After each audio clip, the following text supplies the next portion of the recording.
Her name isn't Mina. Meow. Yeah. Technically, her name is Minna. Her name is technically Minna. Okay? That's technically what her name is. It's easy. I first thought, so I made a mistake in it. Okay, Mina was one of Buster's many nicknames. Buster had a bajillion gazillion nicknames. And so she was Buster, so I called her like Bina. And then Bina became Mina. So I looked up Mina online, but spelling English to Arabic is very difficult. And so Mina, one of the word's definitions was gift from God. What I didn't realize was I had spelled Minna. So it was taking the definition of Minna, not Mina. Hey, Zenny. So technically, Mina is a lighthouse. It's actually in Egypt a boy's name. But Minna is a girl's name, and it means gift from God.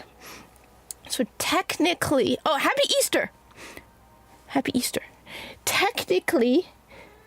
Yeah, come here, Minna. So technically, Mina's name is actually Minna. I gotta fix the light. I have it turned in the wrong direction because I was clipping her claws and I needed the light shining down on her feet so I don't clip them incorrectly. So I apologize for last week. I caught a cold. When I catch colds, I get them in my sinuses and then I get these like pressure headaches from them. So it happened a couple years back where I got really, really sick from somebody, and I don't know what it did. It turned something on in my ears. So now I get fluid in my ears, which then causes a pressure headache. I usually do not suffer like a lot of runny nose, sneezing, or any of that. BBQ onion chicken pizza. Oh my! First off, thank you for the $10 super chat. And oh my God, that sounds delicious. BBQ onion chicken pizza. Oh, that sounds so good. I have not had pizza since Ramadan. Oh, that sounds so good. That sounds ridiculously good. Minna, where'd you go, Minna? Minna. Thank you for the Thank you for the $10 super chat, which I need to still learn how to put it up on screen. Thank you for the $10 super chat, and thank you for the delicious image now in my head. Because, boy, I love those unusual pizzas that I didn't grow up with. When I was a kid, you had olives, mushrooms, peppers, stuff like that. But this thing where you put BBQ chicken on it and stuff like that is just, I love. But yeah, last week I had a massive sinus, like my head, it just throbs from those things because the pressure gets thrown off in your head. And I will never forget the guy who gave me the cold that led to me now getting fluid in my ears. I hate him. It's a long story. No dating or anything like that. Don't worry. No, but interesting. But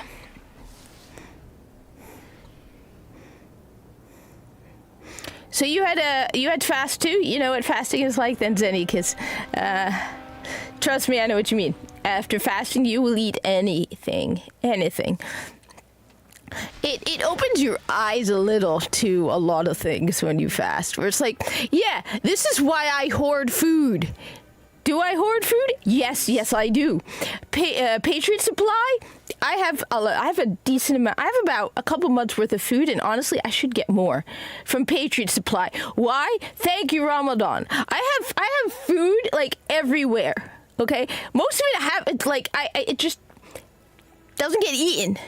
But like, I like ramen, and you want to know how many 6-bowl pallets of ramen? You know these ramen cartons of 6 bowls of the big bowl of ramen soup. How many of those I have lying around? I have 1, 2, 3, 4, 5.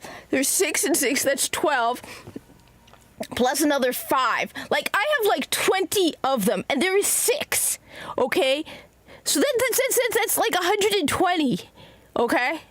That is how I am when it comes to food. Why? Because I fast Ramadan. I do not want to find myself in a circumstance or a situation where there is no food. And it's not like I'm fat or I'm not like large or anything, but I do not want to find myself in a situation. Like, my latest thing is these sour strips that are like vegetarian. Like, I have them on auto ship from Amazon, and I keep forgetting to cancel because I have ended up with like 20 of these. I don't care, okay? I don't care. I hoard food.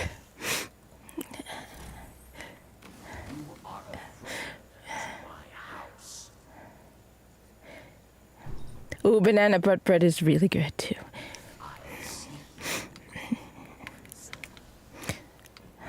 So no, it affects you, okay? You know what it's like to be hungry, and you know you never want to be in a situation where you can't get food. It doesn't mean that you're like,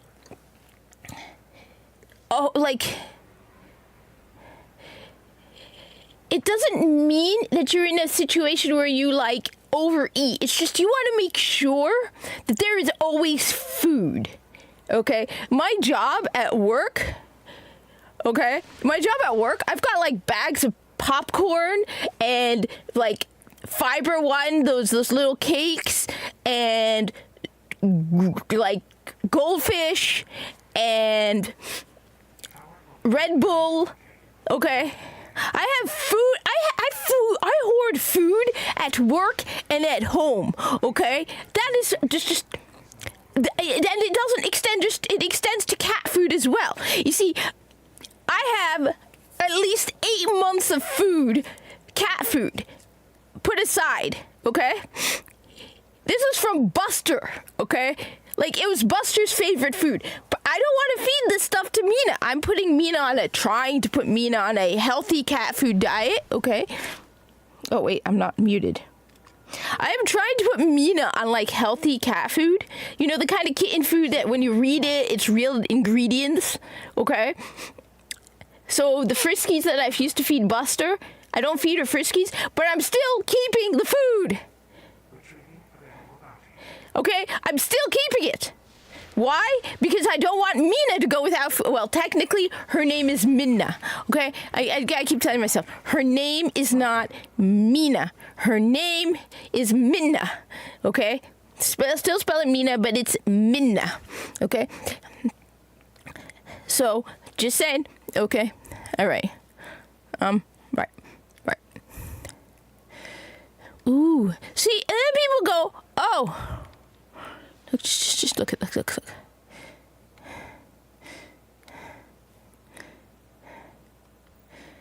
Are you okay though? I don't know. Okay, so right. Okay, first of all, okay, all right. So I wanted a live stream. And I wanted to go on to a live stream so I can talk about marathon. Because I'm sorry, people, but I'm sorry if I just switch things around a bit about food and marathon, all right? But I'm getting fed up with people who are being gullible idiots, okay? I'm sorry. I've had enough, all right? I've had enough. I am fed up with these people. People are like, oh, well, it doesn't look very good. It looks generic. I don't know. I'm not sure about marathon. It might look good. It could be good. Bungie needs to come up with something creative. Are you people stupid? I am sorry. Okay. Are you people stupid? Have you forgotten what they've done to Destiny 2? Are you people that dumb?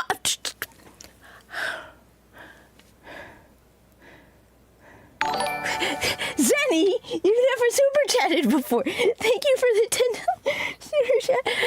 At least you don't have several tubs of fabric and still can't find the fabric I know I have.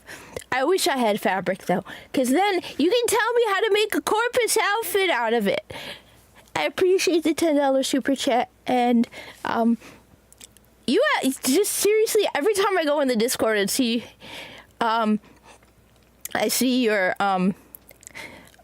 artwork, I get jealous because I can't do what you do. I really, really can't. I just, she is by far the most creative person you will ever find on the internet. By far. Like, just impressively creative. I'm just saying. Minna! Come here, Minna. Minna. Psst, psst, psst. Come here. Come on. People want to see your annoyingly beautiful little face. No. Come here. Meow. Come here. Come on. Come on. Yeah? I'm not putting you... Oh, by the way, you want to know what I found out this little lunatic was doing? Come here. Come here. Ugh. You want to know what this little monster... Look, she's got chunk. She's got chunk. Do you want to know what this little monster was doing? Do you know what she was doing? You want me to tell them what you did? Okay. You wanted me to tell them what you did? Okay. I've been feeding her healthy.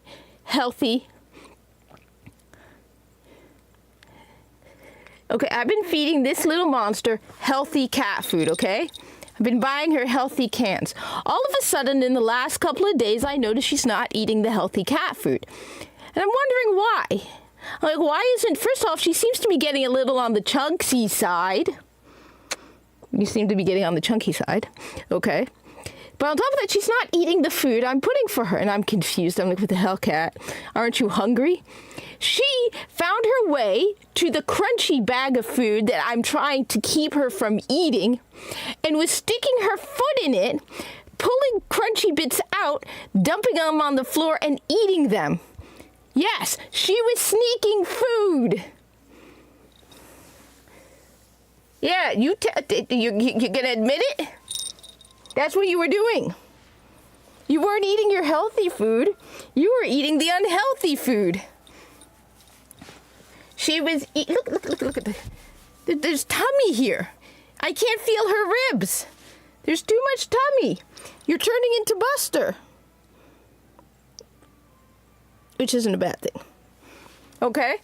Naughty kitty was eating too much. Oh my God, that cute face. Okay? Yeah. Now Okay? Okay, alright. Minna, you're such a sweetie pie. Mwah. So yes, now I know why she's got a little extra chunk on her. Minnie, I'm not taking you to the vet. They gave me you. I want to show them that I can take care of you. Okay, look at that little face. Oh, she has grown a lot. When I got her, all right, there we go. All right, yeah, we're showing them how big you've gotten, okay? You're showing them how big you've gotten. Okay, so when I first got her, Minna here was 4 pounds. She's now over 9 pounds. She has doubled in size. She also has this thing where she likes to stretch out, right? And just stretch herself out. Here she goes. Yeah. She'll stretch her little paws. Yeah. Anyway, okay. Stop distracting me, sweetie. Yes, darling. Yeah. They think you're cute. I don't know why. Why does everybody think you're so cute?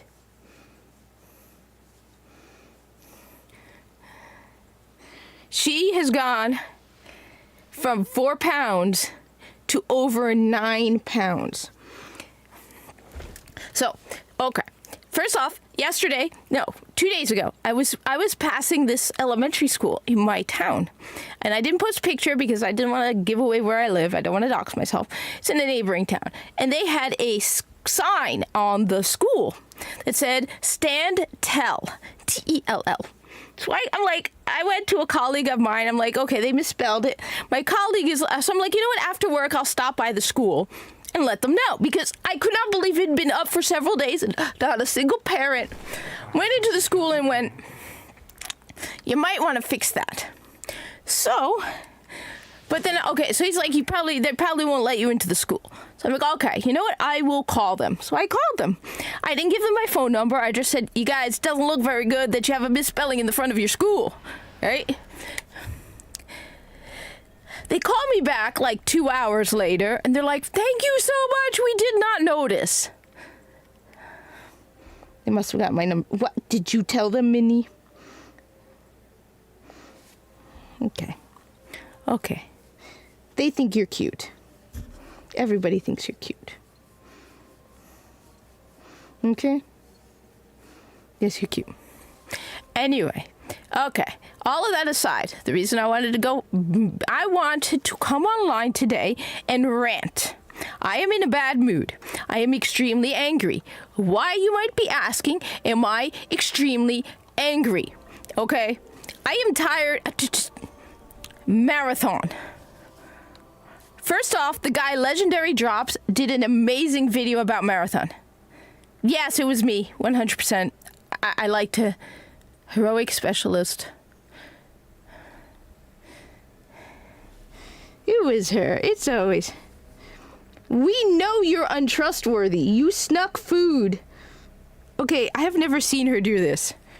Just sit here.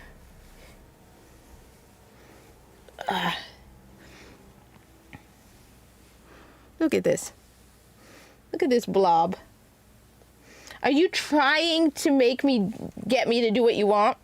Because I'm not changing. You have to finish that can. She has duck. Okay? Anyway. Okay, you know what? Let me pause Destiny for a moment. I am pissed off. All right? Everybody, seriously, okay? Genuinely, I want to know, okay? I want to know who is dumb enough to trust Bungie. I'm sorry to go back to Marathon, but I'm pissed off, okay? All of these people are like, well, it looks good, or it looks bad, it's ugly, or it looks fine, or, you know what? Maybe if they had their own unique mechanics. Okay, you idiots, how many times has Bungie posted a trailer and everyone went, ooh, that looks awesome, only for the content to absolutely suck, because that's what trailers are. Who trusts Bungie? You know, to hell with this. Who trusts Bungie at this point? Who in their right mind is going, yeah, this looks good, I trust Bungie. It doesn't matter how good it looks.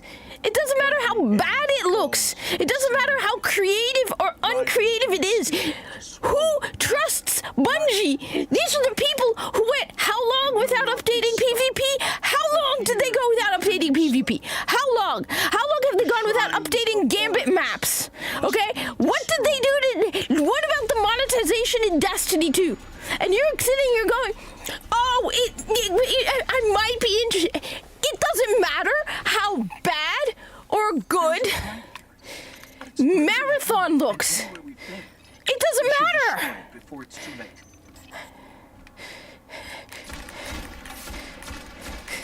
Who's dumb enough to be like, yeah, I trust Bungie after what they did to Destiny 2?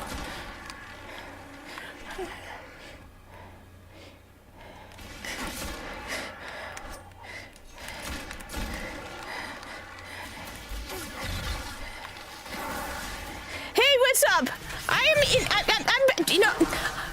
Okay. We went from Minna being adorably cute to, I am fed up with these people. Everyone is sitting around online going, forgetting how they treated Destiny 2. Oh, it's definitely made by weird gender goblins. You're talking about the people who made Destiny 2. They're worst by far. They're all gender goblin freako rainbow mafia lunatics. And then, of course, you have all the Destiny 2 content creators, like all excited about the next season of. No. Okay, no. You have all of the freaking Destiny 2 content creators like Rick Takis going, oh, did you see the upcoming Destiny 2 stuff?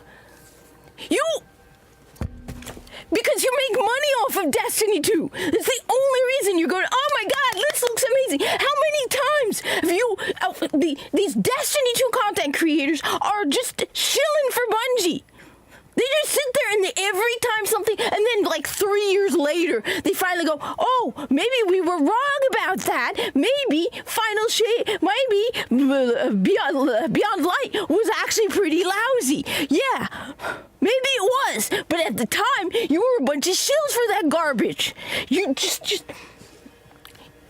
Who's playing... Who the hell is playing Destiny 2 right now?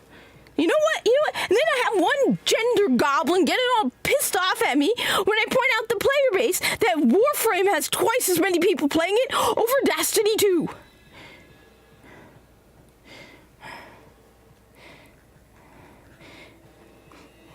Destiny 2 player count, all right? According to Steam charts, what is Destiny 2 at? 26,000! And the person thinks that's actually really good. Because when I pointed it out, it was in the middle of the week, and it was 20,000, and Warframe...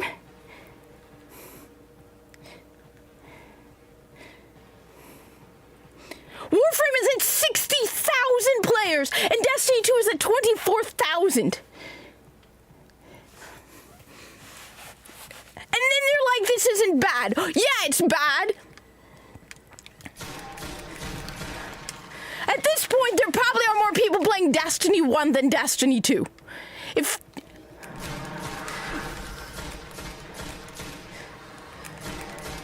No, and they were like, oh my god, they're doing new content. They're showing their new trailer. And then all these other people, like...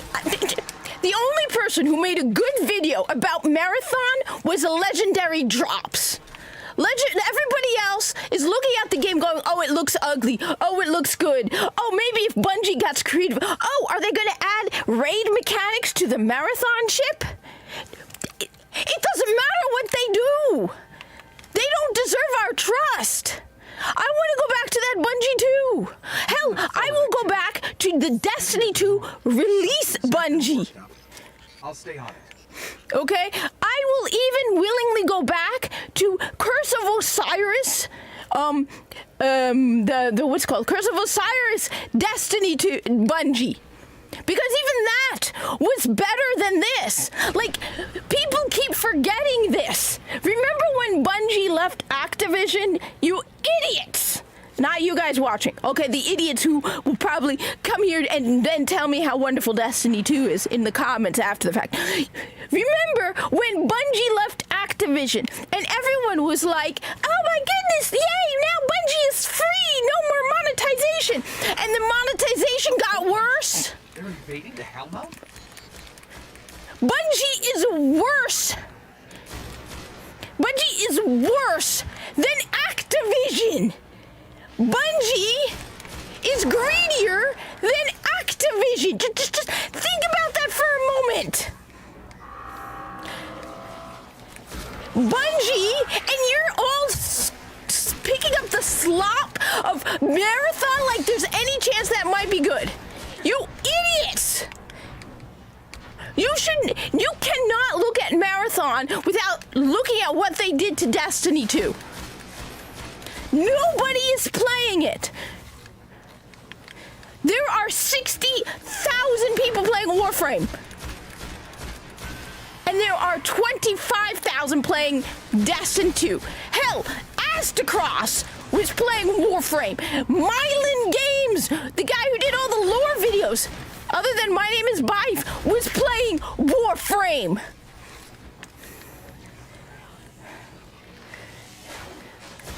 I mean, the thing is, even if it didn't suck, okay, even if Marathon did not suck, okay, even on the, which honestly, I barely pay attention because I'm not stupid. I don't trust Bungie. Even if Marathon did not suck, who's gonna trust Bungie? Their monetization is abysmal. It is when you are greedier than Activision.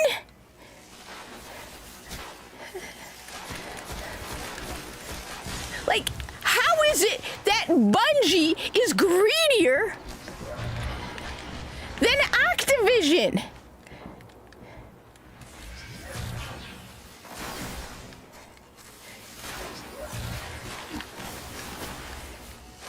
Like, just pause a moment. Bungie is greedier than Activision. Do you guys forget what they did to the PvP in Destiny 2? The Vesper pistol. Which is the Vesper pistol? I think I know which one you mean. Like, just for the love of God, people, even if it looked good, are you really gonna trust Bungie? Are you? And everyone is like acting like Destiny 2 never happened. Some of the YouTubers I agree with and I like are still acting like Destiny 2 never happened. How many months did Bungie ignore PV? I mean, the fact is, I still, people, whenever you bring up Crucible in Destiny 2, like, I won't even try it. And I've a couple years back, I wanted to finally get into PvP, and everybody's response was that cheating is insane. The cheating is still insane. You ask anybody about PvP in Destiny 2, first off, they ignored it for long periods of time. And the cheating is abysmal. And then they're like, oh, but you can't play Destiny 2 on the Steam Deck because of our cheating software. That doesn't work. Like, people are... I've seen people pointing out that entire fire teams are full of people cheating. Like, entire random teams are cheating. And then there's Gambit, where they went for years. Have they added a new map in Gambit? They took maps out of Gambit. Did they add anything new to Gambit? Did they? And then you wanted to go, oh, well, I'm sure they're going to add their own unique mechanics to... It doesn't matter. Sounds like an opportunity. I totally agree with you. I absolutely want... If I wanted to play an extraction shooter, you know what I'm going to play? The Division. And the Division 2. I've never been in the Dark Zone in the Division. I did play the campaign. But you know what? If I want to get into extraction shooters, I'll play the Division. I'll play the Division 2. I just picked up. I think I know which one you mean. I liked the Division. But you know what? People are like, hey, everyone, Skull and Bones has their new roadmap, right? Everyone's talking about Skull and Bones having their season whatever roadmap. I would rather play Skull and Bones over Destiny 2. Not Destiny 2, I mean Marathon.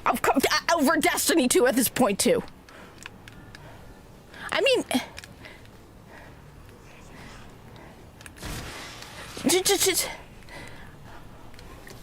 Who is like I said, if you want to see a great video about the state of Marathon and just Bungie, the one person who had a good video on the whole thing was Legendary Drops, because he was like, it's not a Marathon problem, it's a Bungie problem. I don't even want to know what they're keeping down there.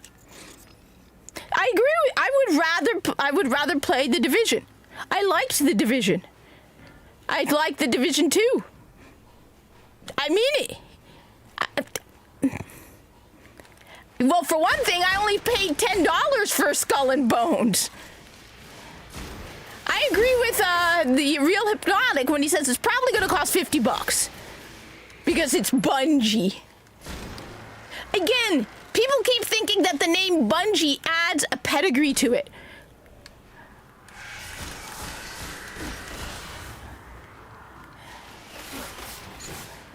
I wouldn't mind getting back into it again. I liked the Division. I like the Division 2.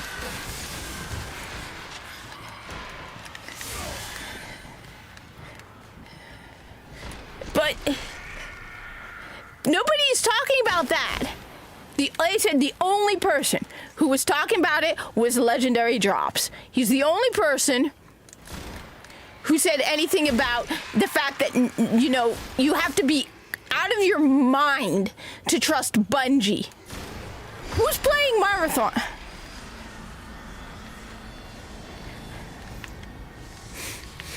I totally agree. The Division was fun. Hell, I just picked up a game that was on sale that's an extraction shooter, that's a solo extraction shooter. It's like a one-person solo extraction. I think it was Winter or something or other, or Forever Winter or something. Haven't tried it yet.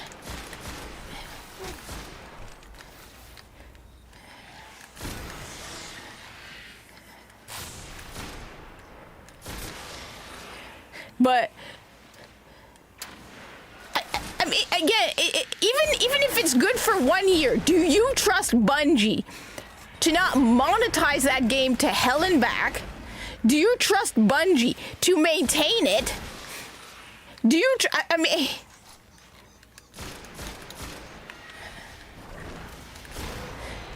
they destroy. How is it? How is it? We have Destiny 2 right now on a Saturday with 25,000 people playing it. How is it that I can, with all honesty, be like, yeah, there's more grind in Destiny 2 than freaking Warframe? Like, I cannot believe that the grind in Warframe is less than the grind in Destiny 2. I can't believe that you get more free cosmetics in Warframe than in Destiny 2.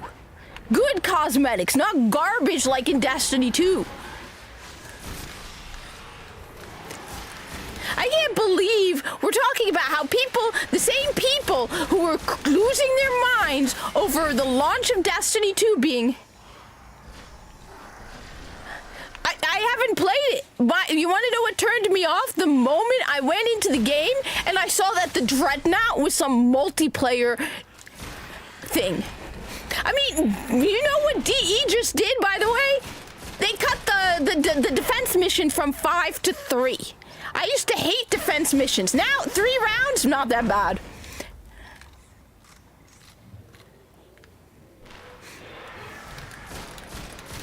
Oh, I totally agree. These cosmetics...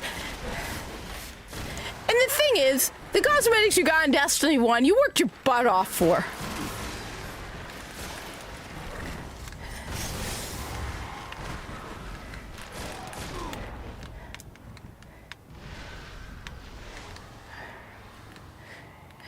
But then you have the gullible idiots who are eating it up anyway. I need my $20 armor sets. I can feed my cat for a month. Well, I used to. Now it's about a week because I buy her fancy expensive cat food. Look, all right. This is the least I can do. Spend $20 a week to feed the cat, okay? It'll save on vet bills in the long run. If I could just keep her on the healthy diet.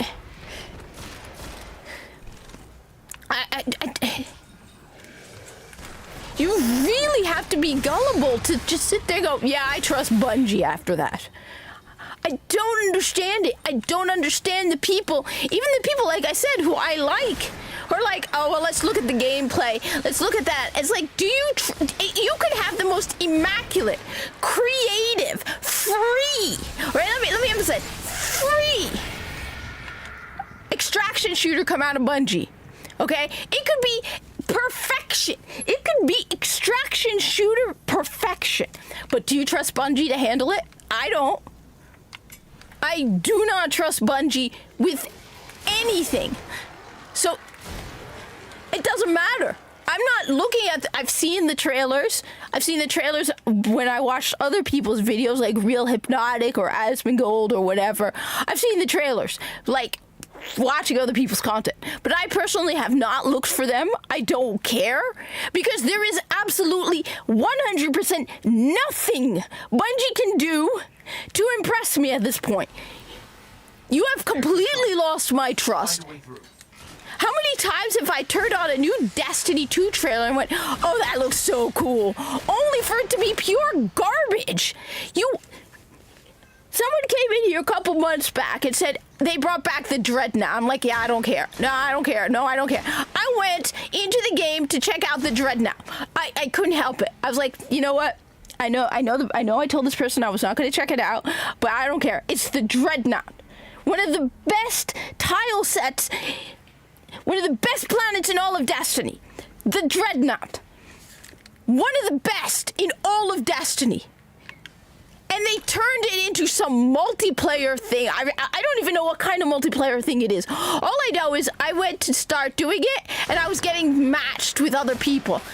And I'm like, are you kidding me? This is probably some defense mission garbage where you do the exact same thing. You go around killing enemies, collecting something so you can break either all over again. I'm like, I don't care. You had the Dreadnought. You couldn't even get the goddamn Cosmodrome right.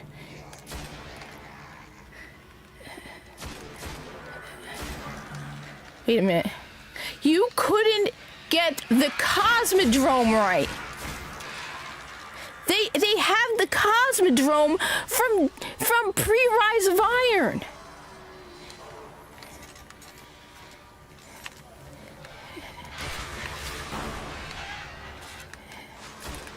How do you get that wrong?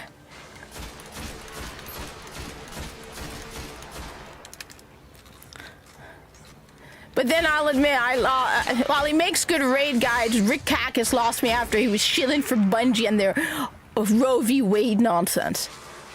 On X, of course, not on YouTube, because heaven forbid anybody on YouTube finds out. And it harms his YouTube channel.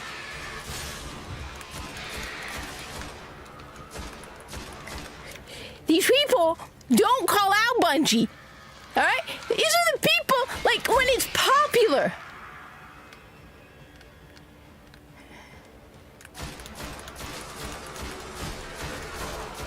Like, they only call out Bungie when it's popular. Like, remember when it was boycott Eververse, right? Boycott Eververse. But now, do they say anything about the armor sets? The game is more expensive than it has ever been. Destiny 2 is more expensive than it has ever been. It's not free to play, it's free to try. And yet you have $20 armor sets.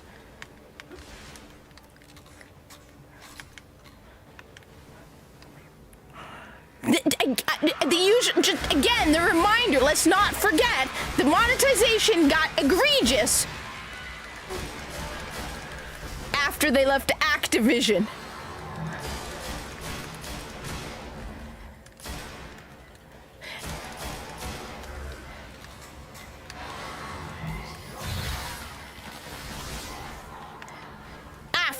Which means, oh my god,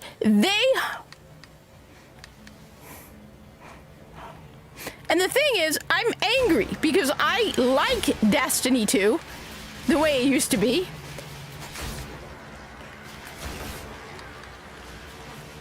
Before they put their stupid garbage politics into it, before they turned it, basically, they have, there's no better way to describe Destiny 2 than this, okay? Destiny 2 is basically Fortnite and Destiny combined. That's all it is. It's a whole bunch of superficial, grindy missions to get the same guns over and over and over and over again. I'll look for a weakness. Over and over again. Just doing the same stuff over and over again. For what? What are the rewards you're getting in Destiny 2?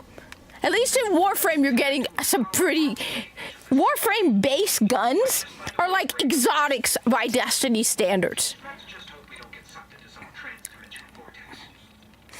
I mean, the cosmetics you get for free in Warframe, which is a free game, are better than any of the cosmetics you get in Destiny 2.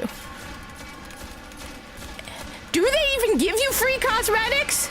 Do they? Like, because it's Bungie?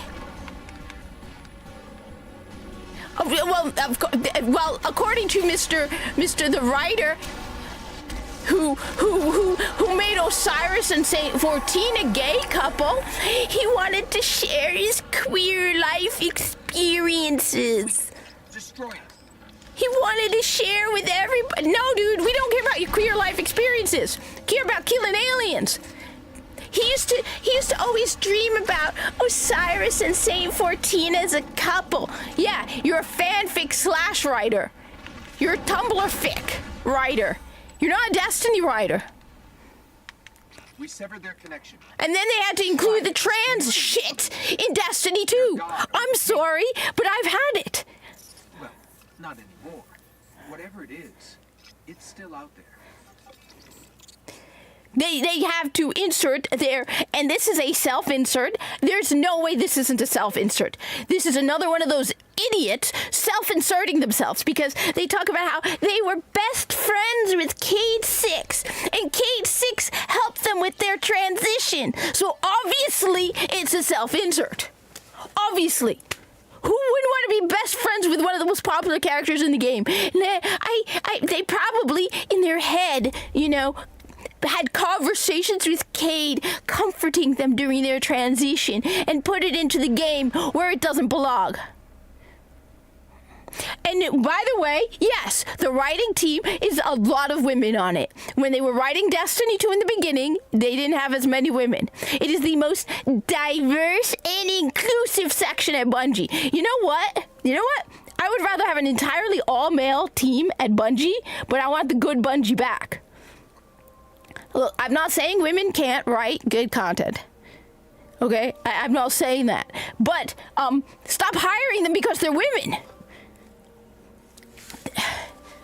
As I said, my guideline for hiring at Bungie would have been very simple. The first question, the moment you walked into the office for an interview at Bungie, the first thing, the moment you sit down, okay, the moment you sit down at the desk, I don't care what color you are, what gender you are, if you look like a dude in a dress, I don't care, okay? The first question I will ask, have you played Destiny 1? And what is the max light level in Destiny 1? If you can't answer it, you're on your way out. No more questions, I'm booting your ass. I don't care if you're the best developer ever. Which they make it look like they're the best developers because they fail upwards, okay? I don't care. You should not be working on Destiny 2 if you have never worked on Destiny or played Destiny or know nothing about Destiny. But no, if you come to me and tell me, I used to dream about Osiris and Saint 14 getting kissy, smoochy, smoochy, I'd kick your ass out. I'd be like, no, you, no. Absolutely not. That's not what Destiny 2 is. Now it's a melodramatic, emotional megafest of is there a male character they have not destroyed in Destiny 2 at this point? Because I think the next season has something to do with the Drifter. So they're going to cuck the Drifter next too. You know it. You know they're going to do it.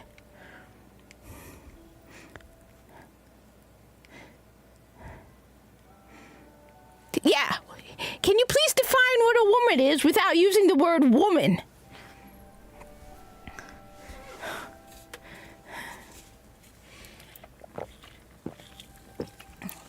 I mean, I cannot believe anybody had this guy, hired this guy, and I'm surprised it was a guy, but whatever.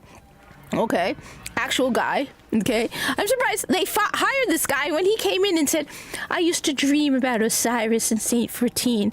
I'd be like, then what? Yeah, no. Absolutely not. And in fact, I would probably put you in front of the entire writing team and mock you. People have said I would be a very harsh, cruel manager. Like, I would be a nasty... Even my parents were like, you would be a terrifying manager. I'm the type of person who won't write you up. I'm the type of person to be like, okay, well, I guess we need to have a meeting at 7 a.m. on Saturday. If you came to me and I was at the writing team at Bungie and you said, I've always dreamt about Saint 14 and Osiris as a couple, you know what I would do? I would stand you in front of the entire writing team and laugh at you. I would mock you in front of everybody for the stupidity of that idea. And then I'd be like, you know what video game you're working on, right? It's Destiny 2, a first-person shooter. I would mock you, and I would make sure everybody around you mocked you. That's what I would do.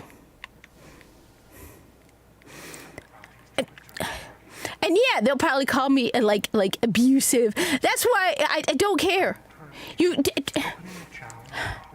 Who in?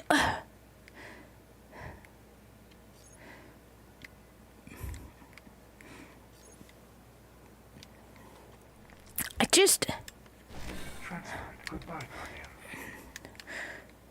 But it's so frustrating to listen to all of these people who are talking about Marathon, right? So many people are talking about Marathon, and people are, looking at the game objectively, the game by itself. They're looking at Marathon in a vacuum. The only person, and I'm tempted to bring up his video and play it right now, because if you have not seen it, the only person who has made a good video about Marathon is Legendary Drops. That's it. No one else. Everyone is looking at Marathon in a vacuum. And then they're like, oh, the Bungie fanboys. Well, first off, how many Bungie fanboys are left?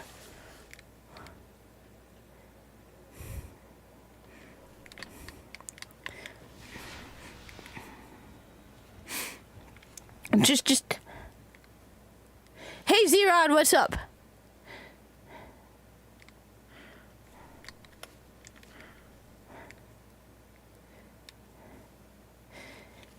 Like I said,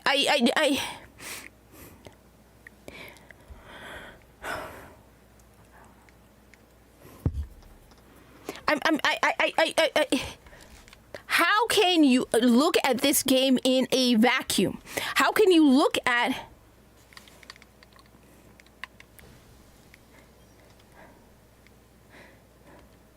as I said, I'm telling you, Marathon could be the greatest game ever made. It could be the perfect extraction shooter. It could be pure, perfect extraction perfection. It could be free. I still would not trust Bungie. I do not trust Bungie.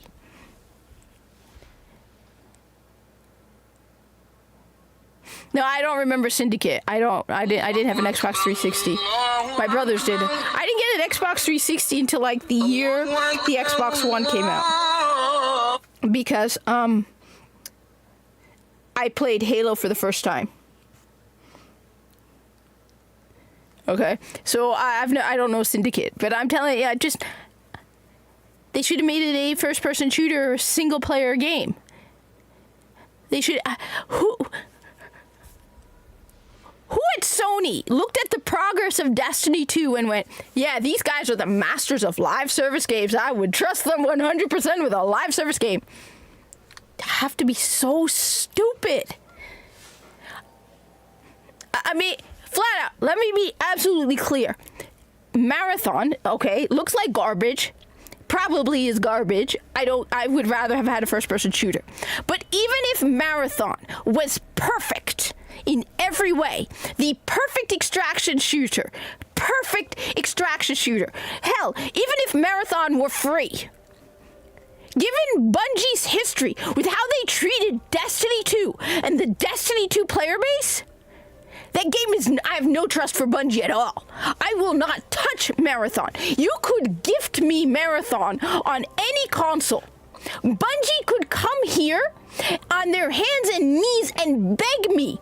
Hell, Bungie could be like, hey, Kat, here's a brand new PC with a 5090 and a free copy of Marathon. I'll take the computer, but I'm not playing Marathon. I don't trust them. I absolutely do not trust Bungie. 100%. After they screwed us over and over on Destiny 2, after they shoved their woke garbage into Destiny 2, after they turned it into the most egregious monetization I have ever seen in a video game. A full-price video game. We're not talking Warframe. Okay, Warframe has, you can pay up to like over $100 for the whole Prime set from a certain Warframe. You can pay a lot of money into Warframe, right? Warframe is free.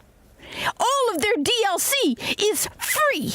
The new war, which I have seen numerous people call a cinematic masterpiece, even though I've had issues with it, okay, is free. You watch the people who play Destiny 2 all of a sudden go into Warframe and they're like, wait, this is free? And I saw one guy who's like, wait, the new war is free? And they're like, yeah, you can play all of the DLC. All of it is free. I have no idea. I think, so my understanding is, someone told me it's a man and a woman combined. I don't care, because to me, Warframes have no sex. Warframes to me there's only one exception to the rule, and that is Excalibur Umbra. All of the rest of them, as somebody pointed out in the comments on Twitter, are created by blueprints. Or I think I saw it. No, it was in one of the conversations with the on the computer in Warframe, where they're like, they are, my Warframes were created from a blueprint. They were not people. There's only one Warframe that we have in game right now that was a person. That is Umbra. Okay? That's Temple. Okay? That's what basically broke me on the whole gender thing right now. The fact that Nightmare Frame, a YouTuber I watch, lost his glyph in the game because he called Temple a dude. Now, my understanding is, personally, I don't care what Temple is. I think it's two humans combined. I think that's what he is, which is why somebody called it a they. It's like, I think that two people were combined into Temple. I don't know.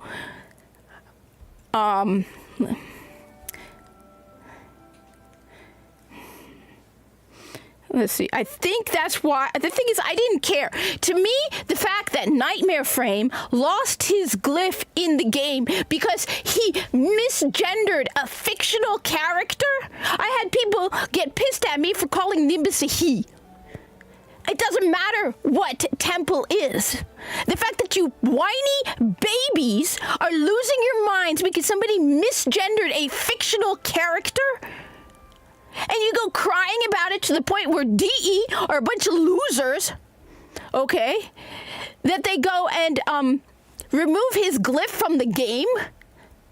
I mean, like, for me, Equinox also, I understand Equinox is supposed to be male and female at the same time. To me, as I said, all the Warframes are meat suits. My operator is male. The Warframes are meat suits to me. I like Ember a lot. Ember's looks female. But to me, it doesn't mean anything about my Drifter or my operator. Okay? It's like if I were to wear a male mask, right? If I were to get a Trump mask or if I were to cosplay as a Corpus Tech, like if I were to get fake facial hair and try to pretend, that doesn't change the fact that I'm not male, okay? It's fake. To me, it's like a costume. So I don't care about the Warframes. Temple, I think Temple's past. Like I said, I didn't care. Somebody told me Temple is a male and a female combined. I said,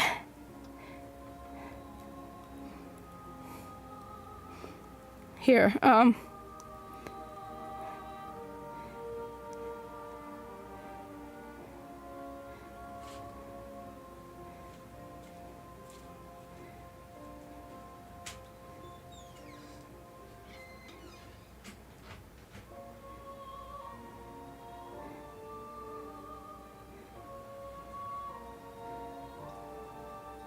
no, it doesn't say that. It just says they were flare, so I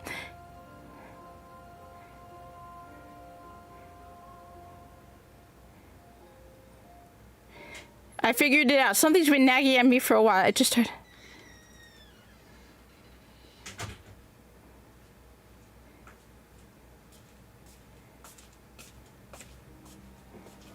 You brought me. Look. All right, let me just say this.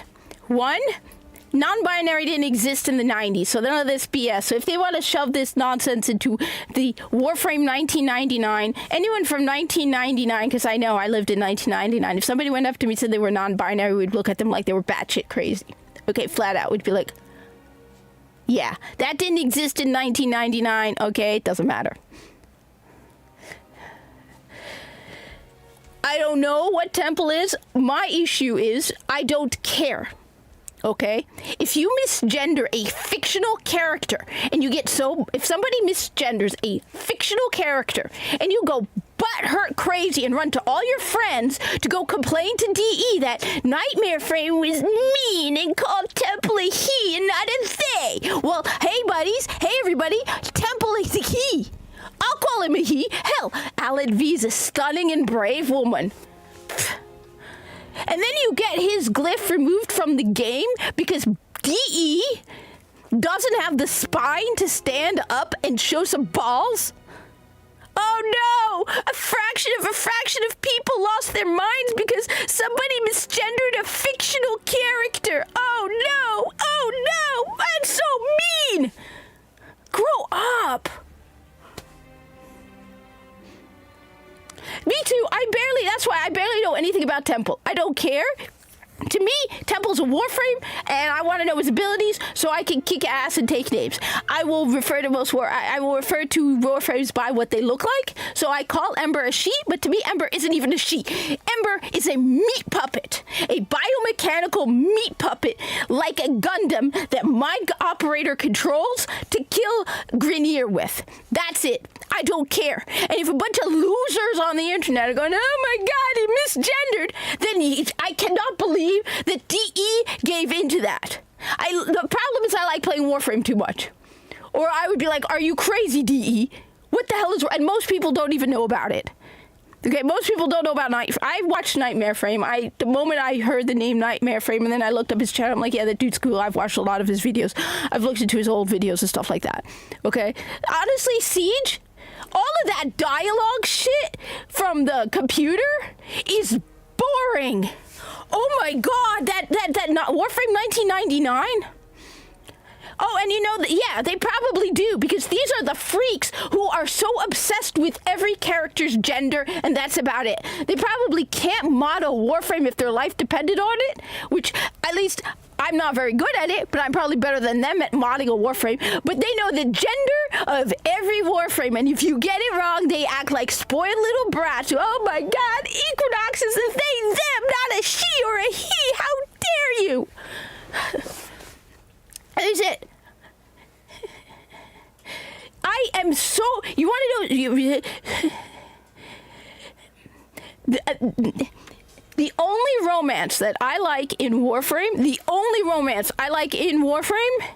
is my Kuvalich. I absolutely love that Kuvalich. I converted her because I could not convert her. There's only one Warframe, not one Warframe, one Kuva. I did not steal the weapon.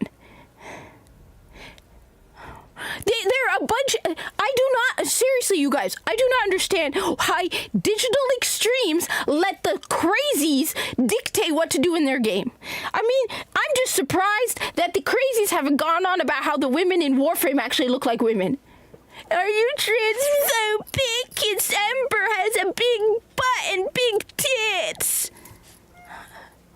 They're a bunch of spoiled children. And honestly, finding out about Nightmare Frame is basically what put me over the edge.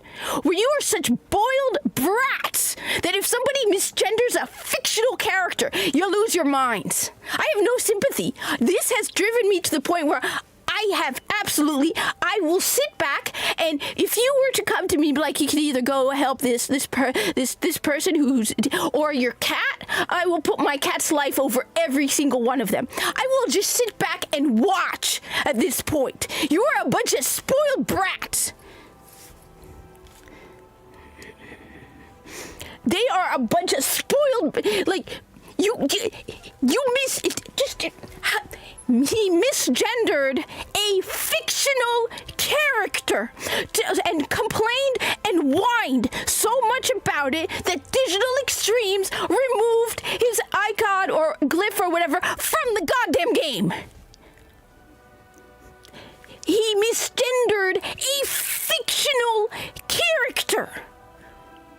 Temple isn't real.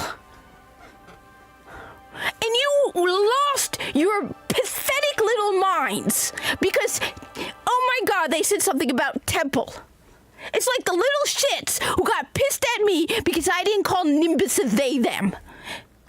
Or the idiot who got mad at me because I said that the whole Osiris 814 thing is trash.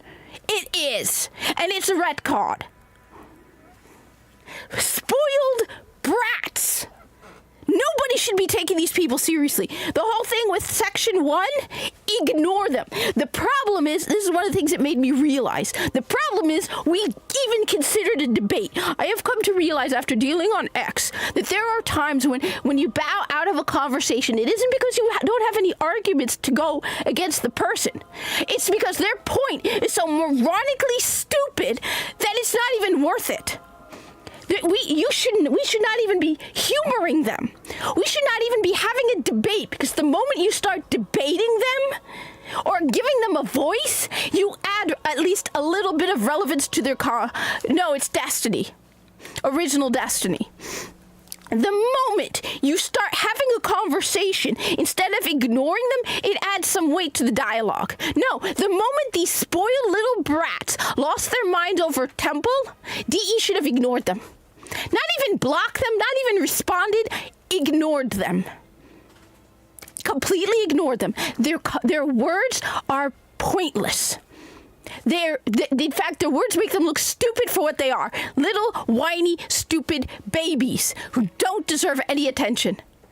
I've come to realize that because people think that if you don't have a response or an argument with them, if you don't argue with them, if you don't engage them in dialogue, you're admitting defeat. No, I've come to realize that sometimes all you gotta do is go, you know what? I'm not wasting my time anymore with you. You're an idiot, and your words speak for themselves. Seriously, the moment someone went, oh my God, they misgendered Temple, DE should have been like, not wasting my time with that one.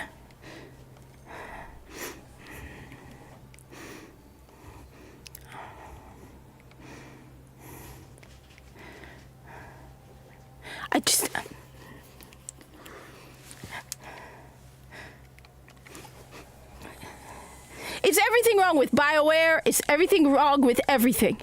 And you know what? The fun part about the whole thing, and one of the things that dropping Destiny 2 has taught me, a very important lesson I learned from dropping Destiny 2, is that there are thousands of alternatives. Okay? It's the same thing with Nintendo right now. Okay? There are thousands of alternatives. In fact, I'm better not playing Destiny 2 because it means I open myself to... I still haven't played this yet.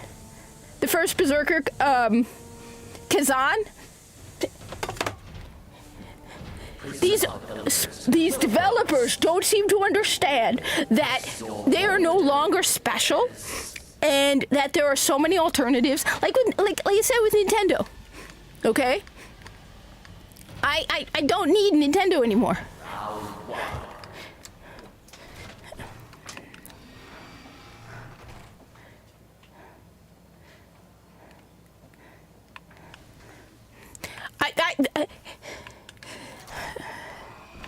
Like Bethesda, they think I think listening to Naughty Dog and people losing it over Intergalactic. My response is simply this: I would love to know what's going on in that studio. Oh right.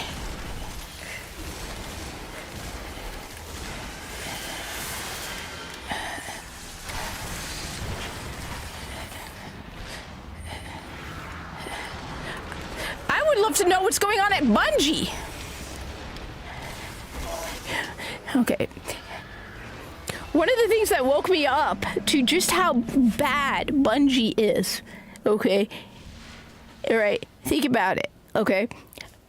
About a week or two ago, a couple weeks ago, we looked into the number of employees at Bungie and the number of employees at Digital Extremes, okay? Digital Extremes has half the number of people as Bungie. And yet Digital Extremes is maintaining Warframe and is working on Soulframe at the same time. Bungie can barely handle Destiny 2, and they made Marathon, a game with 4 maps and 1 mode. It's taken them how many years to make Marathon? I'm embarrassed for them.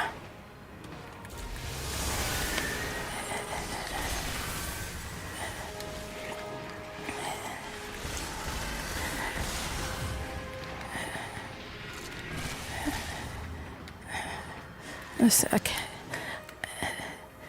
No, all of these developers, I think they... what are they doing? Bethesda, like... What, you look at stuff like Starfield, and then you look at Fallout, like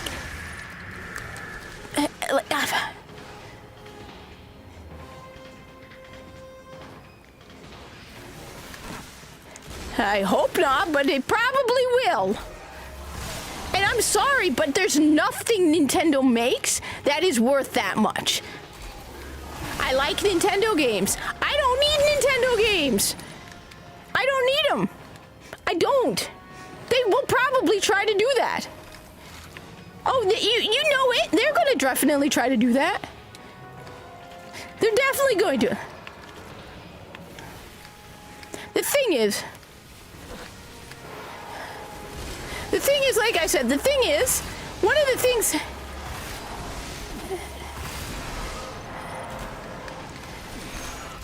The thing is, like I said, we are dealing in a different age of video games, okay? It used to be...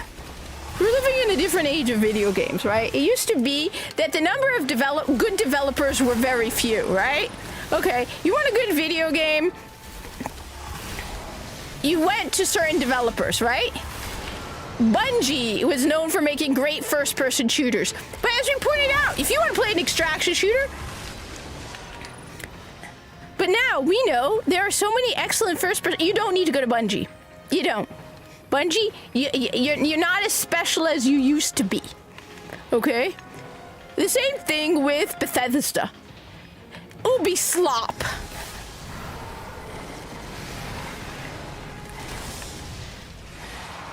Alright? All of these old school developers...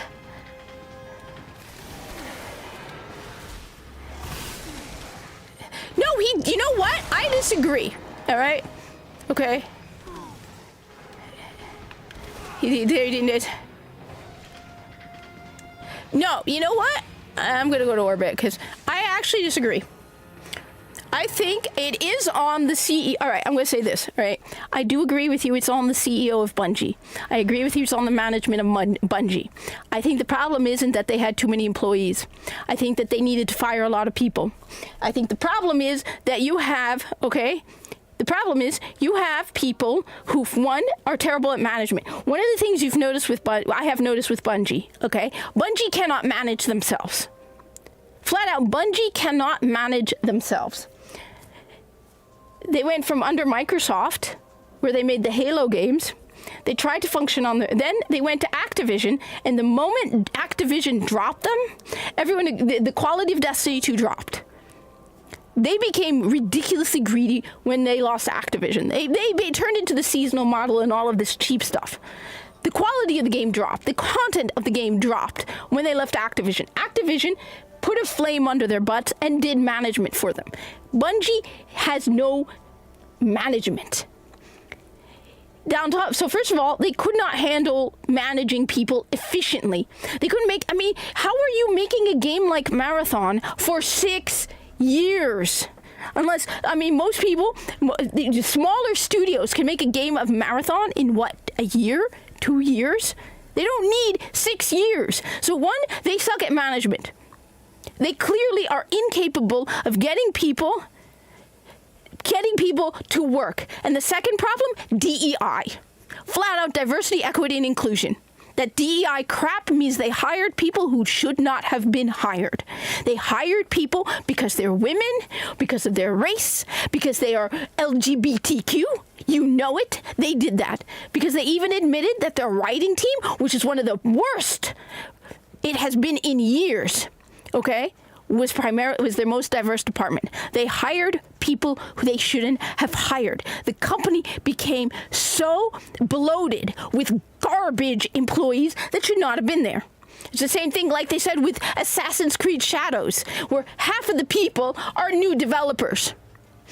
We hear story after story after story after story of big name developers needing to hire contractors because they hired people who can't do the job, who are basically there because they meet a diversity quota. I lost it with Bungie a couple of years back when I was trying to play Destiny 1 and I couldn't get on. I don't care about your diversity. If you don't have a single Muslim working for Bungie, because obviously I'm Muslim, I don't care. When I log on to Destiny 1, I want the game I paid for to work. I don't care if your company is made up of entirely straight white men. I don't care. That's your diversity hires isn't why I paid for your game. I paid for the game. So Bungie has over 800 people and can't handle Destiny 2 and Marathon. Now, don't get me wrong, Digital Extremes is full of wokies. Okay, we're talking about the people who removed Nightmare Frame, who banned me on X for just being, even Stuttering Craig said that my take on Pride was milquetoast. Like, I know, I was telling a friend, and they're like, oh, you can be nasty on X, and you can have harsh takes on X. Like, this one, Stuttering Craig made a video about it. Maybe I could find it. At one point, he brought up my getting blocked by Warframe, play Warframe, because I was commenting about June and Pride and their hypocrisy. Even Stuttering Craig said that my take was milquetoast at best. And they banned me. So don't get me wrong, DE, but DE also probably has somebody above them, because who owns DE? Tencent. So Tencent is probably on their butts the whole time, making sure they actually do something. You'll notice that every now and then you'll get a little woke element in Warframe, but they still don't, retcon their game. Like Bungie did with Osiris and Saint 14. Okay? The whole thing with Temple, I have no clue, because it didn't even come up to me to see, like, it didn't smash me in the face. Do they have woke stuff in it? But they don't retcon it. They don't turn the corpus into an LGBTQ fan club, because the corpus will throw you out an airlock. Flat out. I was actually going to post it as a joke, but you know it. If anybody in the corpus goes, excuse me, my pronouns are they, them, the corpus response is going to be like, all right, you got it, airlock his ass. Because the corpus don't care. So at least they didn't retcon anything. They didn't retcon their lore. They didn't turn the corpus into communists. They didn't, back away from the fact that the Grineer we used to be slaves. All right? They still keep to their lore. And they have I think they have like 500 people. Less than 500 people, and they're working on Warframe and Soulframe. Probably because they are a private company, and they know that if they don't deliver, they're not eating.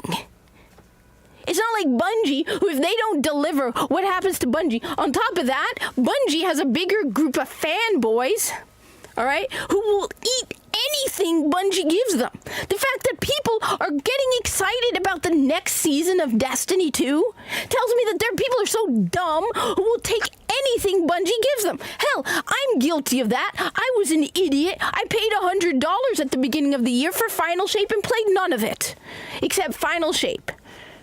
Because they know people are so blind, they'll just, oh my God, it's Destiny 2, I have to get it.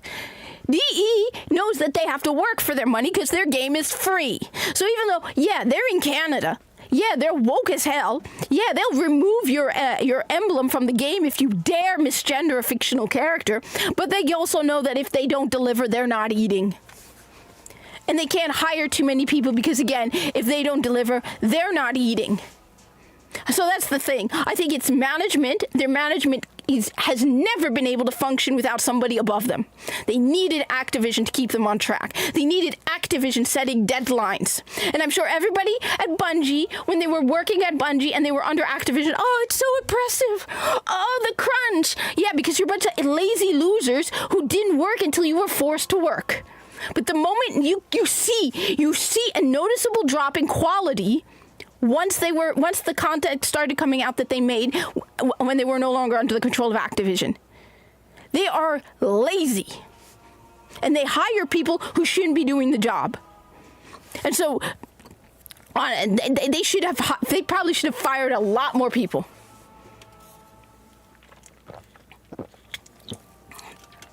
And you can say, I'm a very firm believer in facts don't care about your feelings.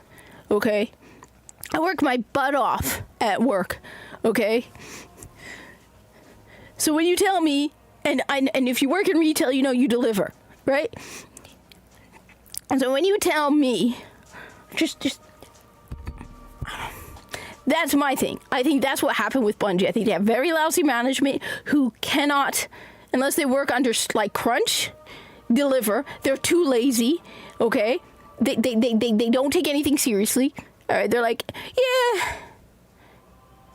If I were Bungie CEO, oh, you do not want me. I mean, the gamers might like me as Bungie CEO, but I go, like I said, my own parents told me at one point that if I was a manager, I would be terrifying. Because I would go into Bungie, and like I said, if I were ever Bungie CEO, the first thing I would do, I would have every single person come into my office, and I'd be like, okay, have you played Destiny 1? And now this is for the Destiny 2 team. So everybody working on Destiny 2, right? I would have you know what, to hell with it. I would have the entire company. I would sit in my office, and for the first week, I'd be like, every single employee is to come to my office. Oh no, step 1, get rid of the remote work. Oh, you don't want it? Okay, then it's nice knowing you. Okay? We want you back in the office. They spent millions of dollars on a new office, and now they have remote work. So, no. You want to work for Bungie? You get your butt over here. You have a month to get back into the office. Second, I would go up to every single person, and I would have 2 seconds with them. I'd be like, okay. I wouldn't even ask them what they do. I'd be like, all right.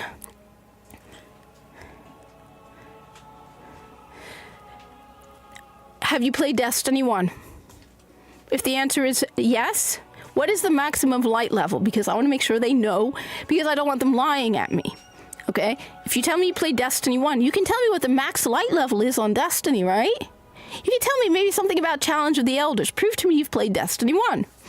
The second thing is, if you say no, you have 2 options. You will either get fired immediately on the spot if you say no, or you have the opportunity to play Destiny 1. Okay? We will start forming fire teams of all the people who have not played Destiny 1. You have a month of paid leave to play the entire Destiny 1 game and get a character to light 400. We will even group people into fire teams who haven't. So if you haven't played Destiny 1, you can either play Destiny 1 or leave. You have no right to work at Bungie if you haven't played Destiny 1. Period. That's it. You will be kicked out. You will be fired immediately if you refuse to play Destiny 1. That tells me everything I need to know about you. It tells me that you don't even play the games you make. And as Bungie's motto used to be, it was, we make games we like to play. Well, how the hell do you make a game you like to play if you don't even play it? I would also get rid of all of their, I've said this before, I would get rid of all of their diversity clubs. No Latinx at Bungie. Well, I'm just saying, if I were ever made CEO of Bungie, I would then get rid of all the clubs. No Latinx at Bungie, because I hate Latinx, but no Latinx at Bungie, no Black at Bungie, no Pride at Bungie, none of that. We're having none of it. I'm gonna every sign, every poster, every meeting, they're all gone. We're having 3 and only 3.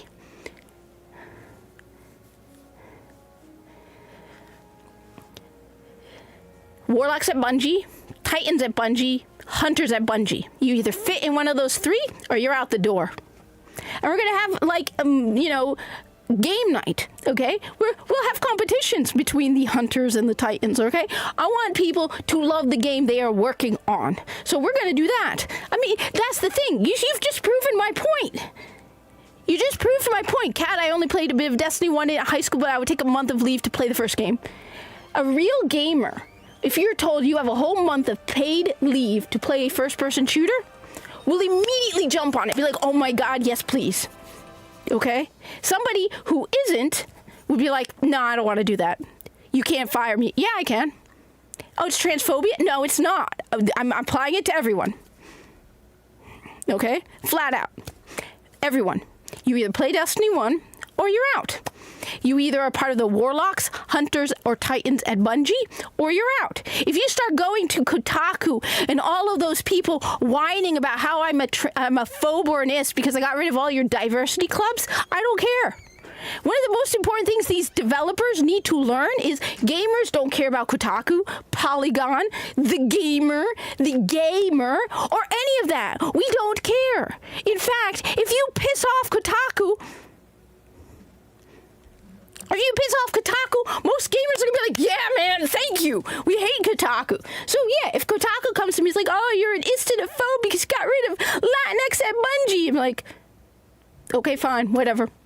And moving on, okay, I would return the motto of Bungie back to we make games we like to play, and none of this we make games that increase diversity and friendship and all that shit. No, that's out. The motto at Bungie is we make games we like to play. I would bring back Marty O'Donnell. I would apologize to Marty O'Donnell, even though it wasn't me, and I would bring him back. And I would tell him I want you to work on bringing back the old Bungie. Because he used to be there. He talks in an interview with Stuttering Craig about how the atmosphere at Bungie has changed. And I would be like, I want you back. We want the old Bungie back. Fine. Toxic masculinity. Any woman who comes to me and complains, I'm kicking her ass out. Oh, well, good. Well, at least she's not at gaming. I thought I saw something where someone was saying, like, just put the fries in the bag, Alyssa, so we don't care. Finally got a real job, eh, Alyssa? Finally. I hate to break it to you, honey, but if you don't drop this lawsuit, you're going to be paying debt for the rest of your life. For nothing. Period. Bring the motto back. I would then change, I like what he said about how when they used to have events, they would toast to us and those like us. I would bring back the whole masculine atmosphere to Bungie. Because you are making a game that has the primary audience for Destiny, and you may not like to hear it, but this is the truth. The majority of the people who play Destiny are men. So I would be 100% for the bringing back the toxic, quote unquote, toxic masculinity culture that had all the women losing their minds. And yeah, I'm harsh. Like, someone was pointing out that there was some suit where there were women complaining about how they were treated at Bungie. My experience at this point has been, I don't care. Okay?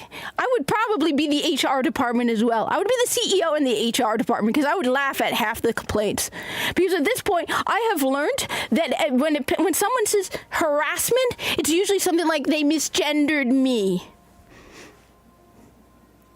They said I didn't work hard enough. They didn't give me monthly paid leave for when I'm at that time of the month. Most women don't get time off during that time of the month. We have to work through it anyway.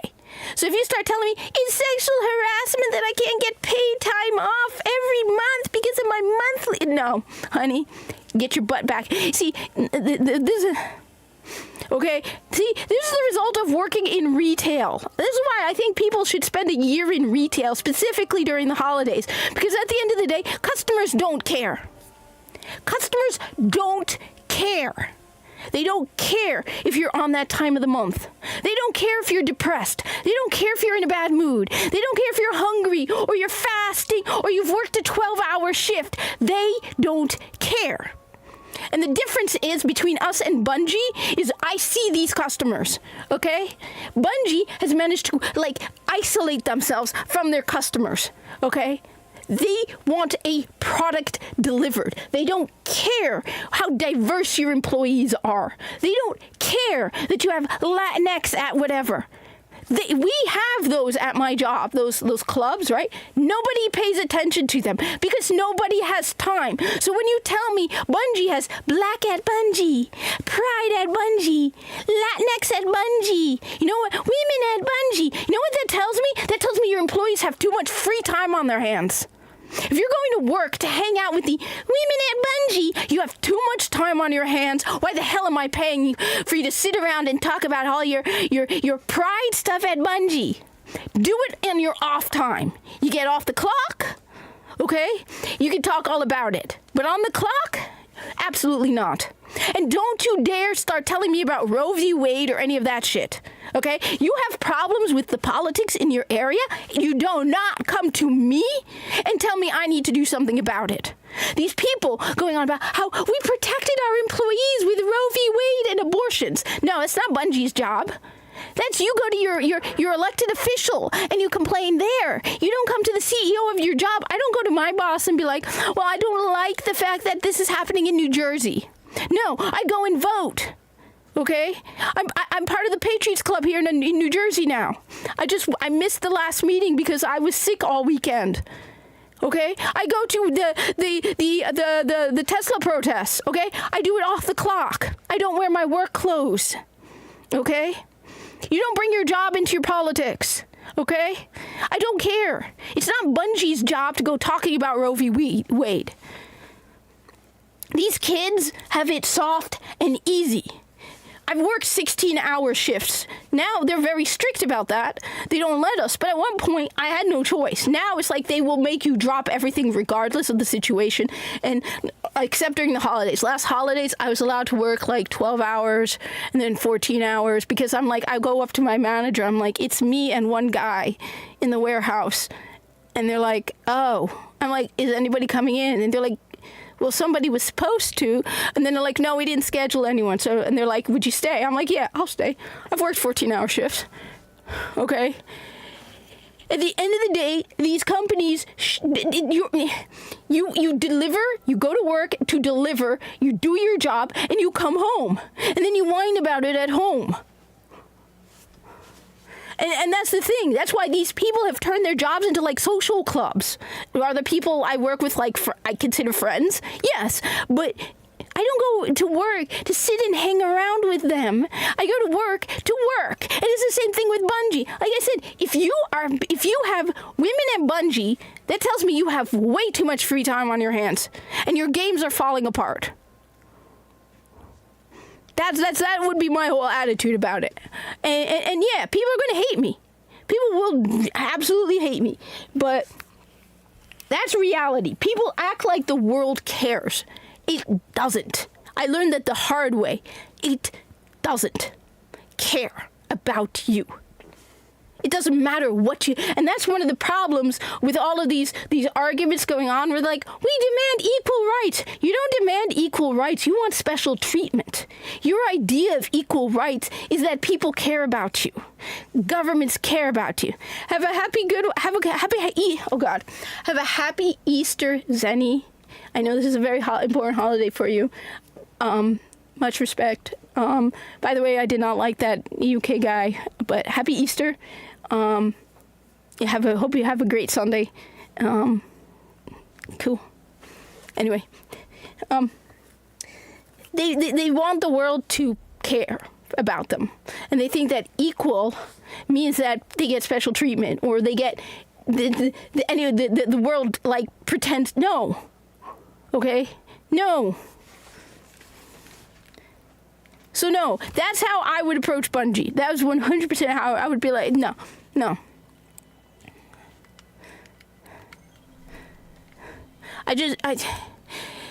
When you realize that Bungie has twice as many employees as Digital Extremes is working on Warframe and Soulframe, and Bungie is working on Destiny 2 and Marathon.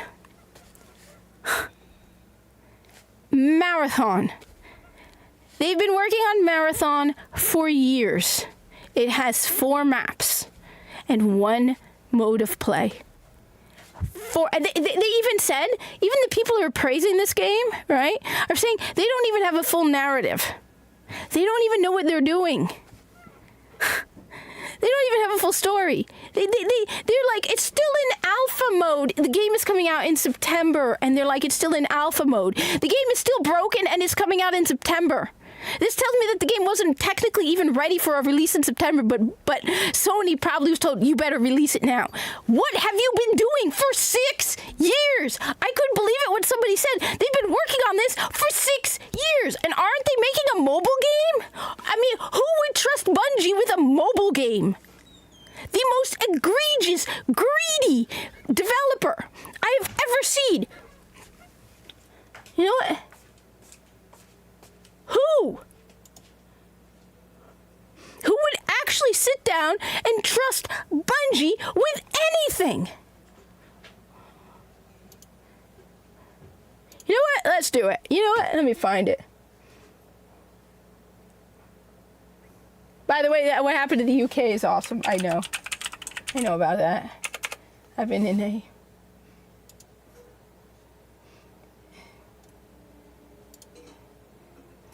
You know, a lot of people do this thing, right?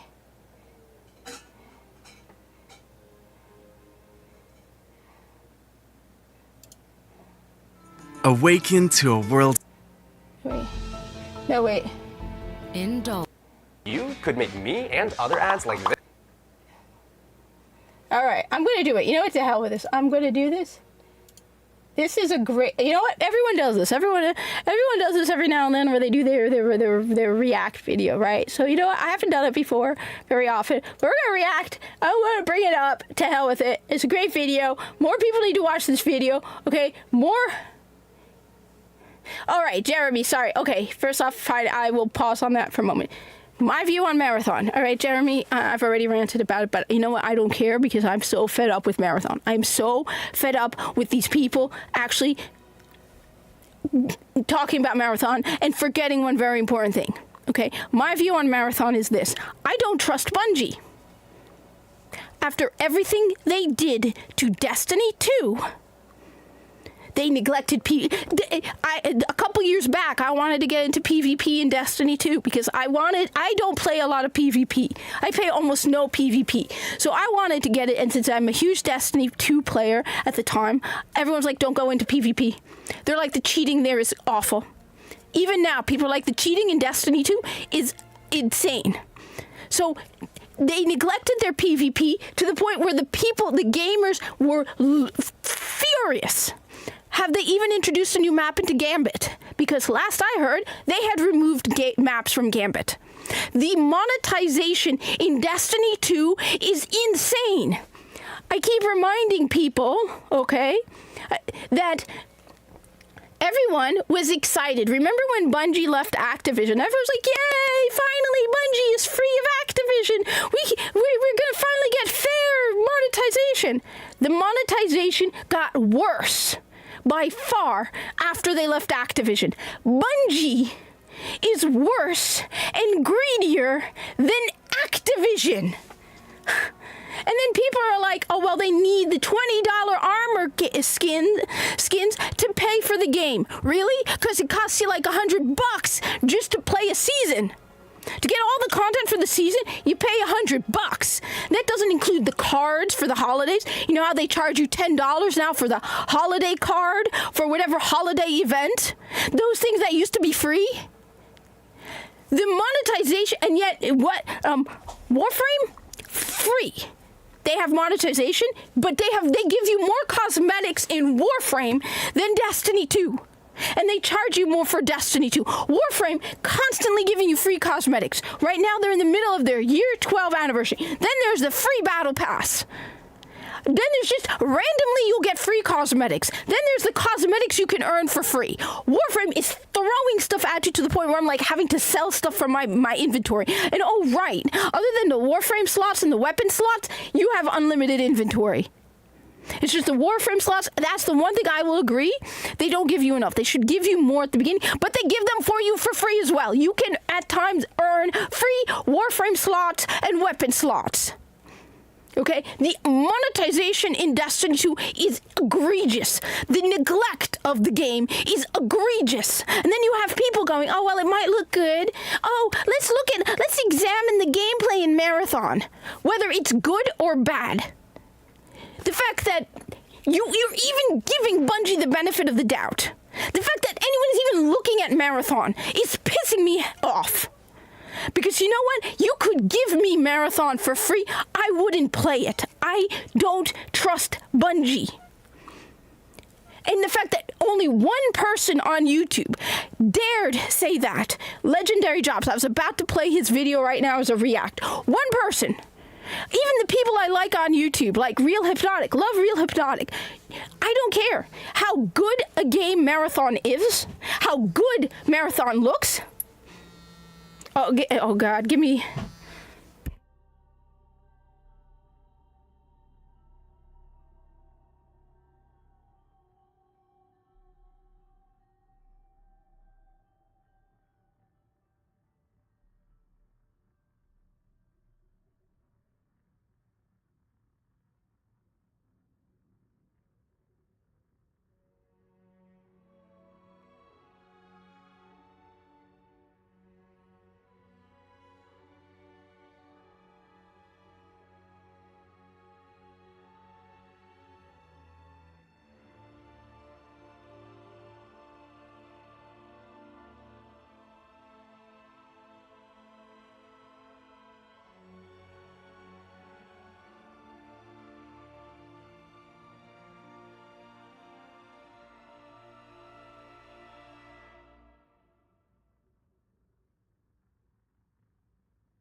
All right, sorry about that. That was my boss. I had to talk to my boss. Okay, I don't think Marathon's going to make a lot of money because there's another game coming out on the same day on the 23rd, and that game is Borderlands 4, and that game's coming. Yes, I agree. I'm going to buy Borderlands 4. I'm a gullible idiot. When it comes to, I like Borderlands. All right, even Borderlands 3 with its horrible story. Borderlands has amazing gameplay. And you know what? I can live, if the story's bad, I can live better with Borderlands having a lousy story. You see, the reason that the destructive story in Destiny 2 destroys me is because I love Destiny 2. Borderlands, while I like it, I don't love it like I did Destiny 2. So seeing my favorite characters getting destroyed in Destiny 2 is torture. I like Borderlands. I absolutely love it. I need to go through the entire series and get the platinum on all of them. I have the platinum on board. Here. You want here? All right. Here.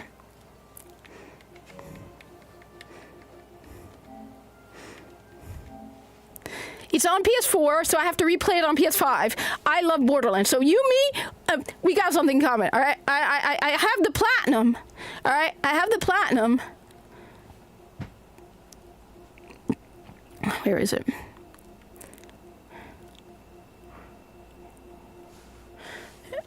Did I miss it? Maybe I missed it. Warframe. I have the platinum in Borderlands 3. I love Borderlands, so I'm definitely buying Borderlands 4. But the thing is, my issue is, like I said, I don't care how good. You could tell me that Marathon is the perfect extraction shooter. I don't trust Bungie. After what they did to Destiny 2 players and what they did to Destiny 2, I don't trust them. And the fact that anybody is even considering giving them a benefit of the doubt. Here we go. Borderlands 3. This is the PS4 version. I need to play now the PS5 version so I can get it again.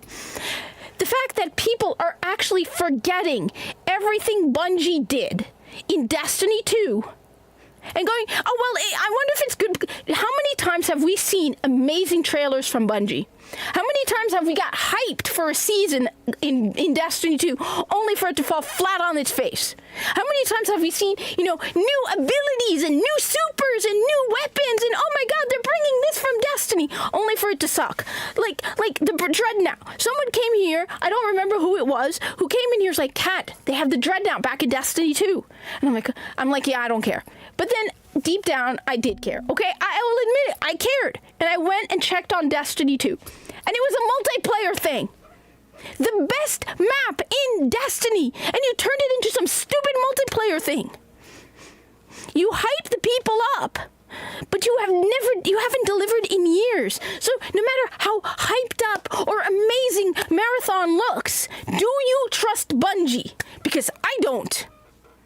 I absolutely do not trust Bungie. As I said, they could come to me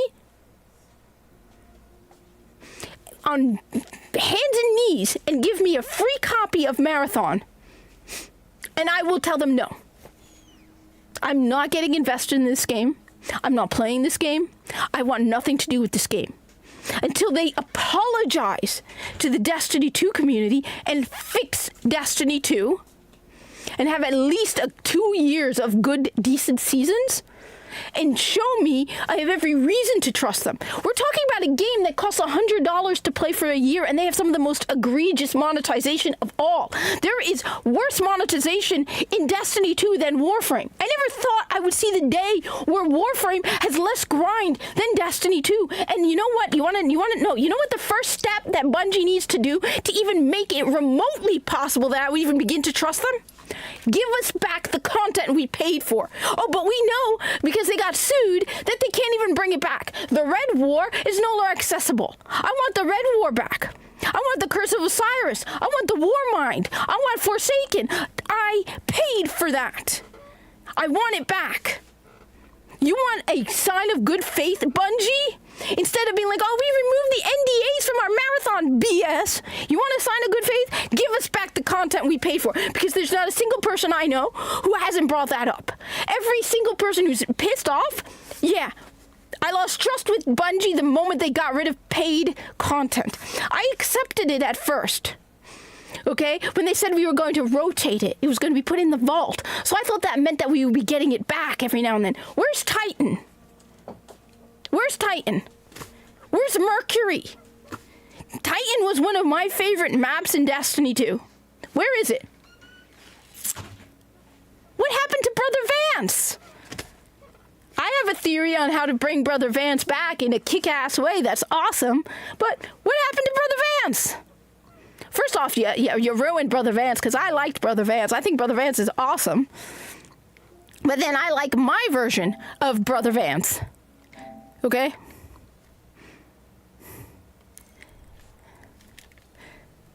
My brother, but you want to start open good faith with your Destiny 2. No, on top of that, they flat out said, if you're a Destiny 2 person and you like PvE, this game isn't for you. You know, I don't know if you remember Wayfinder. All right? Wayfinder is very similar to Warframe, or at least it originally was very similar to Warframe. It wasn't Warframe, and honestly, it wasn't as good as Warframe. But it was a similar genre to Warframe. You know who played Wayfinder? You want to know, just a reminder, you know who played Wayfinder?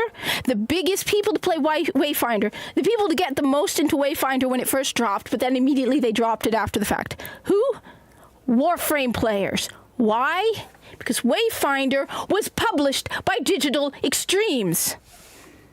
So they made a game that is similar to Warframe, and they pointed out that this was being published by Digital Extremes. So of course, I was interested in Wayfinder. I paid for the early release pack. Why? Because Wayfinder was published by Digital Extremes.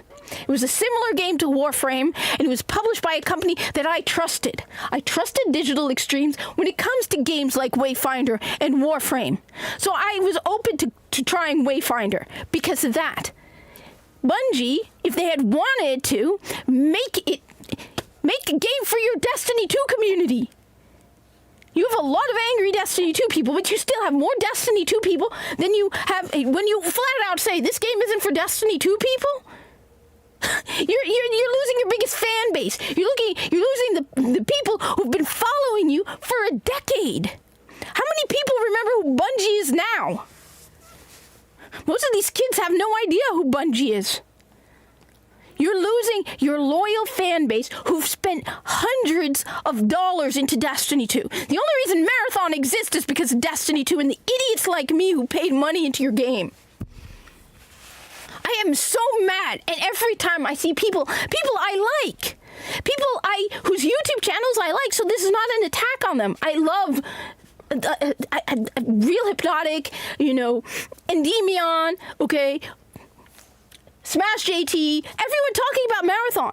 But it pisses me off that they've forgotten that the trashy way Bungie treated Destiny 2 people. How can you forget that? How can you be like, oh, well, let's look at Marathon in a vacuum and forget about how horrible Bungie treated us? That's why the one YouTuber, and you know what, I'll bring his video up. The one YouTuber, and I shared his video twice on X. The one YouTuber was Legendary Drops. He has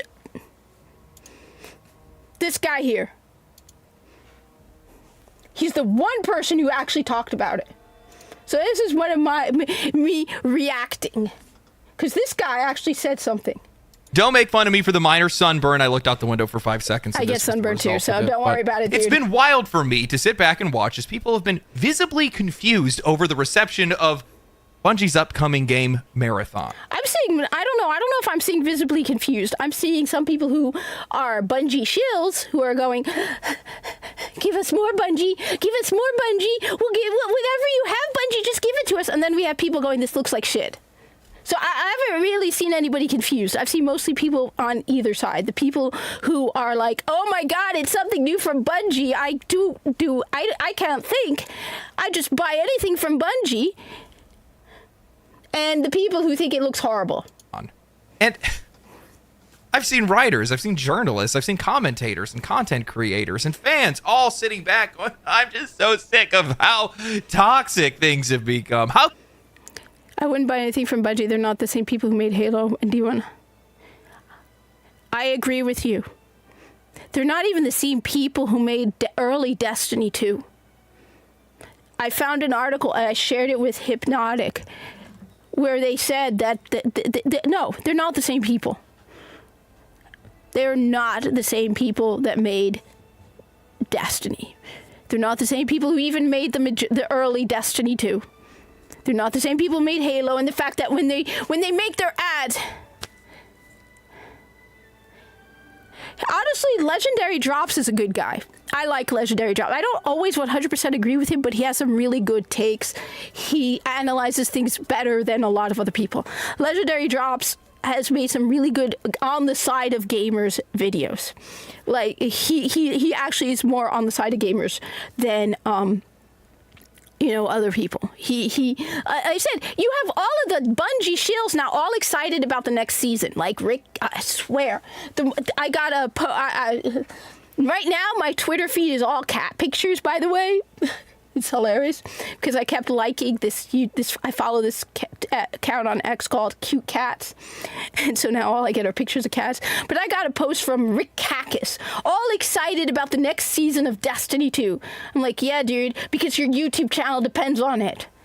You're just going to take whatever slop Bungie gives you again and again and you're trying to promote it because you want people to watch your YouTube channel. Hey, everybody, Destiny 2 is great. Come watch my YouTube channel and see how great Destiny 2 is. Are now at Valve. Yes, Legendary is great at pointing out the abuse developers fling at players, and he's the only one, let me be clear, he's the only one who's brought up the abuse that Bungie has thrown at Destiny 2 people. One line I have, at one point he says that nobody's been treated worse than Destiny 2 players. He is the only one. Even some of my favorite YouTubers have not brought up the garbage treatment Bungie has tossed towards their Destiny 2 players. Some of my favorite YouTubers have not brought that up. They look at Marathon and they go, oh, well, it looks bad or it looks good. But how can you trust Bungie with anything at this point? They have not brought up the horrible way Bungie has treated their player base. Demanding $100 at the beginning of the year so you can play all of the content because, you might not get the dungeon, you might not get this. Oh, and don't forget the extra $10 for the holiday card. Oh yeah, don't forget the event cards that are $10 each and the $20 armor sets. Oh, it's not like right, we charge $100. But we need more money.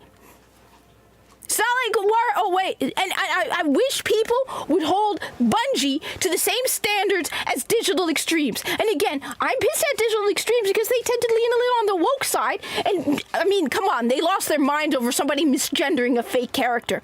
But you know what? Hold Bungie to the same standards. We have player housing in Warframe.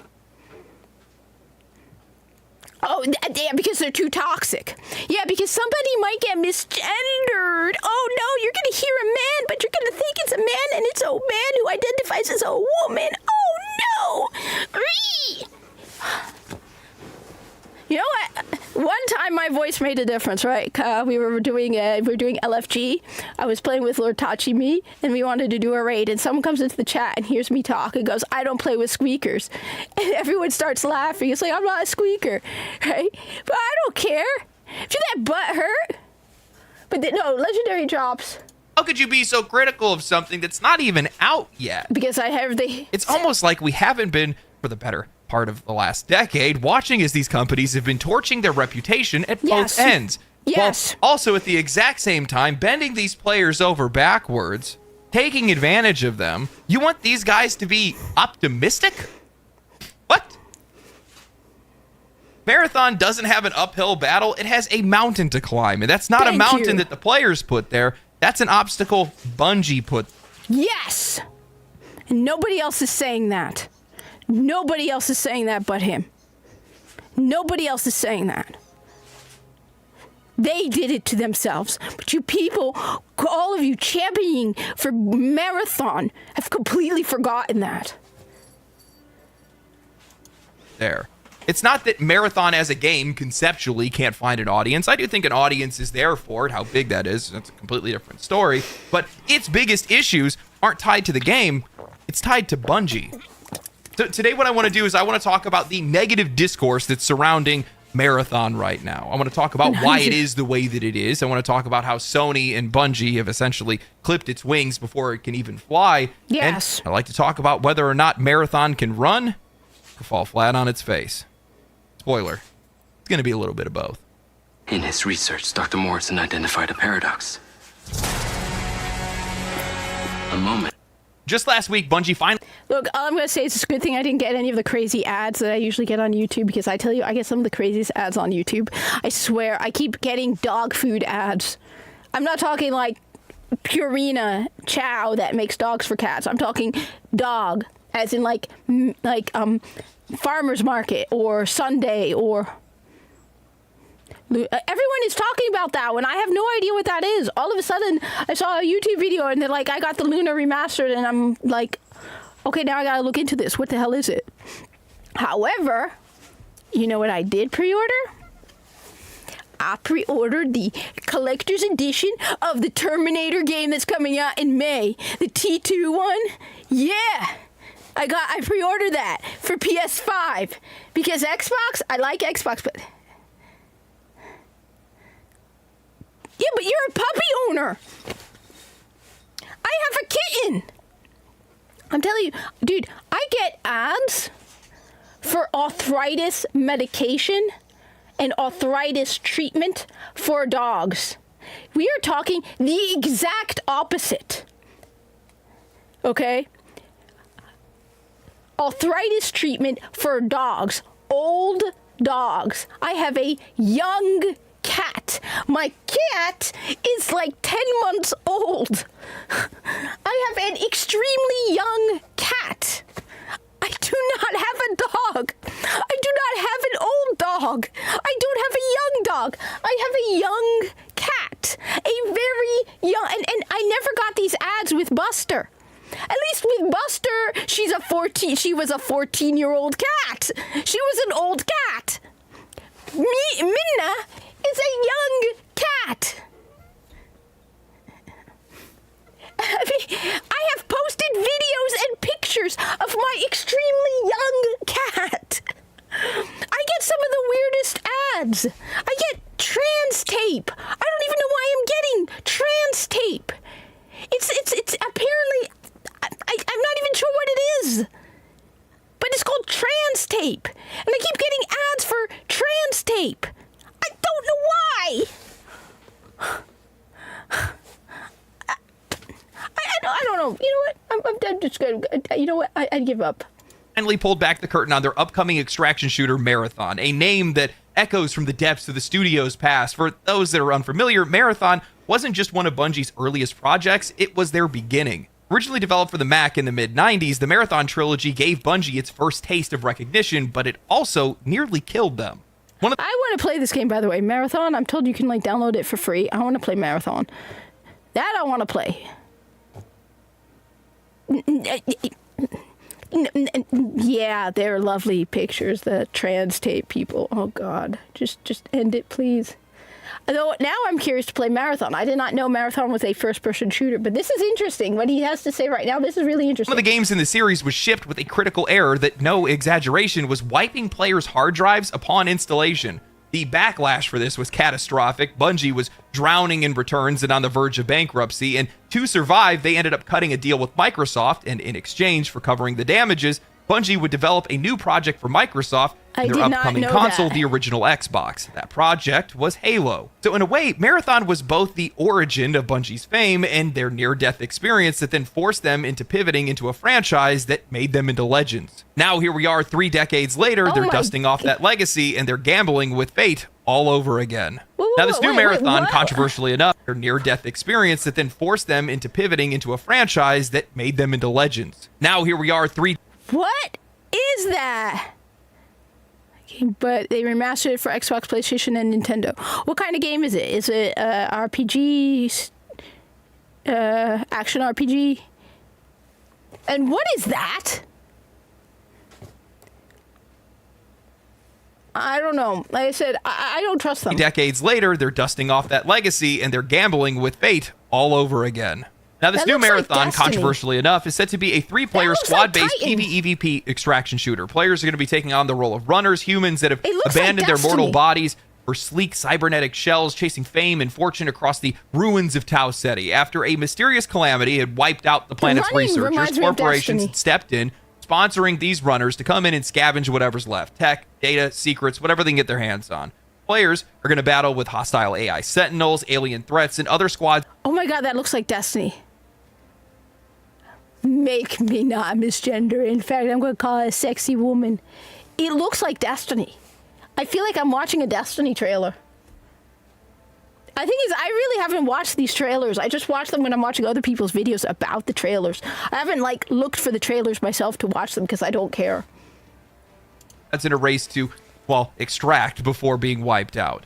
Bungie has also gone on to hint a little bit more at larger scale events as well. Boss encounters, dungeons, maybe Looks like even a some hunter. Destiny-style raids if we're lucky that might be hiding underneath the surface of this game. Now, on paper, this should have been a slam dunk. A major studio with one of the strongest FPS pedigrees in all of gaming, reviving a long-dormant IP, creating a very distinct-looking sci-fi world within a genre that really isn't all that overcrowded. 5 or 6 years ago, I think this would have lit the gaming world on fire, but times have changed, my friends, and this game's reception couldn't have been any colder. Instead of hype, the announcement was met with skepticism, sarcasm, and exhaustion. Twitter, Reddit, YouTube, go ahead and pick your platform. Doesn't really matter where you're looking because very few players were impressed and even fewer were optimistic. Day over day, as more information has been revealed, the backlash against both Bungie and Marathon has only gotten worse. I think the first red flag of this reveal was the Okay, genre alright, itself. alright. Marathon is a hero-based extraction mystic. Day over day, as more information has been revealed, the backlash against both Wait a minute. Why are the astronauts wearing jackets over their spacesuits? Why are they wearing jackets over their spacesuits? They're wearing jackets over their spacesuits. Why? Why? For the love of God, why?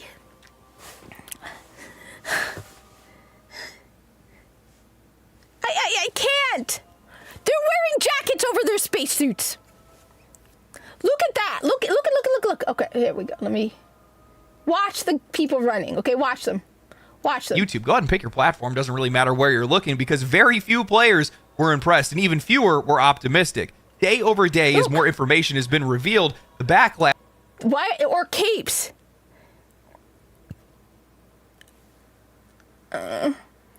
against both Bungie and Marathon has only gotten worse. I think the first red flag of this reveal was the genre itself. Marathon is a hero-based extraction shooter. That alone is gonna raise some eyebrows. While Bungie definitely has a long history of being praised What for its is wrong PvP and with that? Halo and Destiny, what's trailed the backlash One against sec. both Bungie and Marathon has only gotten worse. I think the first red flag of this reveal was the genre itself. Marathon is a hero-based extraction shooter. What is that? That looks awful. What is that? What is that?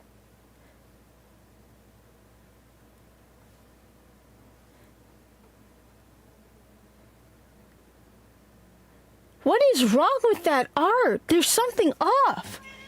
Hi, Minnie. Come here, Minna. No, come here. Come here. Come here, baby. Yeah. You're probably more interesting than the marathon. Come here, Minna. Yeah, come on, Minna. Up, Minna. Minna, come on.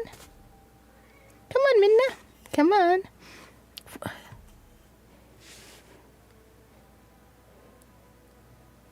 You be. I'm gonna look it up. I'm definitely gonna look it up. No, what is wrong with the colors? The art is wrong. It doesn't look real. It looks like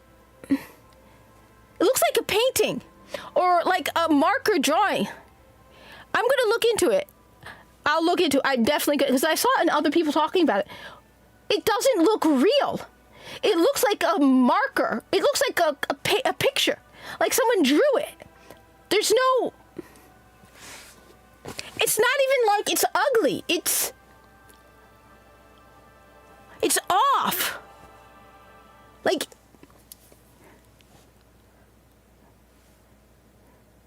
It's not even... It doesn't look like a video game. Or it doesn't look like my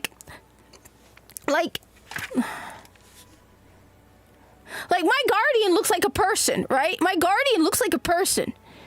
You believe that looks like a marker. That looks like it was drawn with marker. Yeah, it looks like somebody drew a fashion design. It's not even like it's on a person. It doesn't look like a person. It looks like a picture. Like someone colored it in. That is awful. No highlight. It's like it's like a flat picture. There's nothing reflecting, no shadows, no light highlights, no texture. It has no texture. That's it. It has no texture. Even a skin-tight suit would have some kind of texture. This looks like somebody took a marker and drew on a piece of paper. There's no 3D feel. There's no believability. It looks like somebody took a picture and colored it in with a marker. There's no highlights. There's no texture. It's flat. If this is what the game looks like, what the hell has Bungie been doing? What has happened to the people? What is this?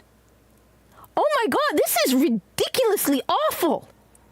It's like it's not even about the colors or the design. It's the design is done. It's not even about the design itself or the colors. This looks like a color, like a coloring sheet. Like somebody colored it in. It doesn't look like a video game. It looks like it looks flat. Yeah, it looks flat. That alone is going to raise some eyebrows. While Bungie definitely has a long history of being praised for its PvP in Halo and Destiny, what's truly made them who they are... Meet Shark CryoGlow, the new med-spa-inspired mask with under-eye cooling. IQ LED technology uses high... is their PvE content. Say what you will about Destiny's monetization and its seasonal bloat, believe me, we'll talk about that later, but there is a reason why their raids and dungeons are... Oh my god! Oh my god, what is this?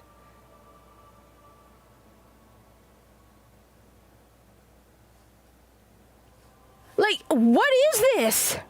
You're right, it must be... Oh my god!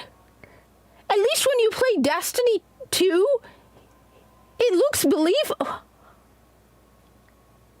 What is this? Oh my god!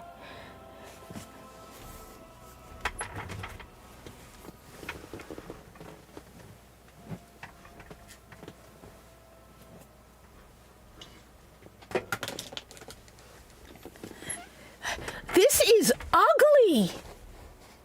I never looked at it like this. I never, when I watched Legendary Job's video, I listened to him. I was doing other things, so oh my god. Who's working at Bungie? This looks awful.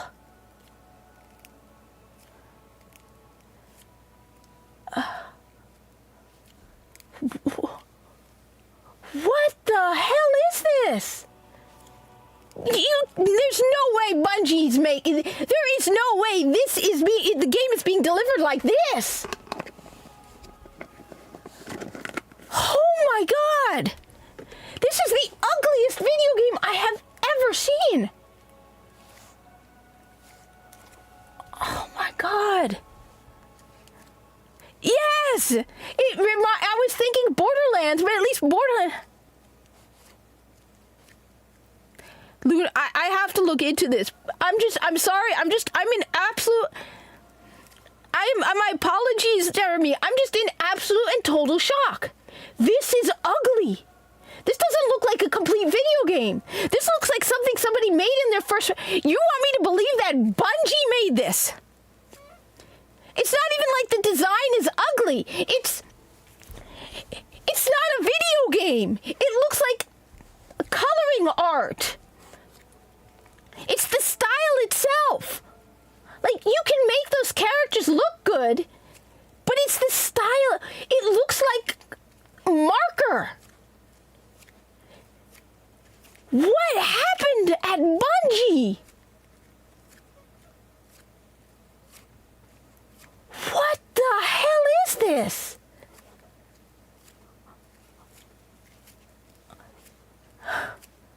The whole style itself looks cheap and inexperienced and poorly made.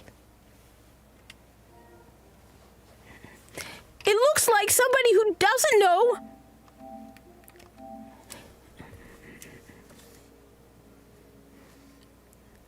It looks like somebody who doesn't. It looks like it was made by a beginning developer. You know what?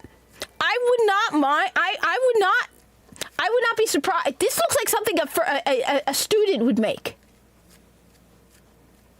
This is awful.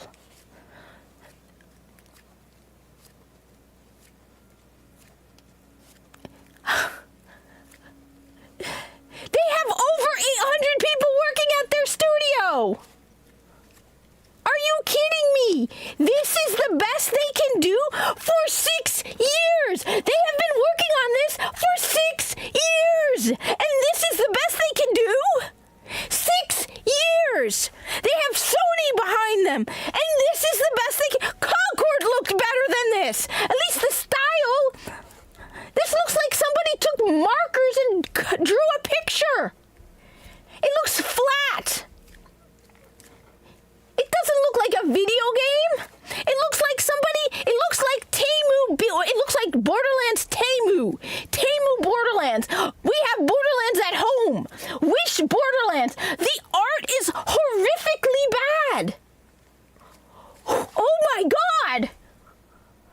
This is the first time I actually paid attention to this. This is look at the dude over here in the corner. The one in the one in the black. What is that? There's no detail on that. Don't tell me that this is your final product. This is your trailer. Oh my God, Bungie!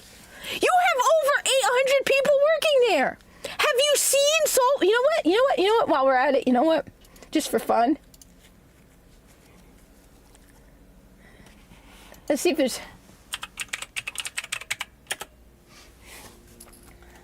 Let's just. I'll go back to him because I like. Here. With Fargo, your virtual assistant from Wells Fargo, you can access your FICO score in a snap. What I would give. Okay.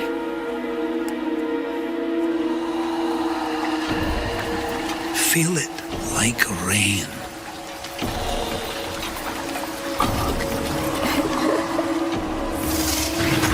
Breathe it like wind.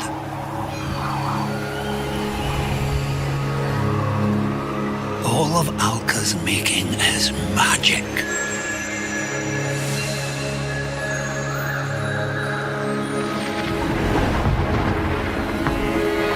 So wield it.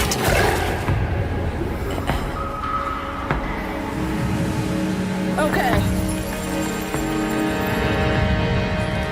Or yield to it. All right. This is Digital Extremes' free game Soulframe. This is Bungie's premium priced AAA game. This is Digital Extremes' free game. How long have they been working on Soulframe? Let's say. How long has Digital Extremes been working on Soulframe? All right. Let's ask Grok. Okay. All right. Let's just ask. All right. All right, Grok. Okay. Come on. Okay. How long has Digital Extremes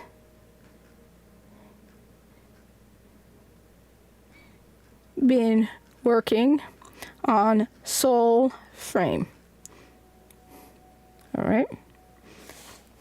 Okay, it says here. Let's see, searching. Okay.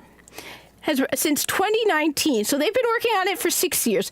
With a small team of mostly artists developing the basic concept, the project expanded significantly in February of 2022.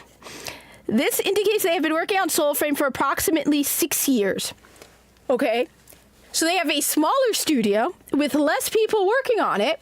This is the free game. Okay? This is the free game from the smaller studio. This is the premium priced game brought to you by Bungie, the company with a pedigree in first-person shooters. Okay? Let's just again, one more time, okay? Free.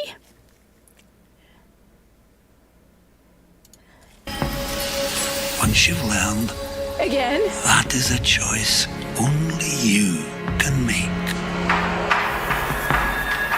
I mean, look at that.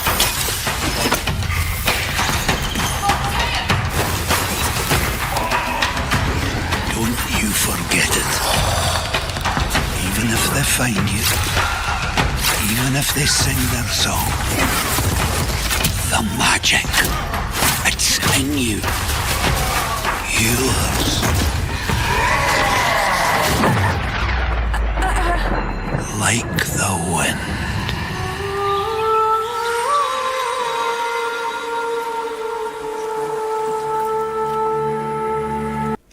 Okay. They've been working on these games for about the same amount of time. One has twice as many developers, so probably has twice as many people working on Marathon. One is going to send us that game for free! Like...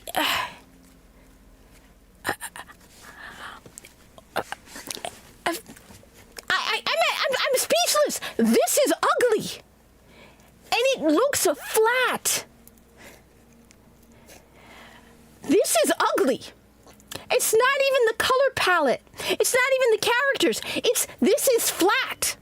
This is, like I said, Temu Borderlands. At least Borderlands, their art, even though it looks like drawn, actually looks good.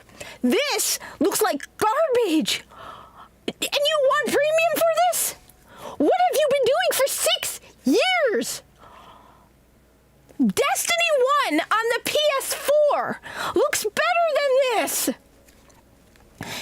Destiny 1 on the PS5 with 30 frames per second, still the PS4 version, has not been upgraded for PS5, looks better than this garbage. I'll go back to Destiny 1 as soon as I finish this video. They're considered the gold standard for MMO-styled action combat. Beyond that, keep in mind that this game doesn't seem to have any narrative, and it's not going to end its seasonal bloat. Believe me, we'll talk about that later. But there is a reason why their raids and dungeons are considered the gold standard for MMOs. That looks like failsafe. Oh my god! It's failsafe's ship! Look at that! It's and style just like this. Yes. But it also looks flat. It doesn't look real. This actually looks real. Like you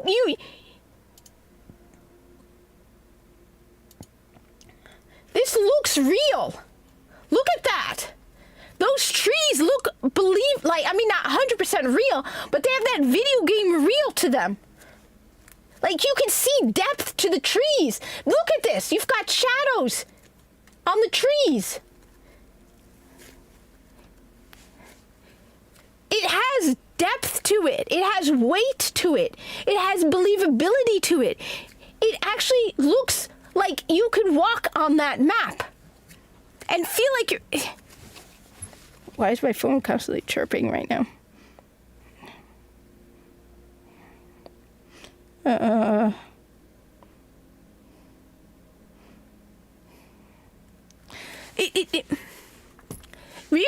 There's a ton of reused assets. Just being a Destiny player, I could see the reused assets. Look at that. That's identical. I'm tempted to go to Destiny 2 right now to show the 1 sec.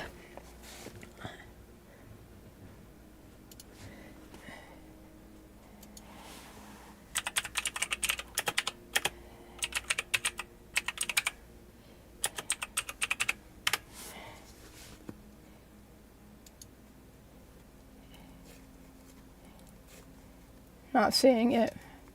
On the outside, that spot on the map, when you start heading towards her with the balcony. I'm not seeing it, but that looks exactly like that spot. I know the exact spot this looks like.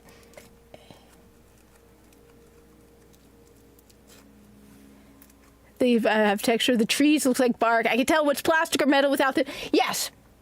This has texture. You can tell what everything is. This has no texture.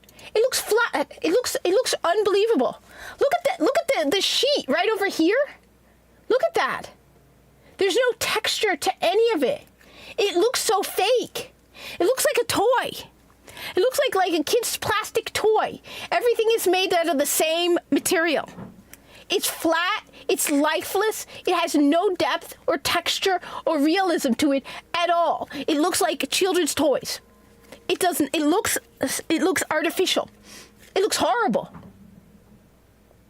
Styled action combat. Beyond that, keep in mind that this game doesn't seem to have any narrative, and it's not going to feature any type of PvE cooperative modes, yet Bungie has built their entire empire on cinematic storytelling, memorable characters, and finely tuned cooperative play. So this sudden pivot into a genre that appeals to a completely different audience of player just doesn't really make a whole lot of sense. It doesn't align with what their audience wants. It feels like trend chasing, plain and simple.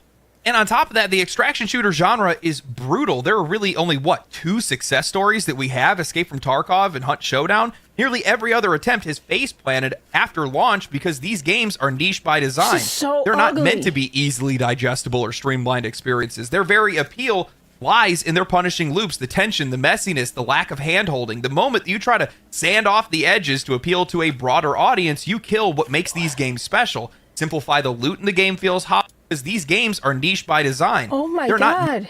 What the hell is this?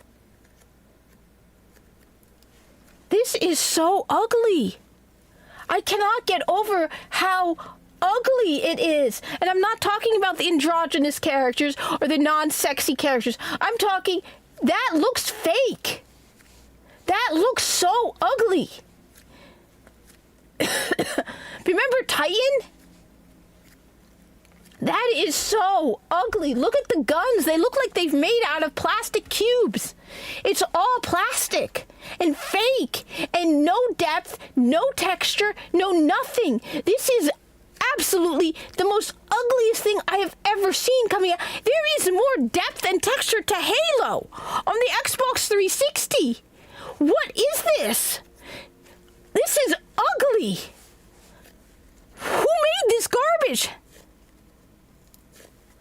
Who made this? meant to be easily digestible or streamlined experiences. Their very appeal lies in their punishing loops, the tension, the messiness, the lack of hand-holding. The moment that you try to sand off the edges to appeal to a broader audience, you kill what makes these games special. Simplify the game feels hollow, add revives, and you holding. The moment that you try to sand off the edges to appeal... What is that?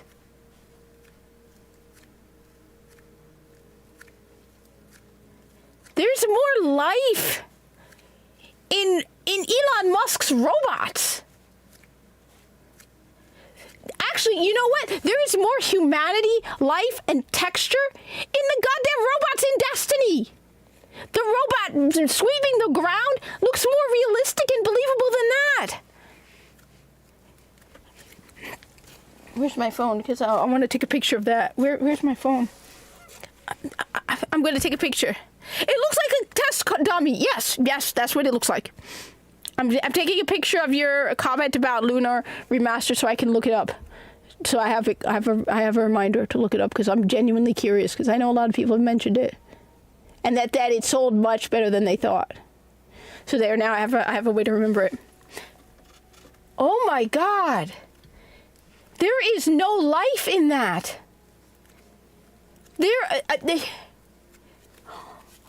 I just wanted to comment on his talking about Destiny 2 player.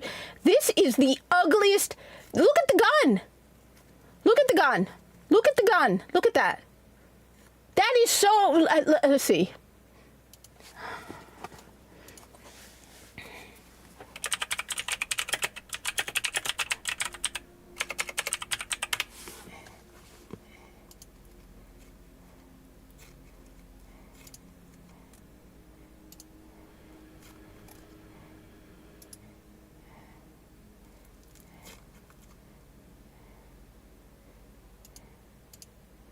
Look at that. The imperfections. Look at it. Versus, look at that. That looks like it's made out of plastic.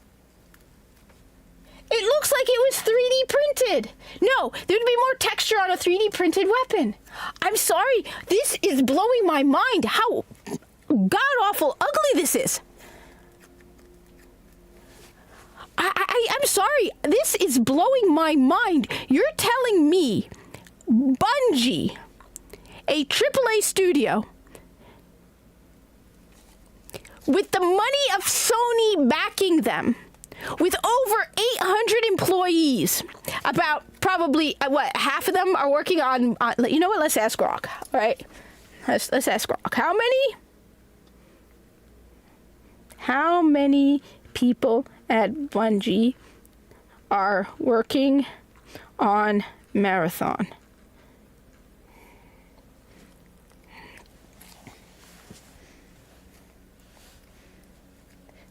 As of September 2024, approximately 300 people at Bungie were working on Marathon. This number represents a portion of their total staff of around 850. 300 people! There are... Wait, let's see. How many people are working on Warframe? No, on Soulframe. Let's see. On Soulframe. Okay.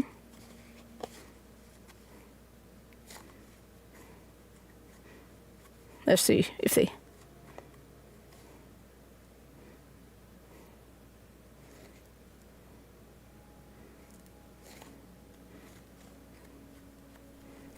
So they don't know for sure. Okay, it says here, exact figures for the number of people working on Soulframe at Digital Extremes are not publicly disclosed in available sources. However, some context can be provided. Initially in 2019, a very small team of mostly artists described as 2 or 3 people worked on basic concepts in the early stages. By February 2022, the team expanded significantly, though specific numbers remain undisclosed.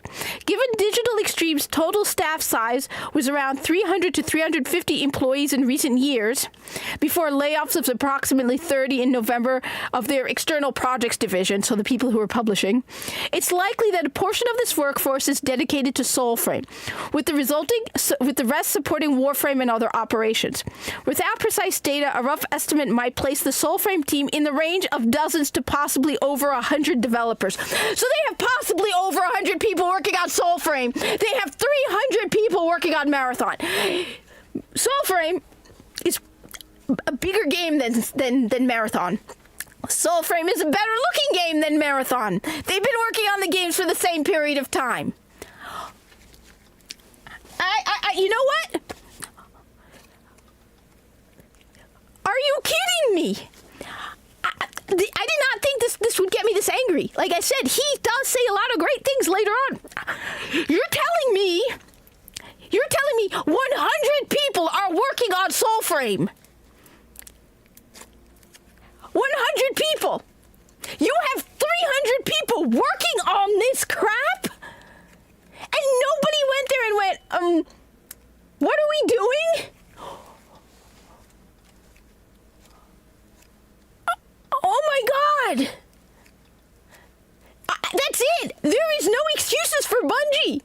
You have no excuses. Nobody. You have 300 people working on this game. This is your best work? You made 4 maps and 1 play mode. Whereas we know Soulframe is, it's a different version of Warframe.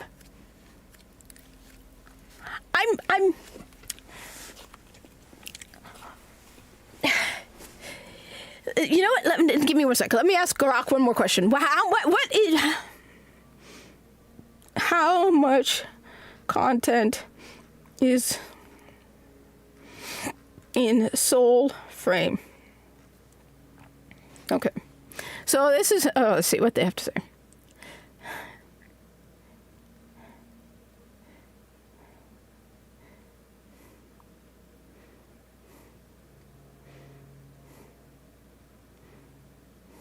That's a lot.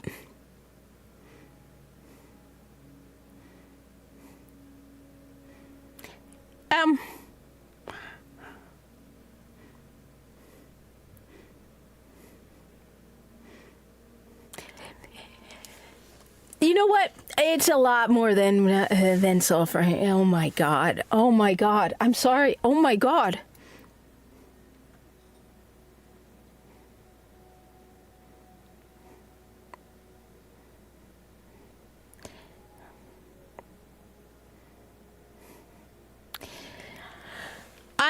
I'm broken. I cannot believe this is what Bungie is making. This is the best that Bungie has to offer. Appeal to a broader audience, you kill what makes these games special. Simplify the loot and the game feels hollow. Add revives and you cut the stakes. Throw in flashy abilities and you undermine player skill. Any of these changes tells fans of that genre that this studio doesn't understand what they're building, and Bungie is already making all of those changes. I mean, case in point, there's no proximity chat in Marathon because according to Bungie, it would be... Hey, Primal One, we were just going over the difference between Soulframe from Digital Extremes and Marathon from Bungie. That would be Soulframe from Bungie. I mean, not Soulframe. That would be Marathon from Bungie, the game they've been working for 6 years on, and now have a team of 300 people. The premium price game that looks flat and ugly. And then there is Soulframe, the game coming from Digital Extremes. Another woke developer, don't get me wrong, but as I said earlier, Digital Extremes has a flame under their butts to keep themselves working, because if they don't, they starve. Whereas Bungie can do whatever the hell they want, and Sony will feed them. So they can, I mean, they've been losing money for years at this point, and yet Sony, Sony finally told them you gotta fire people. Here, let's go back, all right? Look at that! I cannot get over how ugly and flat and untextured and just plain fake it looks, like a child's toy set. It doesn't look real. And you have 300 people working on this. Already pre-ordered. Oh yeah, I definitely pre-ordered Marathon. Whereas, let's not forget, premium price, probably $40 or $50 for Marathon, because, yeah, they're going to get all they can out of people. And then we have Soulframe, brought to you by Digital Extremes, another woke company. But like I said, they actually work, because they will starve. That game is beautiful. That alone is gorgeous. There is texture. And believe it, it's just gorgeous. It's gorgeous. It's gorgeous. And it's being made by 100 people. Whereas, Marathon, oh, it's so beautiful, isn't it? We love Marathon, right? It looks like it's a children's plastic toy. There's no texture. It's flat. It's ugly. It has no texture. I mean, even if the design itself... Yes, it looks like it was made by an indie developer on their first game, right? Or an alpha to an alpha, like a ridiculously early build where they still need to add the texture and feel to it. It looks like a very, very early in development phase, okay? Look at the gun. Look at the texture. Look at this. There's no texture to anything. It all looks like it's made out of the same material. It all looks like it's made out of plastic. That's why I say it looks like maybe a very early, extremely early build. Like extremely early, and they still need to add more detail and texture and believability. Because I mean, even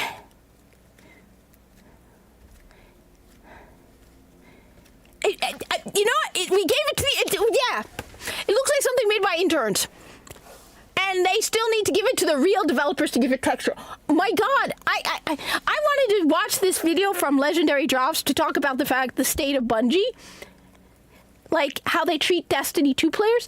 I have never watched this in full because I never really paid attention. I am in shock. I I cannot get over how ugly this is. I cannot get over how ugly this is. This is absolutely horrible. I am in shock. Like, truly, I am in shock. I've only seen it moving quickly and not barely paid attention to it. This is abhorrent. Everyone at Bungie should lose their job. You need to go through and weed the company out. Destiny 2 or Destiny? Because Destiny, if 300 are working on this, over 500 are working on Destiny 2. Because they have 850 people. So they said that, yeah. But let's find out. How many people at Bungie are working on Destiny 2? But I think it's 500 or over 500 people.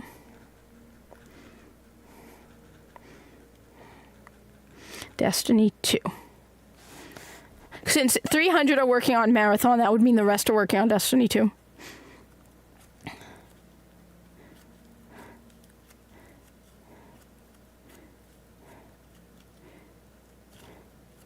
So it says here that posts on X from April of 2025 suggest that around 300 employees are working on Marathon, leaving roughly 550 employees for Destiny 2 and other operations. So, the 550 for all other operations and Destiny 2. So, the same number of people at Digital Extremes working on Soulframe and Warframe are working on Destiny 2 by itself. And that game is garbage. It is lazy. But then it took 300 people to make this. I am, wow. Like, holy shit, wow. Nobody has looked into these numbers. This blows my mind. This looks like a very early build of the game that needs... Look at the top of the gun right over here. It looks like a child's toy made out of plastic. It looks like... Look at the bullets. Oh my God, are you kidding me? Look at this. Squares. Squares. Do you see it? Do you see that? The squares. Oh my God. Oh my God. Who is defending this? Like,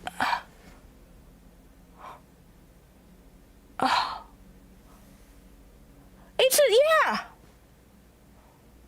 No, you know what? Nerf guns look better than this. Nerf guns look better than this. Look at it. This looks like an early build, not an alpha. Okay, not an alpha. They still need to add the texture. This is a demo of, hey, everybody, this is like a year 2 maybe. We're like, look, we've done the basics. Now we need to add the texture to the game. Oh my God.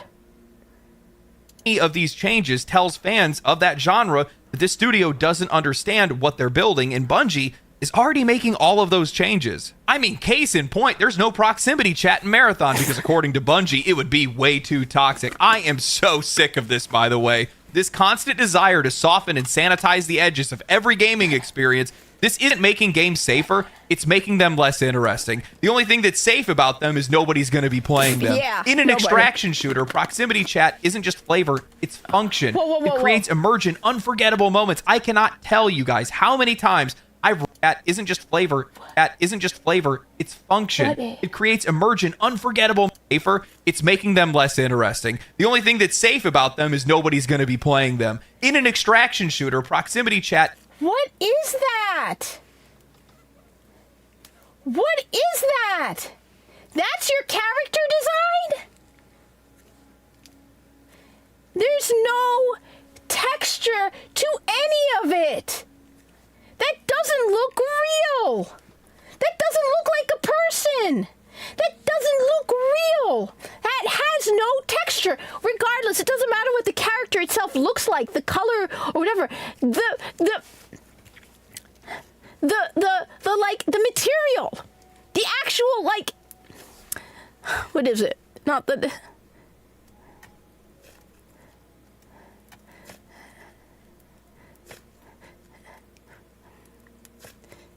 It has no texture. It looks like a cartoon. It looks like a poorly made, cheap cartoon character. It looks like a cartoon character. It doesn't look like a video game. It looks like I said, it looks like Temu Borderlands. It looks like a WB cartoon. Except WB cartoons actually look better than this. Oh my God! There's no texture to anything. This is the ugliest thing I have ever seen. The cheapest.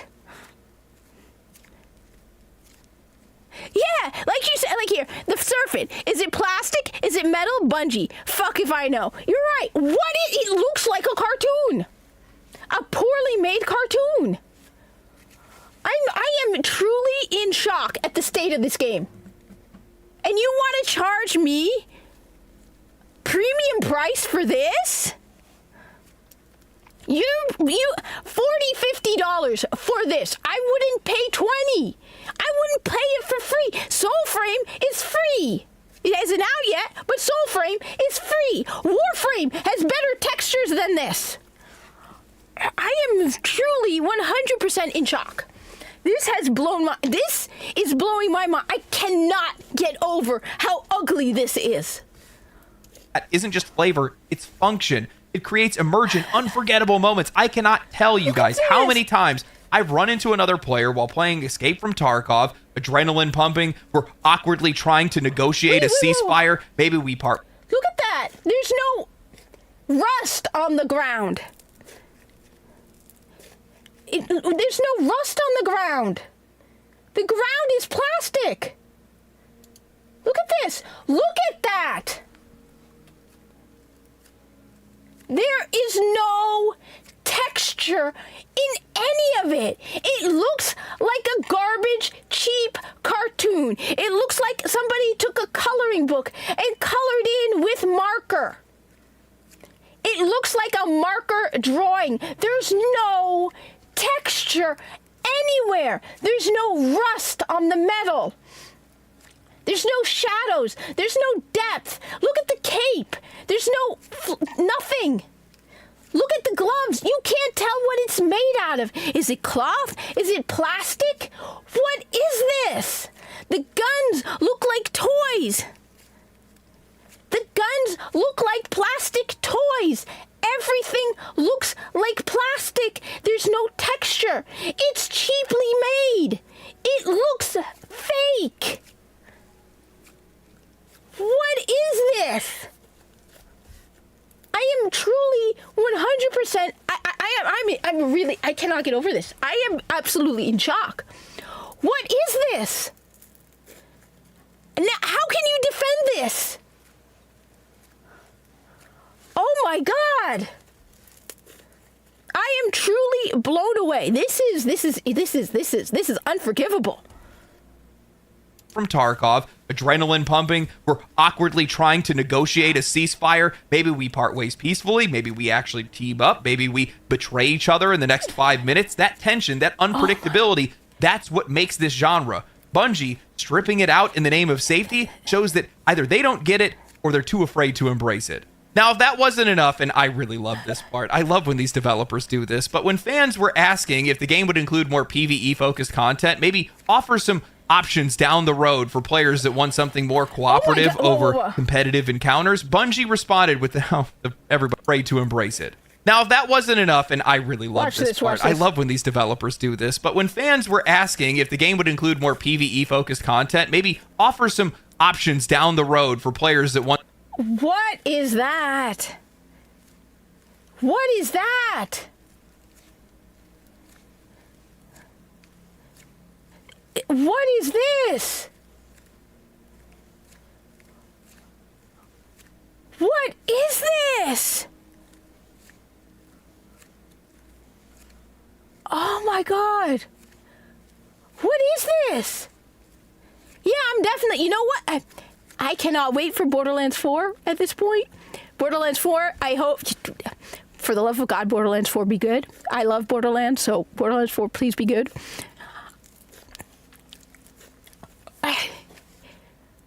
Oh my God. Who, just, you know what? I'm going to be repeating myself. I'm just, look at that. Look at that. Want something more cooperative over competitive encounters? Bungie responded with everybody's favorite line, "This game isn't made for you," telling fans of Destiny PvE that they don't recommend Marathon to them. Seriously, that's the message that you guys want to be sending to the Destiny community. The same people that have funded the game that you're making right now through years of support, expansions, and microtransactions. Yeah, that's the thing I loved what he said. He's like, you told Destiny 2 people, this game isn't made for you. The game that we funded by paying for all of your content, and you're telling us this isn't made for us. You should be begging for us to play your game.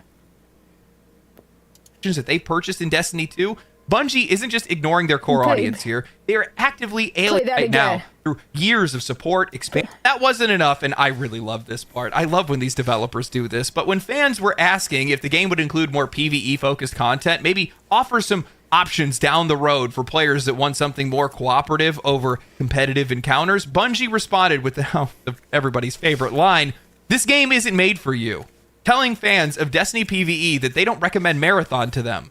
Seriously, that's the message that you guys want to be sending to the Destiny community. The same people that have funded the game that you're making right now through years of support, expansions, and microtransactions that they purchased in Destiny 2, Bungie isn't just ignoring their core audience here. They are actively alienating them. It is... And yet people are from the Bungie, the Destiny 2 community are going, yes, Destiny, yes, Bungie, thank you, we'll take it. Every Destiny 2 player should be saying no. Every Destiny player should be saying no. They spat in our faces. Every Destiny 2 player should be giving them the middle finger. Every Destiny 2 player, after that response, after everything we did, the amount of money and time we put into your game, and that's how you respond, we don't want you? Every single Destiny 2 player should be saying no. Every single Destiny 2 player, if they get offered a code or to join the alpha, should be like, screw you, Bungie, we're not playing. You said this wasn't made for us. Every Destiny 2 content creator should be saying no. But you're all a bunch of losers. You're all a bunch of shills.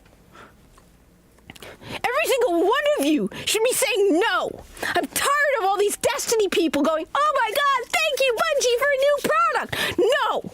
Every single one of you should be turning your back on Bungie for just that alone. That alone is enough to be like, oh, we don't want you, Destiny 2 people. Well, you know what? Screw you, Bungie. See how you function without us. How do you function without us?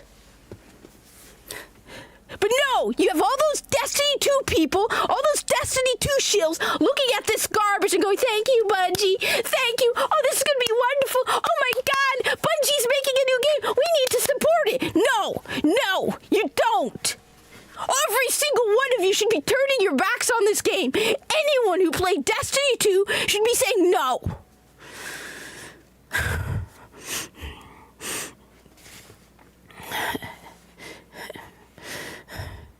I wouldn't be surprised. Everyone's using AI.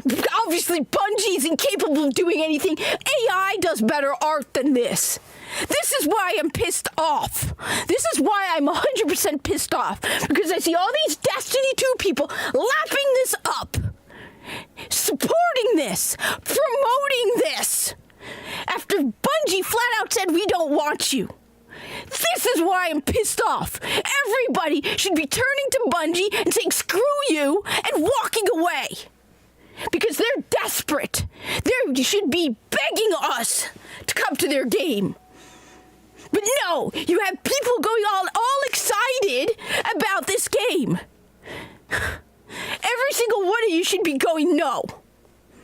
How dare you, Bungie? How dare you?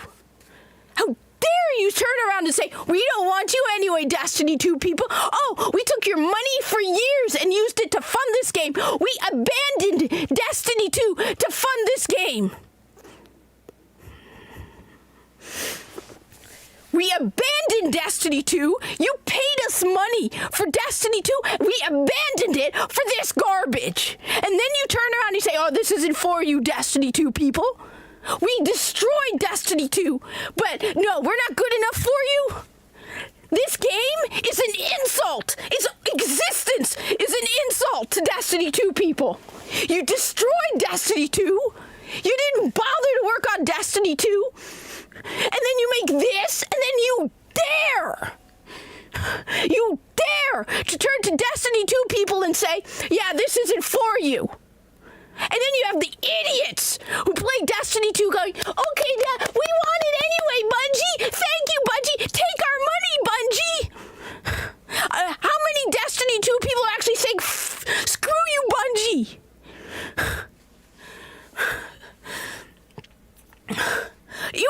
I am so angry at this.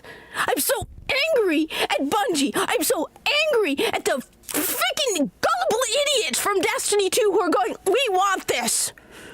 They insulted us.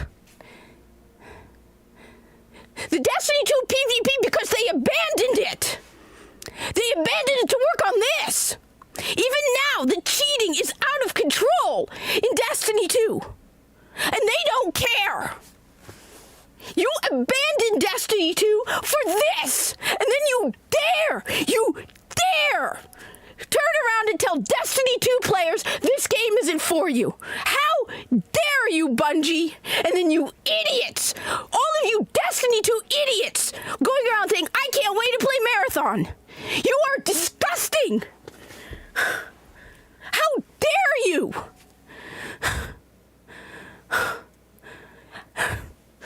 I said, I don't care. Marathon could be the greatest game ever made. It could be for free, but the way they treated Destiny 2 people, the way they treated Destiny 2, I won't touch this. How dare you turn around and tell me this game isn't for you? You ruined Destiny 2. You abandoned Destiny 2. You took our money that was supposed to go for Destiny 2, and you put it in this. And then you dare tell us we're not welcome in your stupid game. And I cannot get over. The one thing that pisses me off above everything else are the people who play Destiny 2 who are like, I'm going to play Marathon. I can't wait to play Marathon. Oh my God, I can't play it. You idiots. I don't care how good or bad the gameplay is. I don't care how good or ugly, which, by the way, this is some of the ugliest video game content I have ever seen. This is cheap garbage. It looks like a early build of the game. No textures, nothing. It looks like plastic. The game is ugly. But you know what? Even if it was the most gorgeous game ever made, even if it had the best gameplay, you destroyed Destiny 2. You insulted and attacked Destiny 2 players. You abandoned the PvP in Destiny 2. You abandoned Gambit. Have they brought any new maps to Gambit? Have they?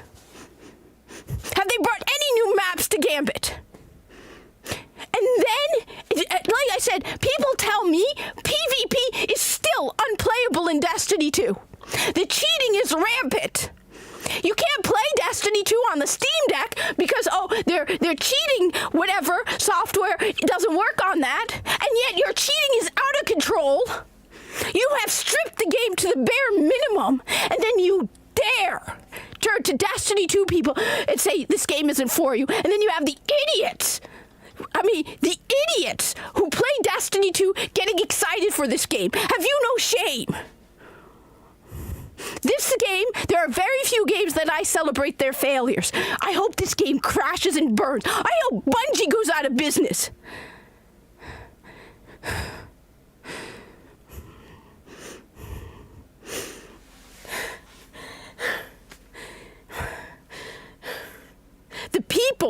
The people, the only reason this game exists is because of Destiny 2 people. The only reason you have jobs is because we paid exorbitant prices for Destiny 2. The constant added monetization in Destiny 2 to the point where it is obscene, where you're paying $100 a year and still have microtransactions where all of the best armor is $15-$20. When Lord Tachi me a while back super chatted me $15 to buy an emote, I thought he'd made a mistake. Lord Tachi me gave me $15 to buy an emote. I thought he made a mistake because I thought there's no way there's an emote for $15. I thought he'd given it to me to buy more than one emote. He was telling me to buy that emote. No, it was a $15 emote. You charge us. The microtransactions in Destiny 2 are abhorrent. You are greedy scum. You charge $100 a year, and then what? Every time there's a seasonal event, you have to pay for the event card. $10 for an event card. Oh, but I just paid $100 for the year's worth of content. And then you dare make this garbage. We just went over it. You weren't, I don't think you were here when we were going over it. Okay, we were going over the number of, okay, this, here. Where's the butt ugly?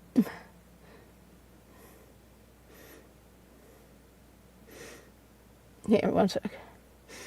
It's baffling to me how many of these studios continue to make the exact same mistake, treating genuine questions like they're nuisances instead of an opportunity. Maybe, just maybe, if Bungie was paying attention, they would realize that players generally like the idea of a PvE-focused experience that maybe offers some options down to be playing them. In an extraction shooter, proximity chat isn't just... Look at that! Look at that! Look at that! Look at that! And then that's... Okay, that... Okay, wait, where? Joshua! Look at that! That is 6 years of Bungie. 300 employees, Bungie, with Sony's money. 6 years. That does not look like it's finished. That looks like somebody took a marker and colored it in. There's no texture, no depth. No, you can't tell what that's made out of. It looks like it's made out of plastic. That's 6 years of Bungie. 300 employees working on this game at Bungie. All right? This is Soulframe. This is Soulframe. This is made by Digital Extremes. It hasn't been released yet. It's going to be free. They started around the same time as Marathon. 6 years, 100 employees. And that wasn't until like 2022 when they finally got 100 people working on it. 6 years, 100 people. 100 people. This is free. And you know what? Not once did Digital Extremes insult Warframe players. I have never heard Digital Extremes say, well, Soulframe isn't for Warframe people. No. I've never heard Digital Extremes insult Warframe people. They never said Soulframe isn't for you. They will probably favor Warframe people to give them Soulframe codes. I know Warframe people who have played Soulframe. They bring up Soulframe during their... No. How dare you? This has texture. You can see the shadows on the trees. Look at it. You can tell that's bark. You can tell that over there, that's stone. You can tell that's leather. You can tell what that is. This looks like plastic. Or not. It looks like a toy. It doesn't look real. Honestly, it doesn't even look like plastic. It looks like somebody took a marker and drew a picture. It looks like a marker. 6 years. It took them 6 years. Millions of dollars more than Warframe has. They have the money of Sony on their back. And then they come out with this. And you have the idiots online going, oh, well, it looks okay. Oh, it's Bungie. I'm going to play it. Oh, this is, by the way, premium price. They're going to charge people money for this. Okay? But DE, this is free. How is it that Warframe has more free exotics and more free stuff in it? Like free stuff you can earn in game than Destiny 2. And Warframe is free. I paid $100 for Destiny 2 last year. And you know how many free cosmetics I got compared to Warframe? And then you come out with this slop. And like I said, the worst part isn't the blind, deaf stupidity. Okay? The blind stupidity from Bungie. It's the idiots who play Destiny 2 who are eating this up. Every one of you should be ashamed. Any Destiny 2 player who supports this, who buys this, who plays this, who encourages people to play this, you should be ashamed. I hope this game shuts down after a year and you lose all your money. How dare you? This game does not deserve to exist after how they treated Destiny 2 people. I am so tired of going online and people, oh, well, some think it's ugly. You do not, this game does not deserve a chance. Yeah, well, given the employees at Bungie, they couldn't make Destiny 3 if they wanted to. They're such incompetent morons. They have over 500 people working on Destiny 2. That's more people than Digital Extremes. And DE is Warframe and Soulframe. All of DE is working on 2 games. All of DE's equivalent is working on Destiny 2. They couldn't make Destiny 3 if they wanted to. They can't even bring back the Red War campaign. They're such incompetent DEI hires. They don't Sony should take the Destiny IP from them and give it to an Asian company. I bet you an Asian company could do a better job. What is this garbage? And like I said, the worst part is, okay, fine. Bungie are greedy, blind, totally not listening to gamers at all. It's the idiots supporting this. The Destiny people supporting this garbage. How dare you? That line, oh yeah. I keep seeing all these Bungie shills supporting and promoting this and daring to support this. How dare you? Flavor, its function. It creates emergent, unforgettable moments. I cannot tell you guys how many times I've run into another player while playing Escape from Tarkov, adrenaline pumping, we're awkwardly trying to negotiate a ceasefire. Maybe we part ways peacefully, maybe we actually team up, maybe we betray each other in the next 5 minutes. That tension, that unpredictability, that's what makes this genre. Bungie, stripping it out in the name of safety, shows that either they don't get it or they're too afraid to embrace it. Look at that. Now, if that wasn't enough, and I really love this part, I love when they don't get it or they're too afraid. What is that? Look at this. Congrats, Johnny. Keep it up. What is this? I guess it looks like it's made out of marker and paper. No texture, nothing. It looks like a poor... Basically, like I said, this looks like an extremely early build, and they still need to put texture on it. It doesn't look like I said, there's texture on this. You can tell what is wood. You can tell that is made of stone. You can tell that's wood. You can tell cloth. You can tell what the texture is just looking at it, right? It's a crash dummy. It looks like a crash dummy. I'm so angry. Afraid to embrace it.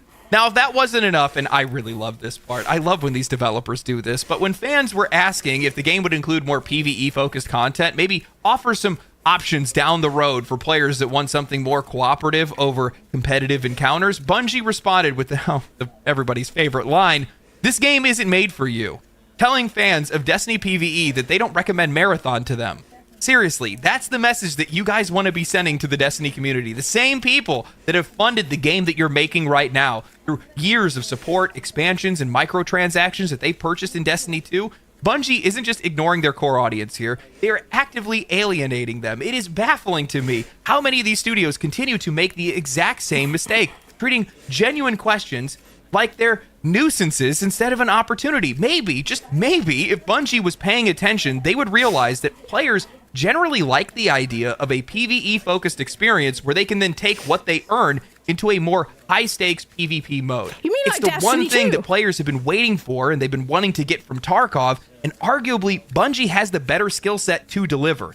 Imagine if having a co-op PvE exploration mode or narrative mode where you can go and build your wealth, skill, and arsenal, and they've been wanting to get from Tarkov, and arguably Bungie has the better skill set to deliver. They have no Imagine if having a co-op PvE exploration. Look at that! What is that? What is that?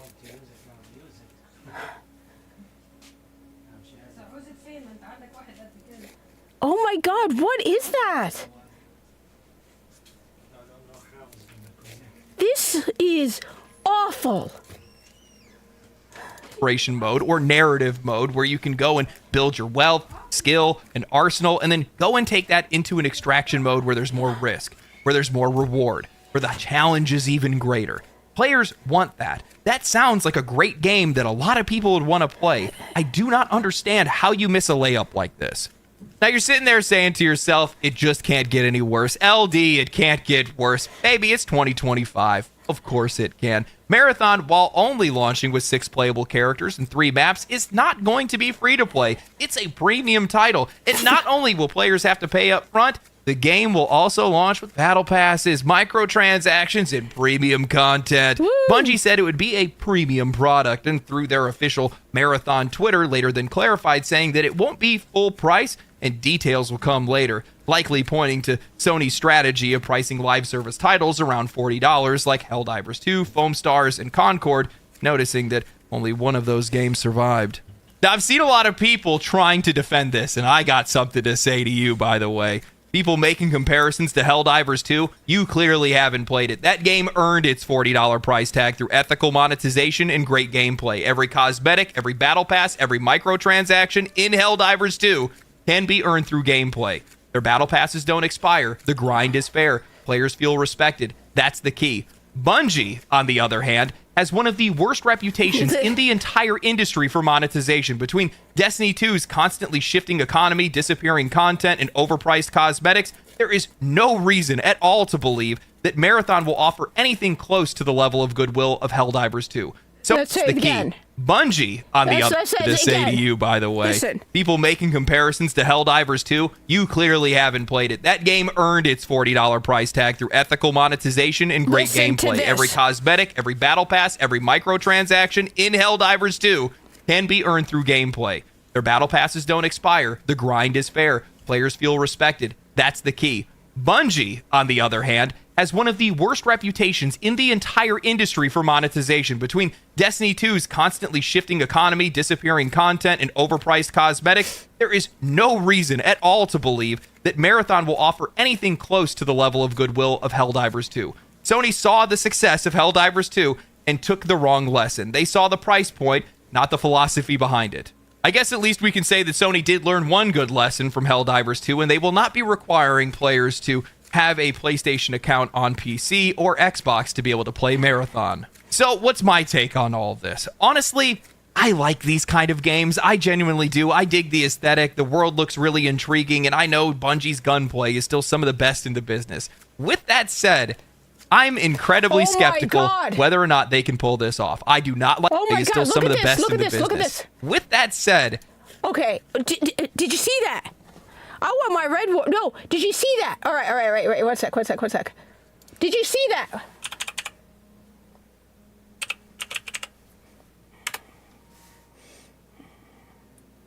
One sec.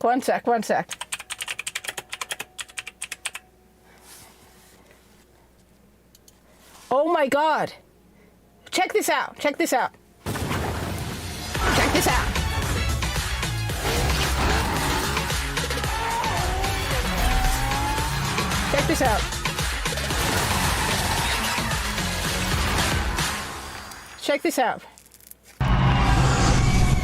Watch this.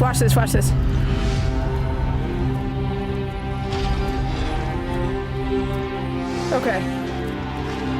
What makes a guardian Oh my God. a guardian? One sec. Makes a guardian.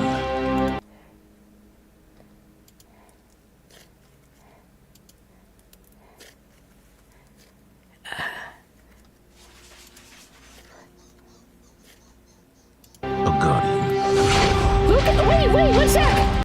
One sec. This is PS4.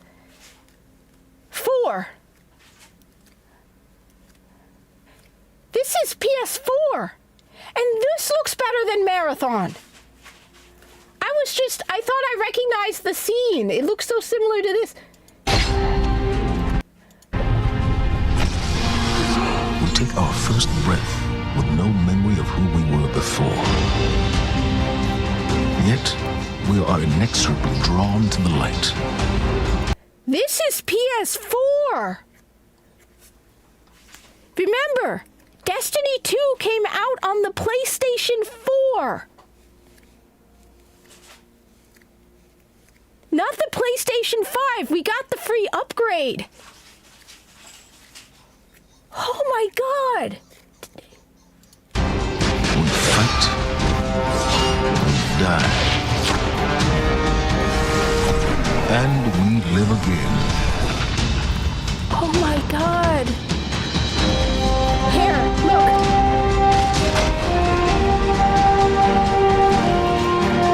We know that we were chosen for a reason.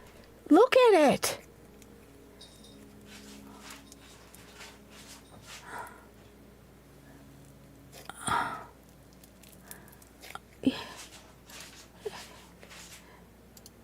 I'm incredibly skeptical whether or not they can pull this off. I do not like the hero shooter angle. Those character designs look painfully weak.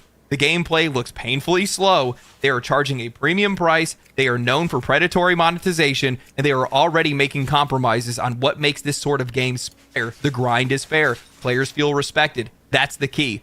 Bungie, on the other hand, has one of the worst reputations in the entire industry for monetization. Between Destiny 2's constantly shifting economy, disappearing content, and overpriced cosmetics, there is no reason at all to believe that Marathon will offer anything close to the level of goodwill of Helldivers 2. Sony saw the success of Helldivers 2 and took the wrong lesson. They saw the price point, not the philosophy behind it.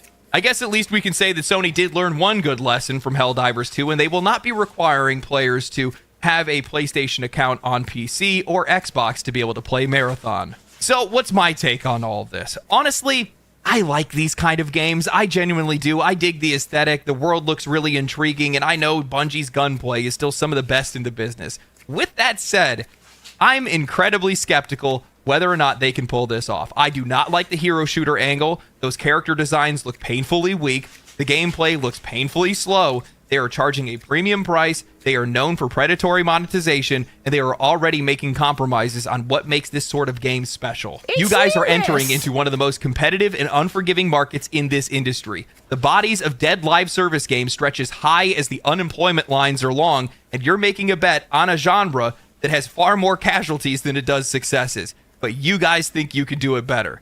I feel like this is just another chapter in this industry's ongoing identity crisis. We've reached the tail end of the Battle Royale boom. These publishers are now scrambling, trying to figure out what comes next. Extraction shooters, to them, seem like the next big experiment, but I don't think they're it. They're just too niche for a broad audience, and broad audiences aren't what Bungie is trying to target.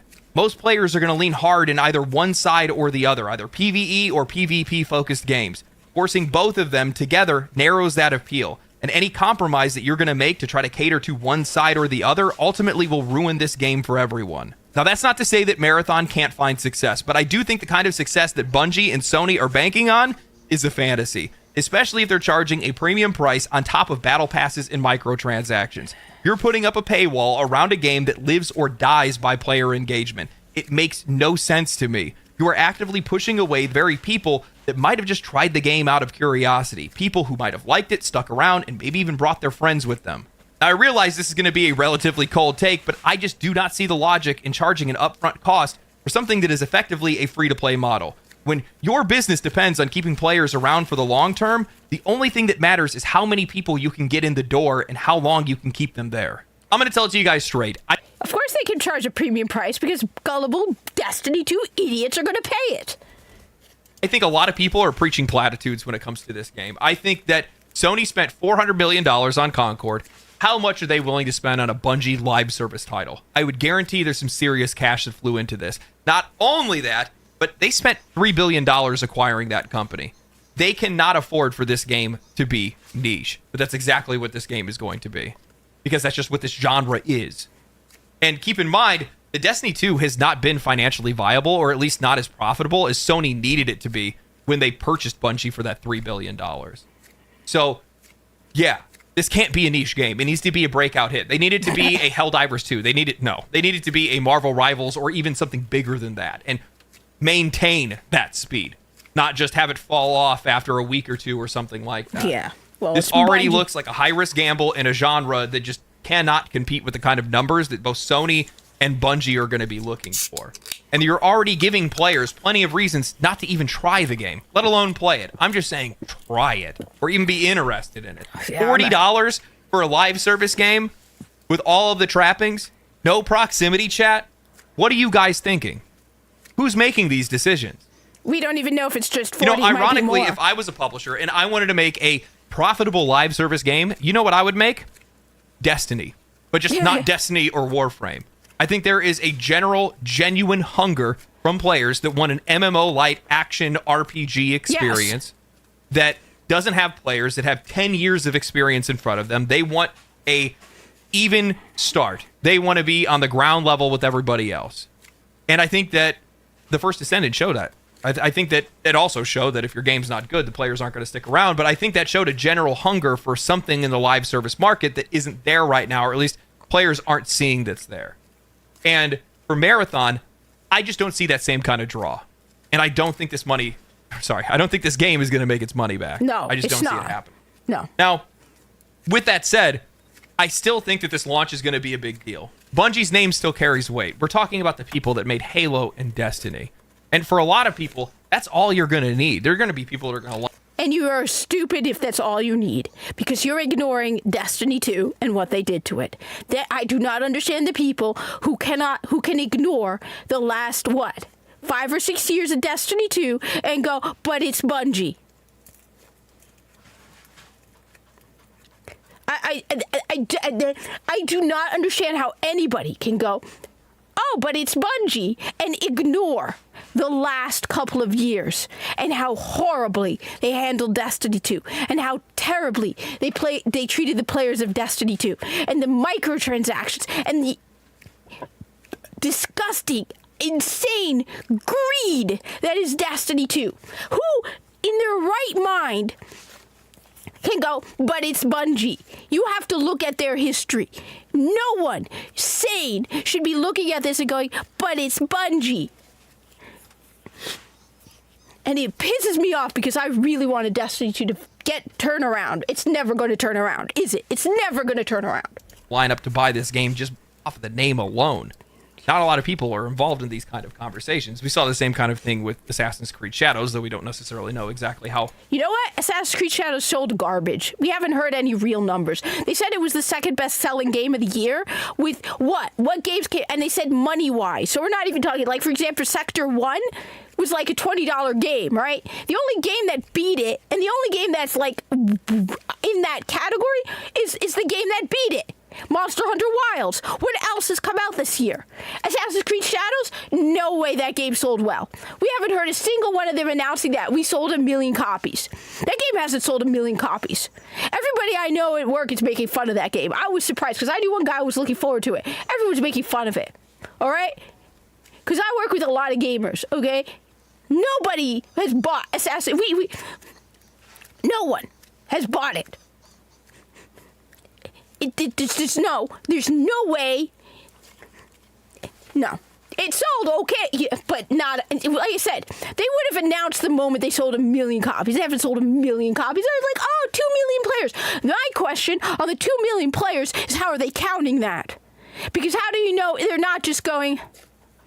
Yeah, and the fact that they're in free fall financially tells me they know the numbers, and they know they're garbage, and nobody's interested.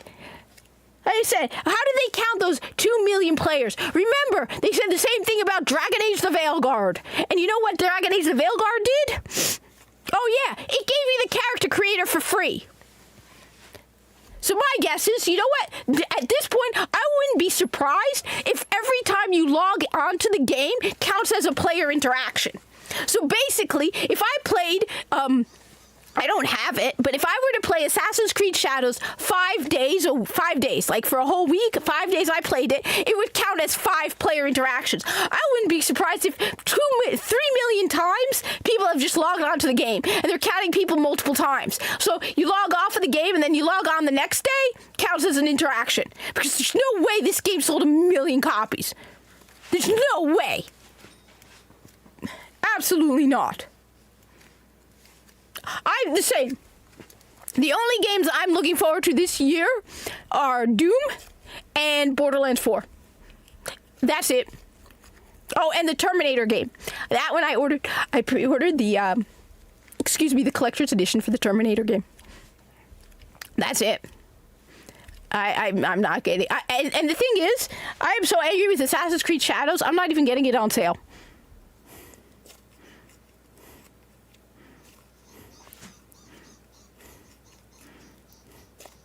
Okay, that actually sounds pretty cool. That actually sounds ridiculously cool. That Terminator TechCom versus Skynet sounds very, very cool. Let's see what else. Because he's the only one who actually made a good video on this. Profitable or how popular that game actually is. But it makes a lot of sense as to why people would be confused by the general discourse surrounding Marathon right now. They see the negativity, they see the identity politics and things like that, the heavy-handed criticisms, and they all look at it and ask, why are you rooting for something to fail that's not even out yet? Because it's and Bungie. I think boiling down all that into toxicity and ideological hate misses the point entirely. Yeah. People do not trust Bungie, and people do not trust Sony. And you're putting them in the same room together. Let me say that again. And that boiling down all that into toxicity and ideological hate misses the point entirely. People do not trust Bungie, and people do not trust Sony. 100%. And you're putting them in the same room together. Again. And that's not a good combination. That's not even out yet. And I think boiling down all that into toxicity and ideological hate it is on Switch. Misses the point entirely. People do not trust Bungie, and people do not trust Sony. And you're putting them in the same room together. And that's not a good combination. That's not what players are looking for. And I think that this game is going to show them, both of these companies are going to suffer the consequences of taking advantage of the very players that they need for this game to succeed. Oh, God, Trust has been a reoccurring theme in some of my recent videos. Yeah. And both of these companies are going to suffer the consequences of taking advantage of the very players that they need for this game to succeed. Trust has been a reoccurring theme in some of my recent videos, and Marathon might be the best case study yet that we've seen for what happens to a studio when it's burned through it entirely. What the media, publishers, developers, and even other players often miss out on, it's not just the tone that matters when it comes to criticism, it's the source. Where is all of this unrest coming from? As a studio, your foundation for your next game should be the players that you already have. You build trust with them, you reward their loyalty, you grow from there. You do not abandon them to go chase an audience that you never even had, especially when that audience that you do have is already skeptical. But that's exactly what Bungie is doing here, because I don't know what happens to a studio when it's burned through it entirely. Are you rooting for something to fail that's not even out yet?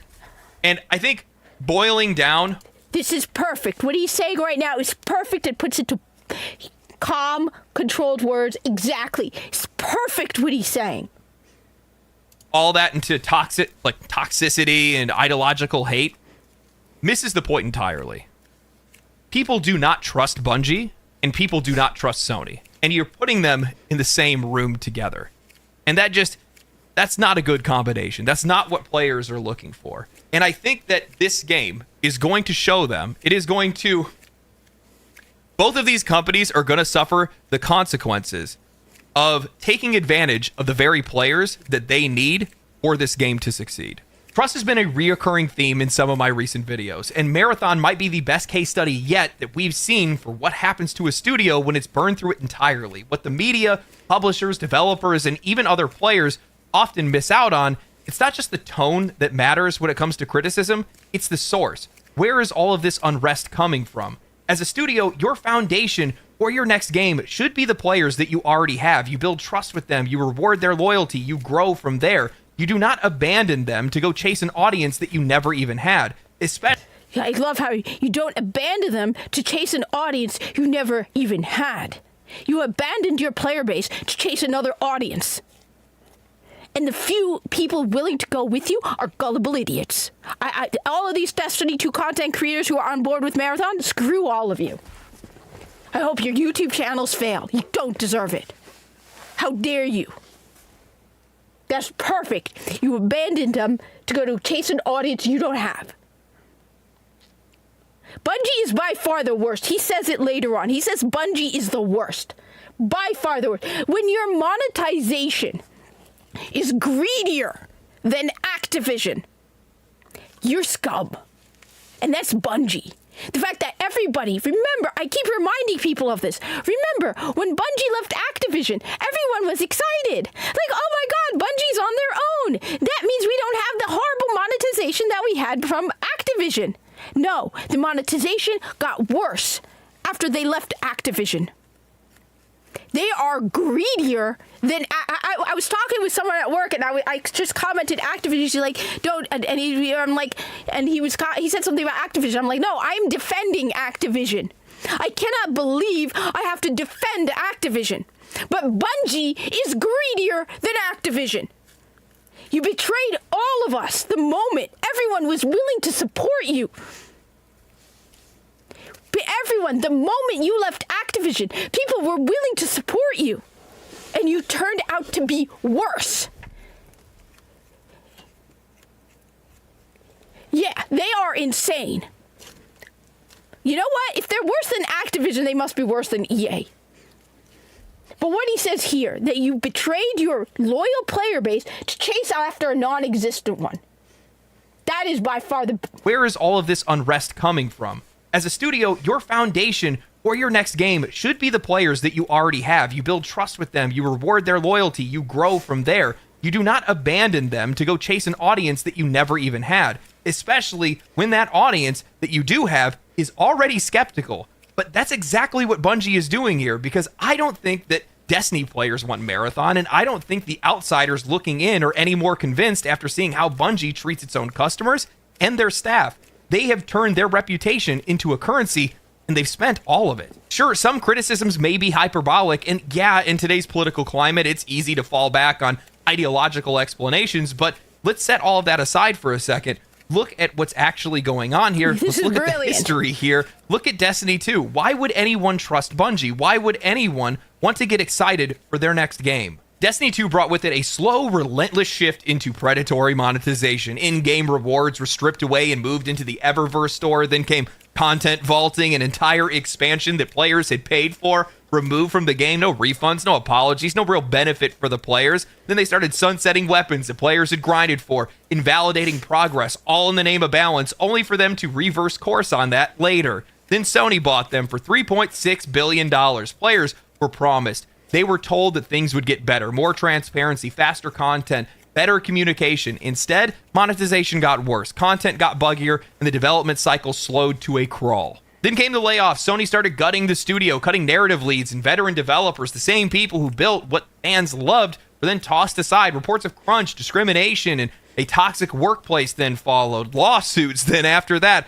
all coming from a studio that constantly paraded around its progressive values in public, but apparently all for nothing. And after all of that, what do players get? They got Lightfall, a broken, bloated, recycled expansion that felt more like filler and cost the same as a full-price title. You know, let's not forget that this is the same Bungie that charges $150 for a free-to-play game, though Steam estimates it'll cost you over $450 if it's not all in a bundle for Destiny 2. There are battle passes, paid dungeons, cosmetic bundles, event cards, paywalled expansions, and a $60 expansion cycle. While it definitely seems that the game's latest expansion was received well, why would players be excited for anything that Bungie then puts out after this? Play that again. They don't trust them, and some criticisms may be hyperbolic, and yeah, this is brilliant. Trust Bungie, and people do not trust Sony. And you're putting them, but it makes a lot of sense as to why people would be confused by the general discourse surrounding Marathon. This is absolutely They see the negativity, they see the brilliant identity politics and things like that,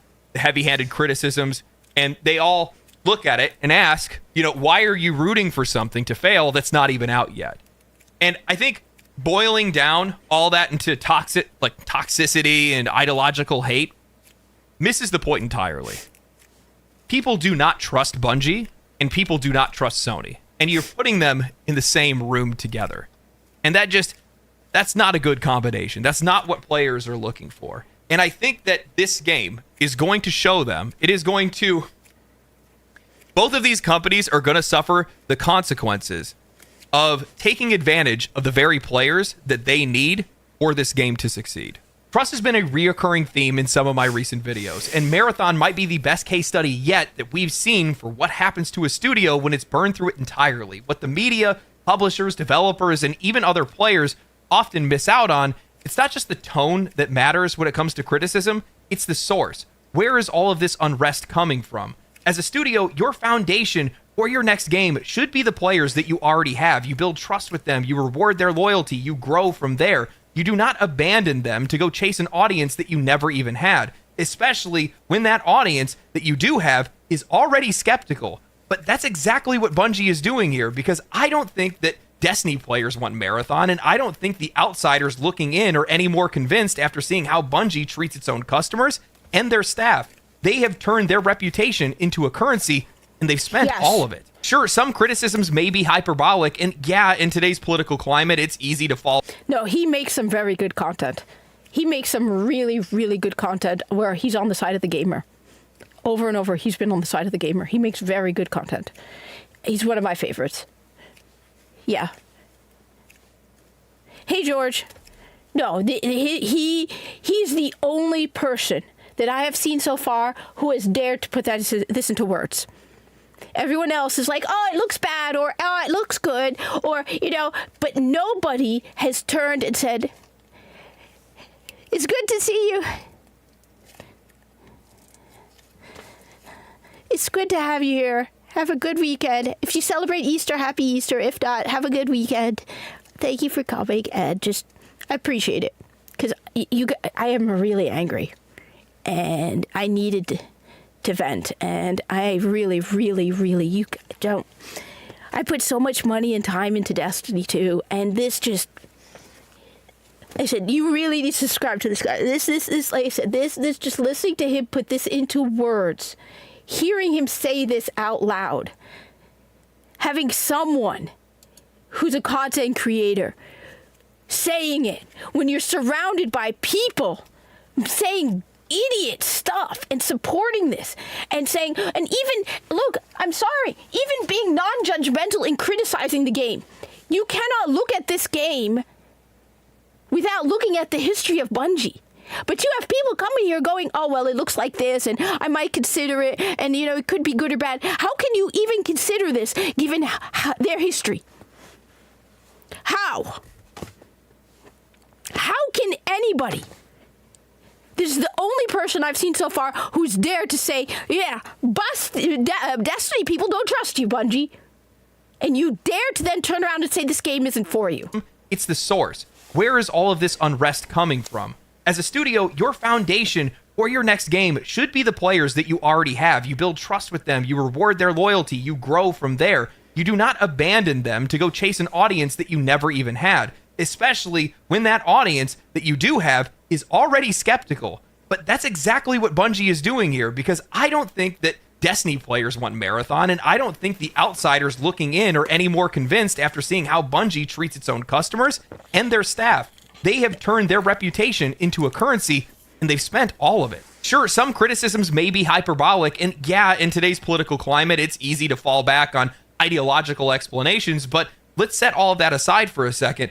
Look at what's actually going on here. Let's look at the history here. Look at Destiny 2. Why would anyone trust Bungie? Why would anyone want to get excited for their next game? Destiny 2 brought with it a slow, relentless shift into predatory monetization. In-game rewards were stripped away and moved into the Eververse store. Then came content vaulting, an entire expansion that players had paid for, removed from the game. No refunds, no apologies, no real benefit for the players. Then they started sunsetting weapons that players had grinded for, invalidating progress. he actually made a mistake there. It wasn't just one expansion. It was multiple expansions. It's the one mistake he made. It was multiple expansions that they took out of the game. In the name of balance, only for them to reverse course on that later. Then Sony bought them for $3.6 billion. Players were promised. They were told that things would get better, more transparency, faster content, better communication. Instead, monetization got worse, content got buggier, and the development cycle slowed to a crawl. Then came the layoffs. Sony started gutting the studio, cutting narrative leads and veteran developers, the same people who built what fans loved, were then tossed aside. Reports of crunch. Honestly, I have no sympathy for the lost jobs. They have already a ridiculous number of below. I've already said this, and I'll say it again. I think the two problems that Bungie has is management and poor hiring. We see it over and over again. Bungie is incapable of functioning on their own. They were failing until they got Microsoft to control them. After that, what happens? They go with Activision. And the moment they left Activision, they became greedy and the game started to fail. Once they lost Activision, they became lazy and they didn't do anything. So one, management is incapable of running the studio. They are incapable of working efficiently. The management is horrible. They have no efficiency, no skill, no ability to handle their employees. They have far too many employees. Like I said, Digital Extremes has 550 people. That's the number of people working on Destiny 2. And yet Digital Extremes, look, they are a bunch of woke, at times, pain in the butts. But Digital Extremes has to keep content coming or they don't eat. Because Tencent is going to back them up. So Digital Extremes has to keep the content going. They know that if they ruin their game, no one's going to play it, and they go hungry. 550 people on Digital Extremes working on Soulframe and Warframe. So one, their leadership is trash. They cannot control, they cannot manage their time, they cannot run a studio efficiently. They shouldn't need 850 people working on on Marathon and Destiny 2. If Digital Extremes can do far more with less people, shows me their leadership is garbage at Bungie. Second problem, DEI hires. We know this is happening for a fact. They boast about their diversity, equity, and all that shit. They hire more women for the sake of hiring women. So they have bloat through the wazoo. They should be hiring competent people, not women and whatever other minorities. No, you hire competent people. If you had competent people, you wouldn't have 550 people, and Destiny 2 is barely running. We would have the bugs, the game-breaking bug. There was a point where Destiny 2 was unplayable. So no, this one I don't agree with him on. They should have fired more people. There are 850 people working at Bungie right now. This is after the layoffs. There are over 800 people at Bungie after the layoffs. And there are 550 at Digital Extremes. And yet when you go and you look at it, what do we get out of Digital Extremes? Constant content updates for Warframe. They are constantly adding content to Warframe. Okay? You get Soulframe. They're working on this, and they keep up with Warframe. Bungie gives us this garbage and barely working Destiny 2. So no, on this one I don't agree. They should have fired more people. And then went back and started hiring people all over again who have skill. Not their writing team. They boasted about their writing team being the most diverse department. Yeah, you hired a bunch of women who can't write and guys who are caught up in their Tumblr and want to share their queer lifestyles. Instead of going to someone saying, hey, did you play Destiny? No, you went to some dude who's like, I always dreamed about Osiris and Saint 14 being boyfriends. Ooh, I want to share my queer lifestyle. Woo! Instead of asking, did you play Destiny? I thought about it. You know, the stupid city Neyamuna? If you actually think about it, you could come up with an in-lore way for that city to make sense. But because nobody at Bungie has played Destiny 1, you couldn't come up with a simple, basic concept. The most simple and basic of all is, oh yeah, what? It's an abandoned city from the Golden Age that got hit by the darkness. That's why it's empty. No, you want to add your stupid they, them, cloud striders. No, you didn't need your stupid cloud striders. You didn't need anything. All you had to do was be like, oh, we discovered an old city from the Golden Era that's abandoned, and the Cabal have found it. We were trying to keep it a secret from the Cabal. The Cabal found it. They're going there to steal the technology. Okay?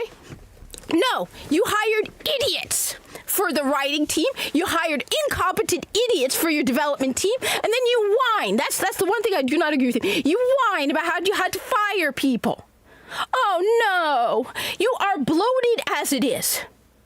Like Ubisoft with 20,000 people, whereas Nintendo has what, 4,000 working on their games and their hardware? So no, this one, no, they did not fire enough people. They kept the idiots. And you can tell because the writing after Final Shape was trash. Absolute trash. The gameplay after there was a point where the game was unplayable. Destiny was more reliable to play than Destiny 2. The servers weren't working. The game was constantly glitching and broken. Multiple times. And so no, they didn't fire enough people. I swear, the guy came on X and bragged about how he always dreamed about Osiris and Saint 14. Who is dumb enough to hire this idiot? If somebody came to me at Bungie and was like, I always dream about Osiris and Saint 14. I want to write for Destiny 2 so I can share my queer life experiences. Woo! I'd be like, yeah, don't let the door hit you in the ass on the way out, because that's not what Destiny 2 is about. Nobody cares about your queer life experiences. What do people care about when they play Destiny? Shooting aliens. No, you gotta have all your queer life experience, because that's not the only queer life experience in Destiny 2. They should have fired so many more people and then gone and opened positions and were strict about who they hired. And you know what? I don't care. I don't care if they're all straight dudes. Don't care who, as long as they have skill and they know what they're doing. But no, like I said, you hire idiots and morons and people who shouldn't be doing the job. But because they meet the right identity quota, because they're in Seattle, maybe you should move your headquarters to Texas or something. They met the right identity quota, your game is shit. And then you keep charging more and more money. So no, they didn't fire enough people.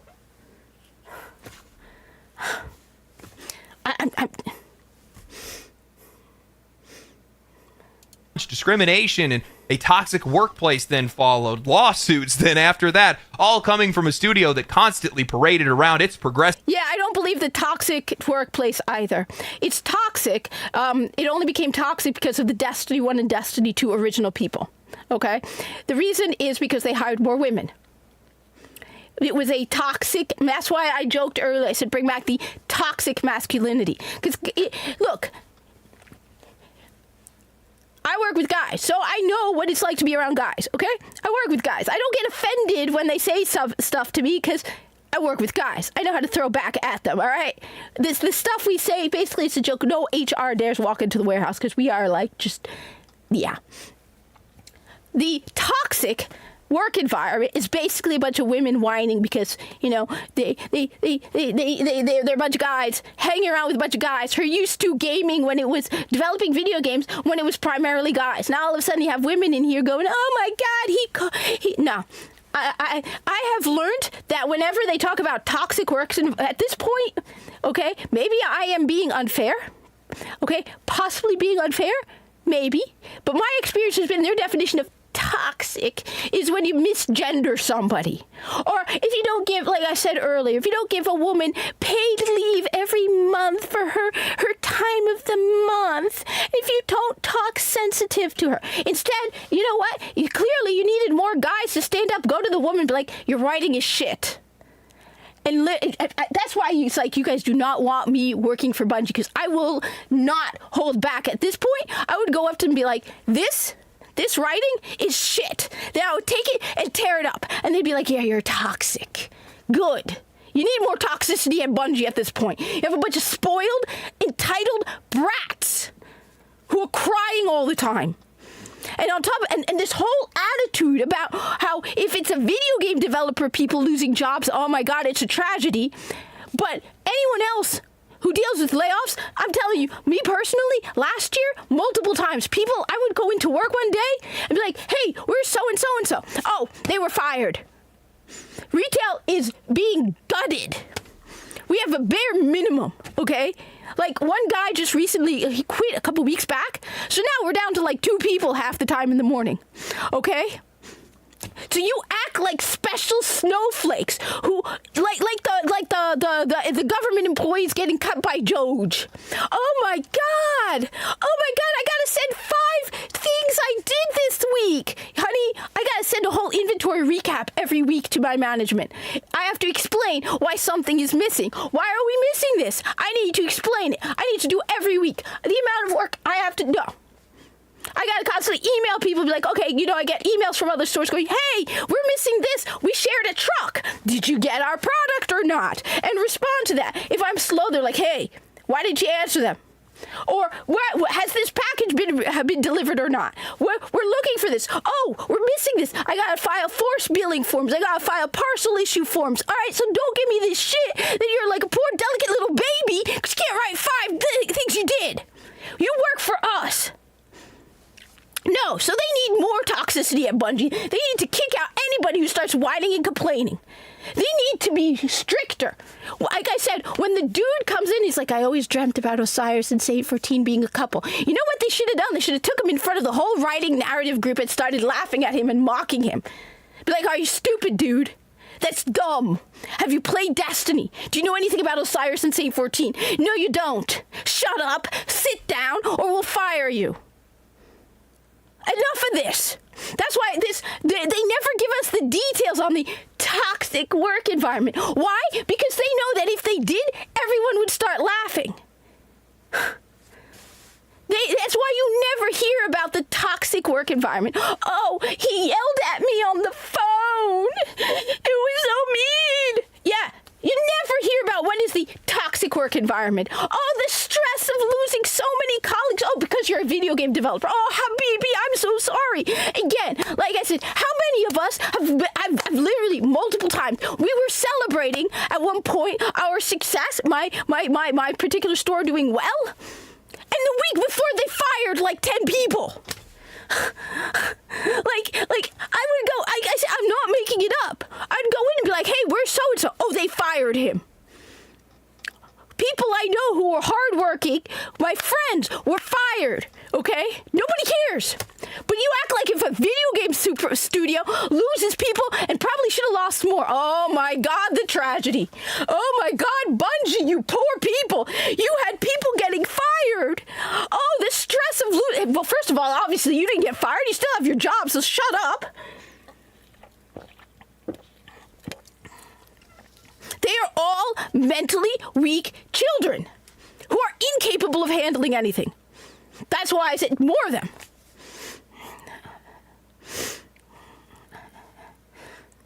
Well, I totally agree. Bring back public shaming. First of all, it would mean you would start thinking before you say stupid stuff. The problem is everyone is on this whole trend of you need to bring your authentic self. No, nobody wants to see your authentic self. Nobody wants to see your authentic self. There are things that you should not be taking outside. Okay? There are things that do not belong on the internet or in public. I want to be free to show my true authentic self. No. When you go to work, you act in a professional manner. Your dreams about Osiris and Saint 14 do not belong in Destiny 2. Your dreams about transitioning with Cade 6 as your best friend because, trans, queer stories in Destiny 2. Do you know what genre of video game you are making content for? It's a first-person shooter. Like, these people are so stupid. No, I am an exception to the rule, okay? The majority of the people who play Destiny 2 are guys. And I hate to break it to you, the majority of guys are straight. And they don't want your crap. They don't want your stupid emotional melodrama where you turn half the men into babies. We need to gatekeep these hobbies better. I'm not stupid. I don't expect Bungie to bend. I hate it when they're like, we're trying to make it more female friendly or all this shit. We're just like, hey, look. I liked Destiny the way it was when it was being made by toxic men. Okay. I liked Destiny 2 in the beginning, when again, it was made by toxic men and I don't mean they're really toxic. That's what they call it, toxic men. When it was made for toxic men. Hey, fine. You want it this way? Fine. I identify as a toxic man. I'm a toxic man. Okay? Cool? Hey? Good. Because that's what I like the game for. I don't like these emotional, melodramatic, oh my God. When the crow was going on, I was Aldrin Sov. So that one I don't agree with him on. I think they should have fired more people. I hope they were careful and they fired the bloat. Basically, just go through anyone who has pronouns in their email, be like, you're out. We're not wasting our time with this woke garbage. Woke doesn't work. Woke never worked. Yeah, well... The values in public, but apparently all for nothing. And after all of that, what do players get? They got Lightfall, a broken, bloated, recycled expansion that felt more like filler and cost the same as a full-price title. You know, let's not forget that this is the same Bungie that charges $150 for a free-to-play game, though Steam estimates it'll cost you over $450 if it's not all in a bundle for Destiny 2. There are battle passes, paid dungeons, cosmetic bundles, event cards, paywalled expansions, and a $60 expansion cycle. While it definitely seems that the game's latest expansion was received well, why would players be excited for anything that Bungie then puts out after that? Lightfall was okay. So, Lightfall was not as good as... So what made Lightfall good wasn't the story, because honestly, I have no idea half the story of Lightfall. Not Lightfall, I'm sorry. Final Shape. After the whole Witness thing, I have no idea what the hell's going on in Destiny 2 at this point. Between the Witness and the Void, or whatever the hell it was, I kept ducking out of the game to the point where... And most of the people I know who play Destiny 2 have no idea what the hell the story is. And honestly, I stopped listening to My Name is Bife, or I didn't care. Okay? I didn't care. So Final Shape, I can't tell you if the story was good or not, because honestly, I didn't care enough about the story. What made the Final Shape good was nostalgia. What made the Final Shape good was basically it was a remake of the Red War, in a way. In a way, it was a remake of the Red War. It brought back Cade, Zavala, and Ikora. Hey, grumpy old gamer. What's up? The Final Shape was nostalgia. Okay? It was bringing back Cade, Ikora, and Zavala and having them as a part of the story. Getting to do missions with Cade, Zavala, Ikora. Whether the story was good or not, I don't know. Was the content? It was the chance to play Destiny 2 with your favorite characters. It was wonderful, and the ending was just amazing. You know what? Let me pause for a moment. I gotta get that. Okay. As a huge...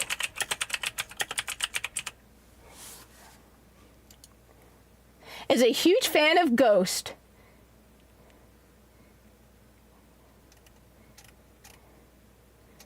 it was the best thing ever.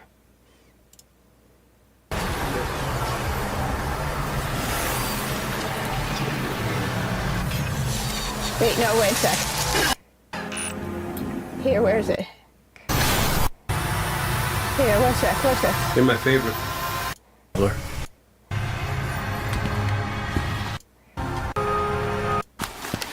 Wait a sec. Here we go. All right.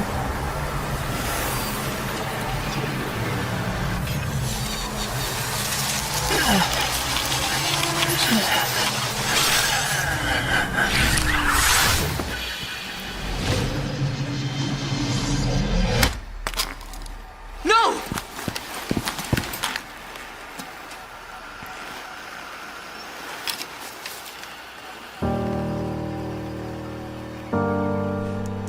Ghost?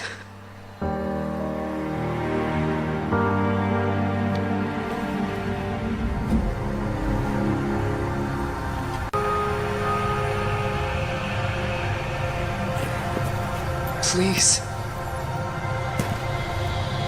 Bring him back.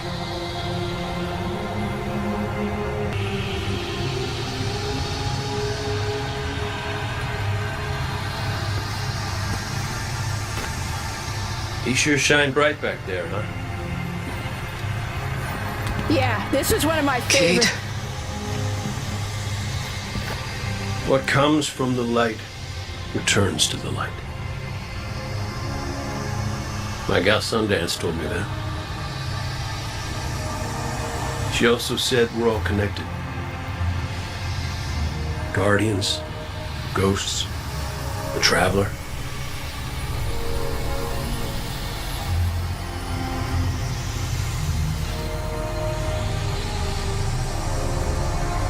Now you tell the others this was my choice. My light. Nobody makes my fate but me.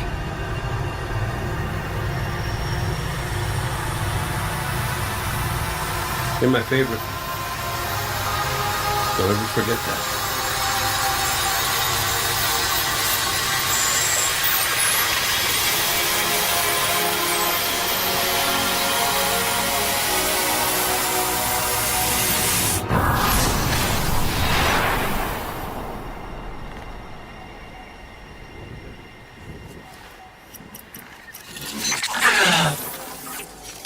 Guardian. There you are. Yeah. They hit us with all the nostalgia feels. They got us right there where yeah. That's why Final Shape was good. I have no idea what happened in Final Shape. The story made very little sense. But the whole Ikora, Cade, and Zavala, and then that moment with Ghost, were all just, that was enough to make it great. Of course, immediately after was pure garbage, but yeah, I bet you the people who wrote Lifefall did not write that. Like, the first time that happened to me, it's like, every time I see it, it's like, oh my God, I want to start crying. Because that would just hit you. Especially Ghost. So, it was okay. It wasn't phenomenal. Honestly, it up until Final Shape didn't make sense anyway. But, like I said, they knew how to not write a good story, really, but just hit the Destiny 2 players where it mattered. And that's why people came out of it going, oh my God, that was good. This. They don't trust them, and frankly, they shouldn't. There's no loyalty left, no goodwill. Here. Battle passes, paid dungeons, cosmetic bundles, event cards, paywalled expansions, and a $60 expansion cycle. While it definitely seems that the game's latest expansion was received well, why would players be excited for anything that Bungie then puts out after this? They don't trust them, and frankly, they shouldn't. There's no loyalty left, no goodwill, just the appearance of a studio that's looking for new ways to squeeze the last few dollars out of whoever's left around. This is one of the reasons why they keep losing players, and when you treat players like disposable wallets, you can't be surprised when they treat your next project like a joke. Bungie and Sony are gambling with their franchises, betting everything on growth, on shareholder satisfaction, on live service revenue, but you don't build trust by gambling. You build it with respect. And right now, that respect is gone. And look, I get it. I know that the discourse around games has gotten more toxic, but so has the way that players have been treated. Studios are demanding more money, offering less value, and when players push back, they're dismissed, they're mocked, they're told that this game isn't made for you. This isn't about ideology. This is the direct result of corporate bloat, of chasing endless growth in an industry that's already overextended. Eventually, you're going to hit a ceiling. You're going to outpace your own audience, and when you can't pull in any more players, the only thing that's left to do is to bleed the ones that you already have dry. How can you blame these players for being skeptical or negative when they're treated this way? I mean, if we take the time to look at all these criticisms through a lens of distrust, it all starts to make sense. Take Marathon's character designs. I personally do not find them appealing. Nothing about them really grabs me, but I do understand what Bungie is going for here. This is a transhumanist universe where people have just given up on humanity. Think Cyberpunk 2077, but another 800 years later. These people have cycled through death and rebirth until the point that they don't even know who they are anymore. These characters aren't supposed to look human, masculine, or feminine because canonically, they've lost touch with that. And this is the point that I think a lot of people miss, is that nuance is lost on a skeptical audience. They are not going to assume the best, they're going to assume the worst. Yeah, I've seen the accusations, the backlash. That's how he put it. I wouldn't even say it's corporate power. Because Bungie has proven it's not corporate power. Because when they were under Activision, they were better than when they were not. They were awful. Some of the worst decisions they made had nothing to do with corporate power. Before they were bought by Sony and after they were dumped by Activision, some of the worst things they could have done were done. So no, in this case, Bungie is nasty. Bungie doesn't need corporate power to make them nastier. There are a lot of instances with corporate power being a mess. But when it comes to Bungie, it's them. They're the greedy bastards coming in and destroying.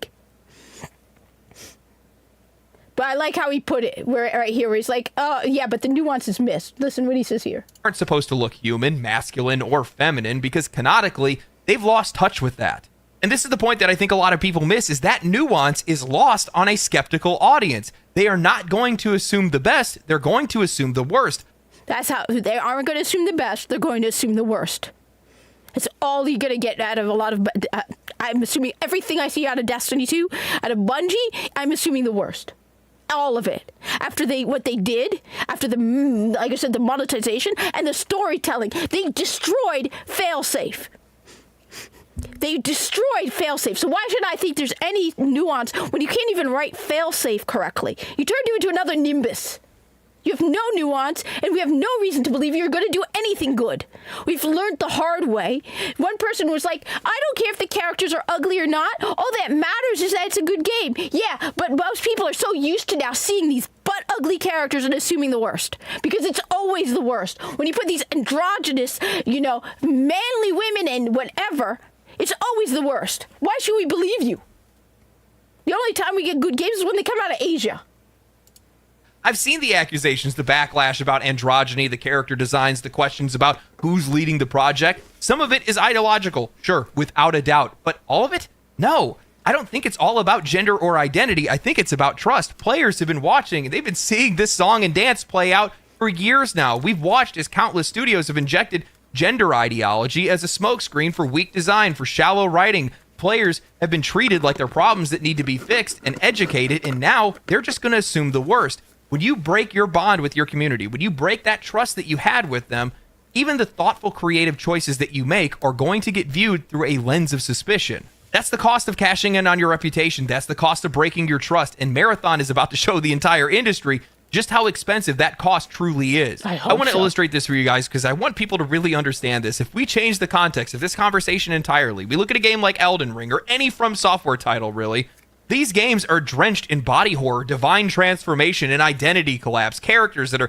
mutating into gods, into beasts, into nothing at all in some cases. While there is clearly masculine and feminine figures within their narratives, the overwhelming aesthetic in these games is androgynous, grotesque, and symbolic more than anything else.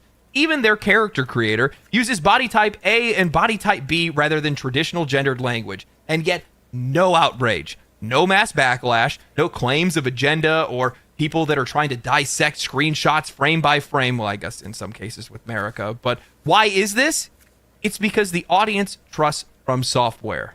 I genuinely feel like this is what so many people in the industry fail to understand. The backlash rarely starts from the content itself. It almost always starts from the studio behind it. When players feel respected, when they feel like they can trust the developer's intentions, they're not going to be looking for reasons to criticize. They're invested. They want to believe. They want that game to succeed. But when that studio squanders that trust, players will scrutinize everything. They will attack everything because they are waiting to get burned again. I don't understand how industry veterans and writers are missing out on such an obvious shift in priorities from some of the most successful studios in this industry. Look at the studios that are out there that are earning goodwill right now. Larian Studios dropped one of the best RPGs that we've seen in years in Baldur's Gate 3. They sold it at a fair price. They packed it full of content, no microtransactions, no season passes, no DLC. Even when fans were begging for more content, what did Larian do? They added it for free. They refused to monetize their player trust. From Software, right now, they're making Elden Ring Night Reign. Fully multiplayer-focused game, no cash shop, no battle passes, or microtransactions. Hello Games has spent years now making No Man's Sky, adding more and more content to it, even when players are begging to give them money. They are dropping massive updates for free, transforming it into something that players actually love. The result? Trust, loyalty, excitement. These studios, when they go to announce their next project, these players aren't going to question it. They're not going to brace themselves for disappointment. They are ready to believe, they want to believe it's going to be great. That's the difference. These developers understand that their audience isn't something to be manipulated, it's something to be earned. Now, this may come as a surprise to you guys, but a lot of people from the industry watch these videos. I get a lot of feedback from developers. Hell, I just recently talked to a CEO. You guys are going to be hearing more on that later this week. I saw that video. But it was good. if you work for Bungie and you found this video for whatever reason, know that this isn't out of bad faith or anything like that. This is just genuine criticism, and I'm being realistic about the position that you guys are in. And you have to do something about that. I don't know how you're going to. The clock is ticking. The game releases in September, and you have to somehow undo what's been done. You have to somehow regain player trust for a new game, and I just personally don't think that's going to happen. You're not getting it out of me. Not with You're what not. these players, Absolutely not with not. what Destiny players have been subjected to over the years. Bungie, in my eyes, is the ultimate betrayal for gamers. We're talking about a company that has always been on the cutting edge of game design. Look, I love that. Some of the best shooters undo what's been done. You have to somehow regain player trust for a new game, and I just personally don't think that's going to happen. Not with what these players, not with what Destiny players have been subjected to over the years. Bungie, in my eyes, is the ultimate betrayal for gamers. We're talking about a company that has always been on the cutting edge of game design. Some of the best shooters that are out there, some of the best memories that they've created for players worldwide. Yet at the exact same time, they are the least ethical studio, in my eyes, in the entire industry. And it's not even close. I've never seen players treated the way that Destiny players have been treated. I'm one of them. Yeah, finally. I love what he said. Finally. Bungie, in my eyes, is the ultimate betrayal for gamers. We're talking about a company that has always been on the cutting edge of game design. Some of the best shooters that are out there, some of the best memories that they've created for players worldwide.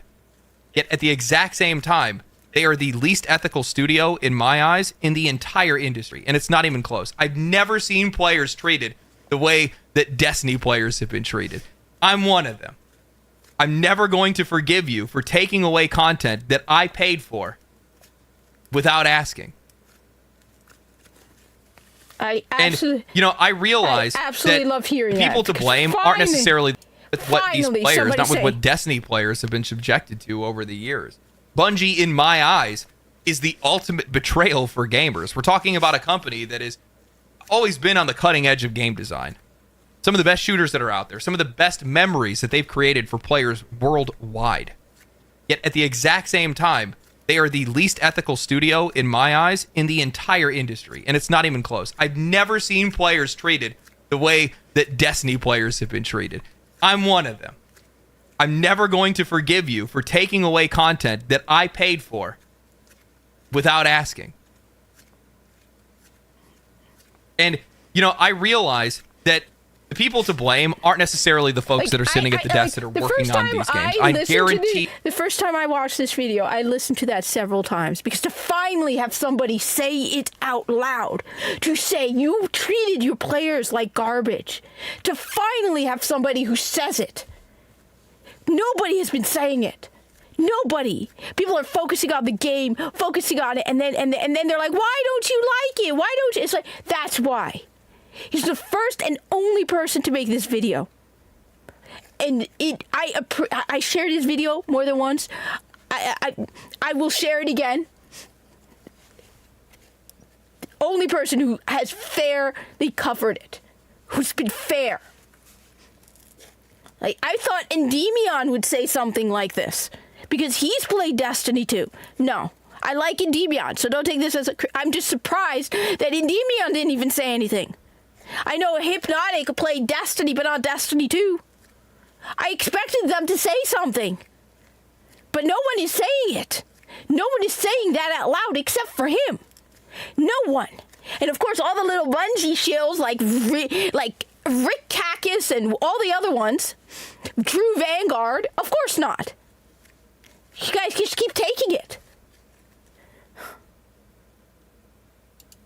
Nobody is the ultimate betrayal for gamers. We're talking about a company that has always been on the cutting edge of game design. Some of the best shooters that are out there, some of the best memories that they've created for players worldwide. Yet at the exact same time, they are the least ethical studio, in my eyes, in the entire industry. And it's not even close. I've never seen players treated the way that Destiny players have been treated. I'm one of them.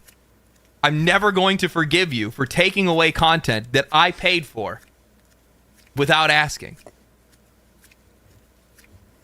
And, you know, I realize that the people to blame aren't necessarily the folks that are sitting at the desks that are working on these games. I guarantee there are some hardworking people that are working on Marathon right now, and to be honest with you, they don't deserve what's coming their way.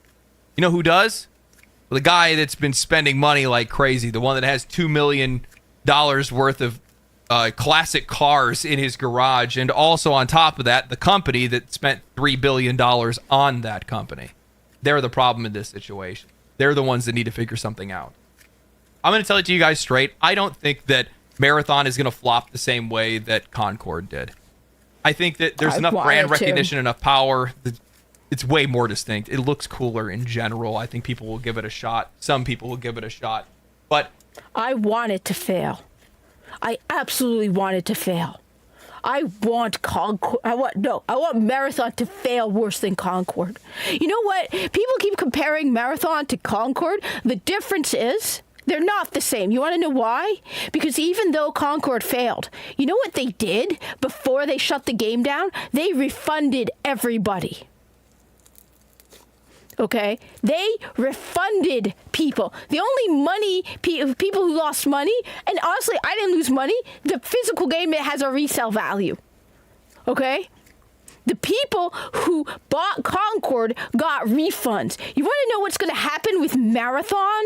They're going to milk the player base for as much money as possible. They're going to keep this game like Destiny 2 until there's like 20,000 people left. They're going to keep it going and going so they don't have to refund you. They're going to keep it going until you can't matchmake in the game. They're going to keep making, and then the gullible idiots like Rick Cackus and all the other Destiny 2 people who go into playing this game, right? They're all going to keep, every time a new season starts, they're all going to be hyping up the trailer. And they're going to keep it going, even as the players drop off. But the content creators keep pushing for it. And the bloody gullible idiots who just do anything Bungie tells them this are going to keep it monetized. So even though right now we have 25,000 people playing Destiny 2, you're going to end up to the point where they can barely match anything in Marathon, but they're not going to refund it. They're not going to shut it down. Why? Because they want to get all the money they can. They're going to keep demanding, and they're going to be taking more and more money and raising the prices and raising them. Because there's a bunch of gullible idiots who are going to do whatever Bungie tells them. And they're going to keep going with those people. The 25,000 people left in Destiny 2. They're going to keep going until you can... Yeah. At least Concord had the decency to realize that the game wasn't working, you couldn't matchmake, and so they shut it down and refunded people. No, Bungie, as he says, has no ethics. They have no honesty. The game is going to be barely playable, and they're going to keep it running just so they can get more and more money. Because this is the bare bones of what Destiny 2 is. I thought about it. This is the cheapest way to make fast money. A looter shooter, but with the bare minimum. Because if you want to make a looter shooter like Warframe or even like Borderlands or stuff, you need to put more into it. But an extraction shooter? Oh yeah, all you have to do is make 3 maps and add loot to it. But the bare minimum, all we have to do is 3 maps, a fraction of what Destiny 2 is. But we can charge out the wazoo for it. Battle passes, even Diablo 4, some people say is greedy, but it has more into it than an extraction shooter. An extraction shooter is the bare minimum required to make loot and make money and monetize.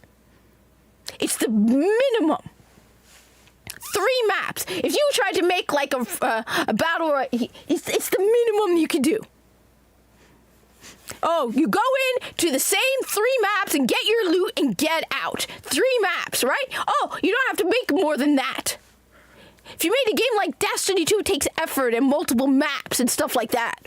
Warframe, multiple maps and story. But this, I wouldn't be surprised if their story content is exactly like Destiny 2, where you just listen to someone telling you a story. You know, going to another console and listening to them tell you another story. This is going to be milked for all the money they can get. They're going to keep it going as long as possible. They don't have the decency of I can't believe I'm saying this, but the developers of Concord had more decency than Bungie. Because they could have kept it going. They could have. They could have left it running and kept the matchmaking barely working, but they didn't. They realized they did the right thing. They shut it down. Concord developers have more decency than Bungie.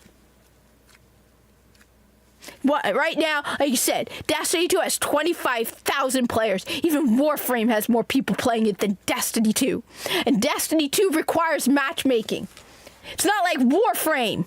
Warframe, you can play it solo. You don't need matchmaking in Warframe. You need matchmaking in Destiny 2. How playable is Destiny 2 right now when you have 25,000 people playing it?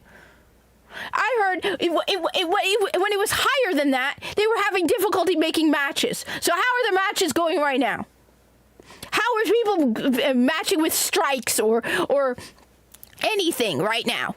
If it was worse with a higher player account. They're going to just keep it going. And I said, Concord at least had the decency to shut down. I mean, Concord also had the decency to refund it, people. So many Destiny 2 people are so angry years later after you remove the paid content. Every single person who, when you mention Destiny 2, I'm mad they took the content away. Hundreds of dollars worth of content. Hundreds of dollars worth of content. And like I said, you didn't even ask. And then everyone who's trying to defend that are like, oh, well, this service, that's not my problem. You have to fix it. I paid for that. Concord at least had the decency to refund his players. They can't even bring back the Red War. Ultimately, looking at the kind of money that they need to make, keep in mind, Destiny 2 is not making the money that Sony needs Bungie to be making. They thought Destiny 2 was going to make more money than it did, and it's just consistently lost players almost year after year after year. And if this game comes out and does not meet the expectations of Sony, it's going to suffer the same fate as Concord. They're going to look at the studio, they're going to think about, hey, what's the cheapest way that we can continue to run Destiny 2 and make it profitable, and then just gut the rest of the studio. Use it as a support or whatever it might be, or probably just lay off everybody, to be honest with you. That's just been the trend that this industry has been going in lately. But that's what I foresee. I just don't see it making the money that this company is probably expecting this game to make. Unless they have a bunch of other projects they plan on doing, but I don't think that's the case. Who knows? Maybe I'll be proven wrong. Maybe they make some big changes. Maybe there's some finishing touches they add before the game. Maybe they delay it for a little bit and they give it a little bit of extra love that makes it a little bit more interesting for players. I don't know. Maybe there is a incredibly broad audience that's out there that is looking for a streamlined extraction shooter experience, and this game is going to fit right into it and it's just going to blow up. Personally, that sounds like a bit of a fantasy to me, but I guess we'll see. I've been proven wrong in the past. I'm not going to pretend like I'm infallible, not by any means. But, yeah, I hope the game is good. I don't really necessarily want to see it fail because it does have a lot of things that interest me. And if it's fun and it's interesting, then I'm going to enjoy the game. That's basically how I've felt with most of these games that come out. I'm never going to necessarily pray for a game to fail, companies to fail. That's I'm praying for the game to fail. Games themselves, not necessarily, because, I like having good games to play. No, I want this game to fail. Hope you guys enjoyed the video. If you guys did enjoy the video, make sure you guys subscribe to the channel, like the video, drop a comment down below. No. Come follow me. First off, he has a really good video right over here. Not the marathon one. This one here. He talks about Lords of the Fallen. And he spoke with the guy who tweets on X about Lords of the Fallen. So this one, that's why he said he talked to a game director. Yeah, he talked to the guy from Lords of the Fallen. So this is actually a really good video. He makes some really good videos.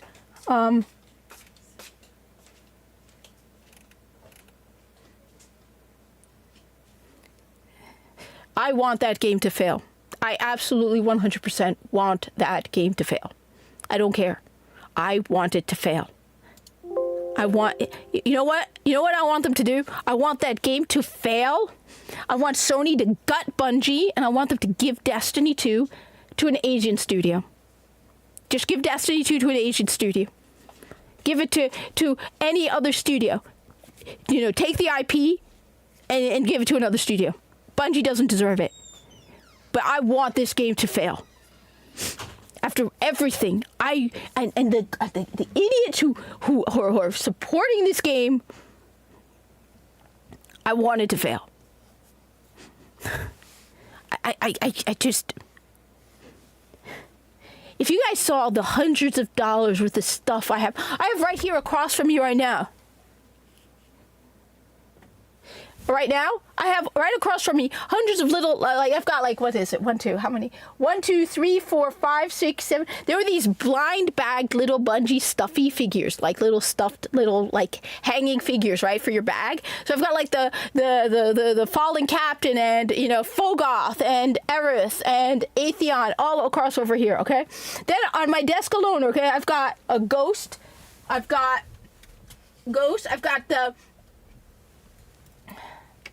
this from the loot crate. Destiny 2. I've got like 3 I mean, the amount of stuff. If I were to make a video, I gotta figure out how to hook up my GoPro and put it on my head, right? So I can make a video to show you the sheer insane amount of Destiny 2 stuff I have. Okay? I've got Funko Pops. I never bought Funko Pops. I bought Funko Pops because they were Destiny Funko Pops, okay? I have, like, I mean, right now, okay, I'm wearing Destiny 2 socks.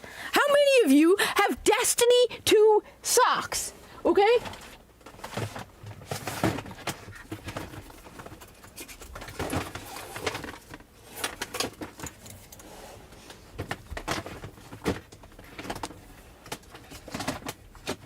Here.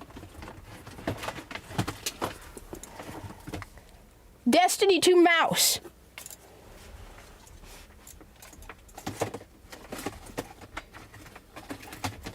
The amount of...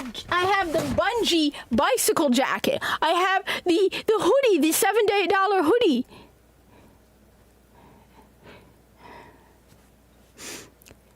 The hoodie. From the... I can't even remember what it's called at this point. I have hoodies that say Destiny 2 on it.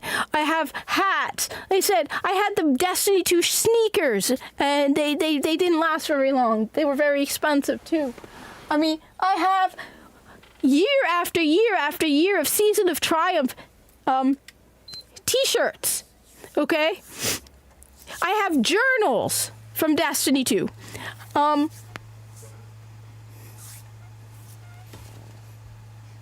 Mouse pad. I mean,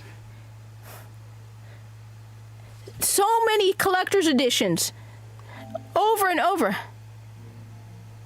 My thoughts on the Switch 2?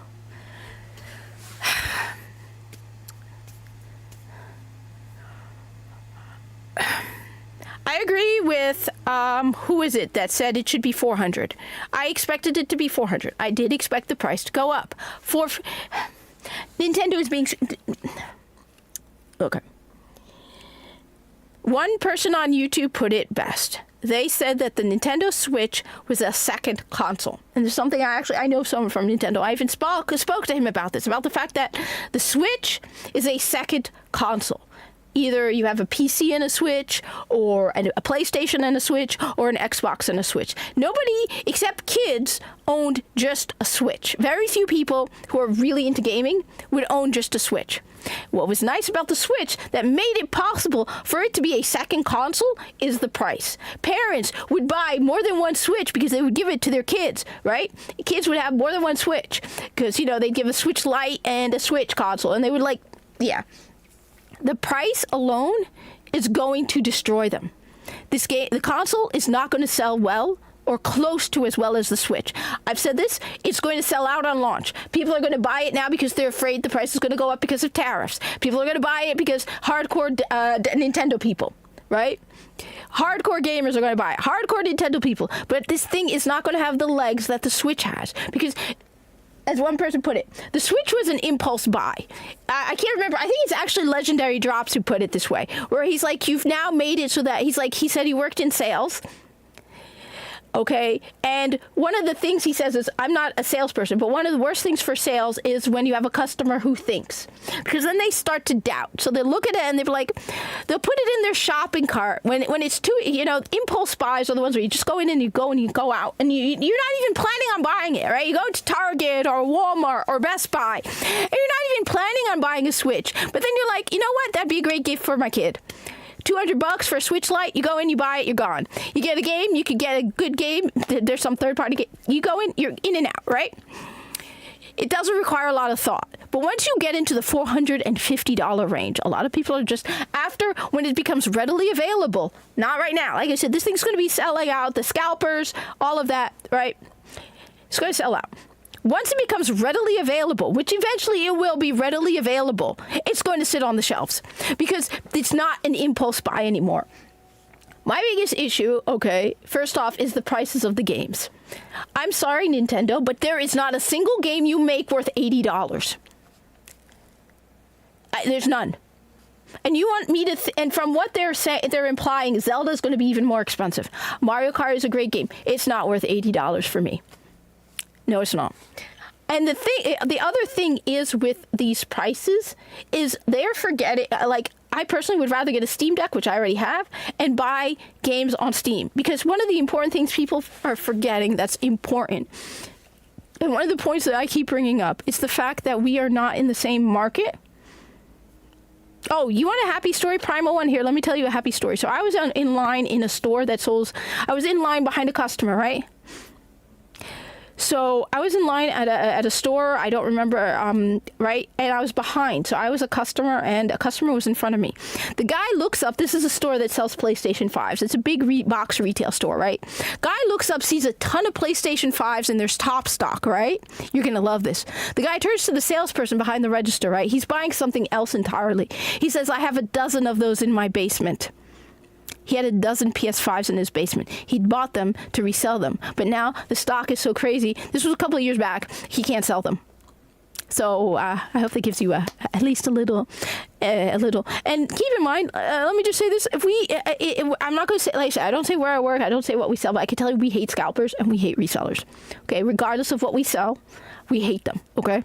Employees hate them. We do whatever we can to stop it, but we hate them, okay? So I thought that would give you at least a little bit of comfort knowing that this idiot ended up with like a dozen PS5s, and I'm standing there behind the line like just, I thought it was hilarious.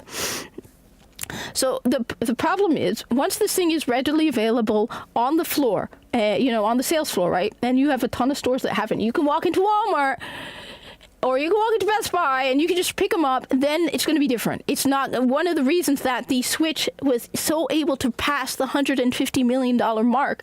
Because I have several Switches, okay? I actually have collected Switches that are like my retirement, okay? I have the Mario 35th anniversary Switch. I have the Monster Hunter Switch, and I have the Animal Crossing Switch. Why?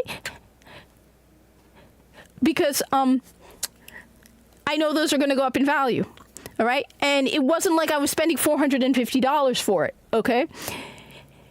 People have multiple Switches because while $300 isn't cheap, it's still not $450. On top of that, this is the thing that these arrogant developers do not understand. 10 years ago, Nintendo might have been special. 20 years ago, Nintendo was definitely special. But honestly, there are so many platformers on Steam that you are probably going to have a better gaming experience. Oh, you're going to lose out on Donkey Kong. But you know what? You have an alternative. You have hundreds of alternatives on Steam. So one of the things that I have learned from stopping playing Destiny 2, from listening to Naughty Dog be like, oh, you're going to play interactive because we're Naughty Dog. No, Naughty Dog, your game isn't new anymore. There are people making games by themselves. Or tiny studios making games, indie games, that are cheaper and better than your game. There are, Black Myth Wukong cost $50 million to make. I think it was $50 or $70 million to make. Smaller studio, okay? And you want me to think that I am sitting on the edge of my seat waiting for Intergalactic? I don't need Intergalactic. I don't need Donkey Kong. One of the things is I used to think that Destiny and Destiny 2 was the greatest game ever made, right? That nothing can come close to Destiny 2, right? That, first-person shooter-wise, their mechanics, their gameplay is the best of the best. And then I started playing other first-person shooters, and I realized, what the hell am I talking about? There's so many other games out there. You do not need to be like, oh my god, it's Bungie, I have to get it because it's Bungie. No, there are so many independent indie game developers out there and small developers making phenomenal games. And once you dump this need and you start opening your eyes to the opportunities of so many other games out there, I mean, you do not need, honestly, you're going to hate me for saying this. Astrobot is a better platformer than Mario.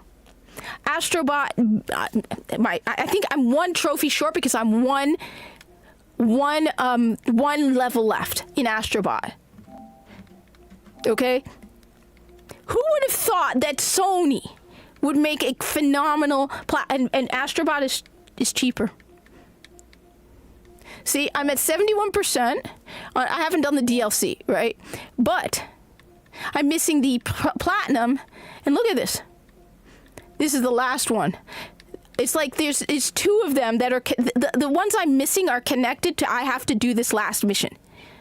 Okay, so it's like there's this one last mission I have to do. Once I do that mission, everything I will claim the last 3 trophies.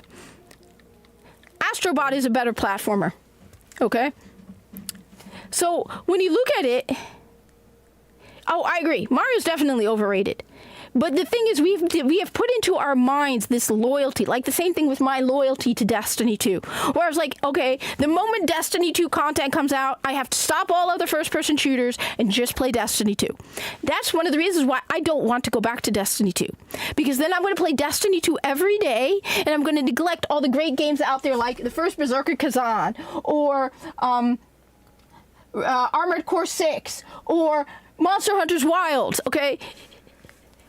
And those are the big name games. We're talking if you go on the Steam Deck and look at the games on Steam, there are thousands of games. So Nintendo doesn't understand that, and a lot of people need to get this into their heads. Okay, we don't need Nintendo.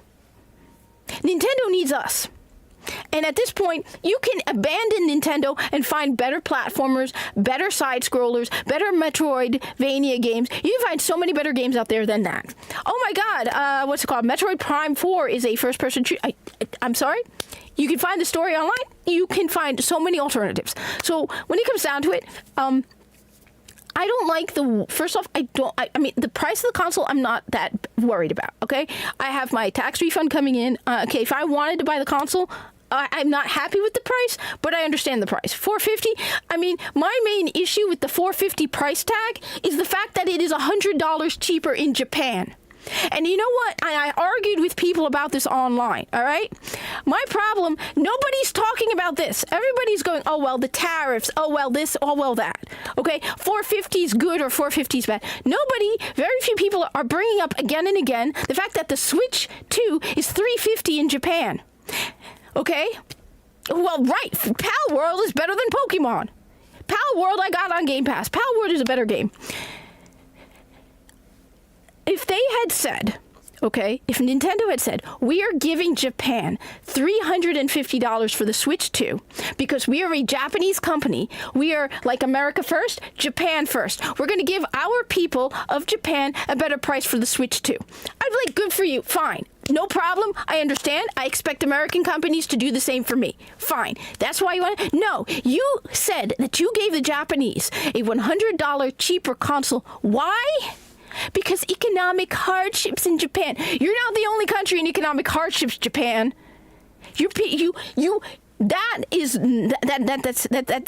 No. Be honest. Admit it. Okay.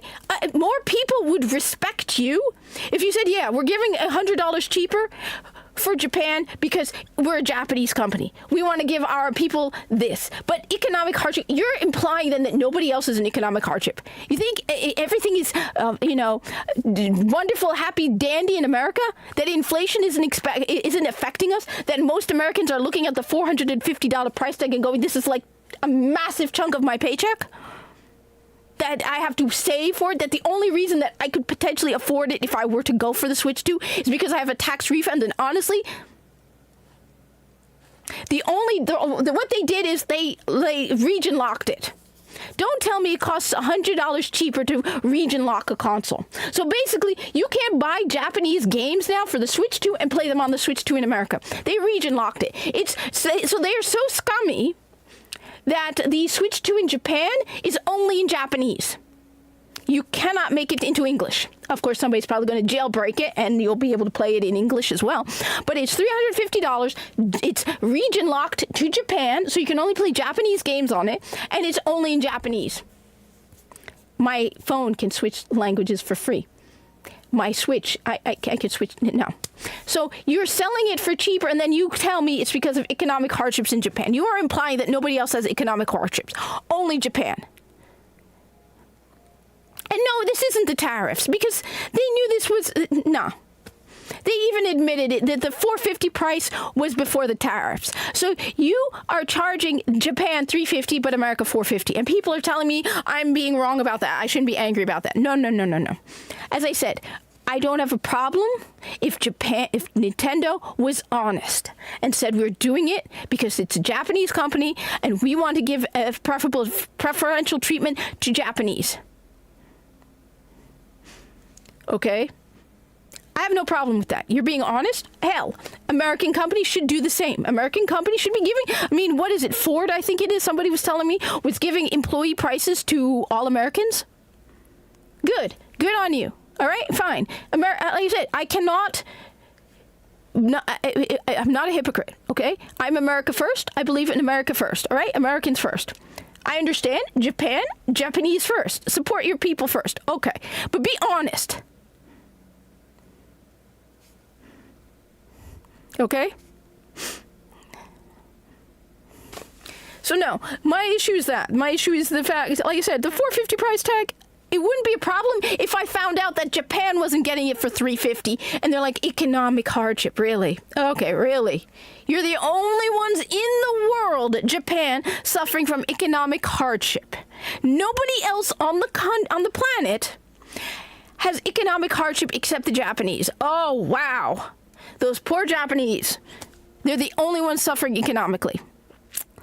Something tells me that's not true. So first off, that's one of my issues, that Nintendo is like that. That they're treating the American market is the biggest market for the Nintendo Switch. They sold more Nintendo... What, are you unhappy that more people in America bought the Switch than Japan? America's a bigger country. Okay, the biggest, and I looked this up because I was like, why don't they build a factory in America? Their biggest market is America.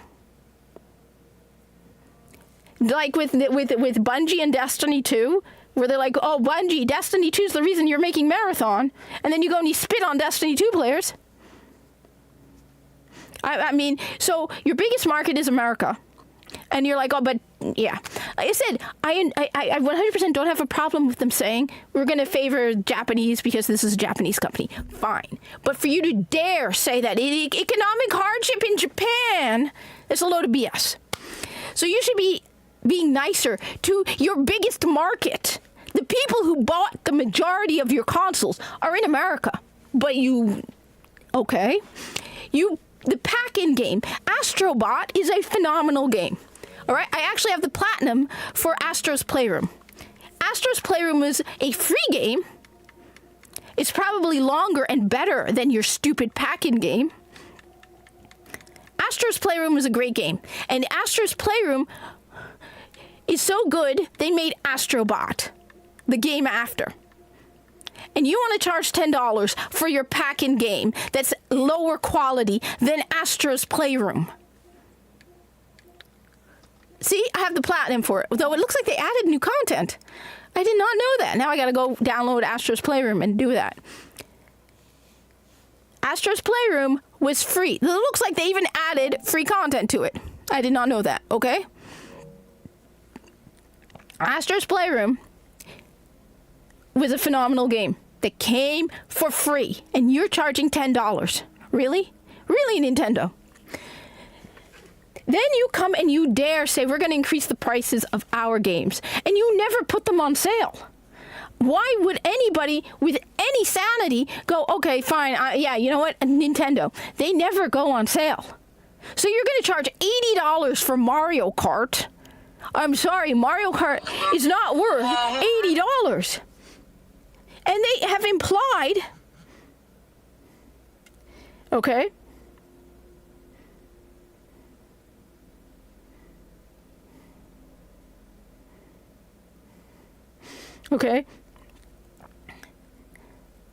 and you So it's because you're Nintendo. Like this whole idea that your games retain value, and so you don't lower the price ever. No.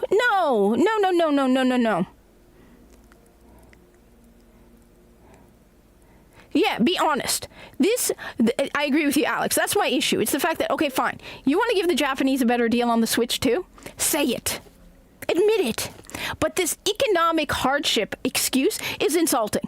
Because you're implying that the only people who deal with economic hardship, and compared to a lot of countries, the Japanese are pretty well off. Compared to a lot of Americans, the Japanese are pretty well off. Okay? So you are implying that there's no economic hardship in America.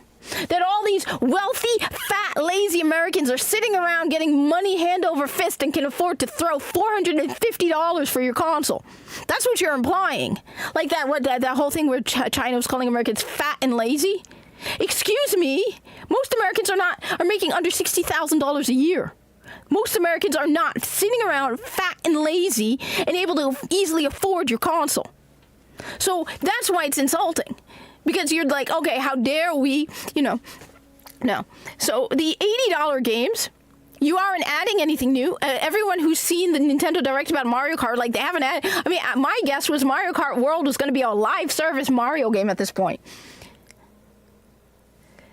You're raising the prices of your games, but not showing us why we think they're better quality. Prove it. On top of that, you're raising the price of your games in a world where there are so many alternatives. Like I said, you don't need Donkey Kong Country. I'm going to keep telling people, you don't need Donkey Kong. There are thousands of better games than Donkey Kong. There are thousands of better games than Mario. Hell, Astro's Playroom, Astrobot, I've seen it on sale recently. Okay? Astrobot is a better game than Mario. So you're arrogant. You are arrogant to a degree that is disgusting. At this point, if somebody were to come to me, because everybody I know knows, everyone around me who knows me knows I know video games, right? So people often ask me advice on buying video game consoles and stuff like that. If anybody came to me and said, what should I buy, the Switch 2 or a PlayStation 5 or an Xbox? I like the Xbox, don't get me wrong, but you notice I'm buying more and more games on PS5 because I don't like what Microsoft is doing with the Xbox. But if somebody were to ask me, honestly, okay, Kat, what console should I get? PS5 or PC? If you want a console, not PC, PS5. Better game variety, and the games go on sale. I saw Stellar Blade on sale. Wait, I think it was at... Because I often look up... I saw Stellar Blade on sale. And their games never, ever go on sale. And the funniest part is them boasting about having Cyberpunk 2077 and Elden Ring on the Switch 2. And they're probably going to release them at full price. Right? Let's see if you know what? I always go, like I said, I usually go with Best Buy simply because though at this point, because there's no resellers, it wouldn't make a difference. The reason I stick with Best Buy when it comes to pricing is because they don't have third party. So that makes life so much easier. Okay?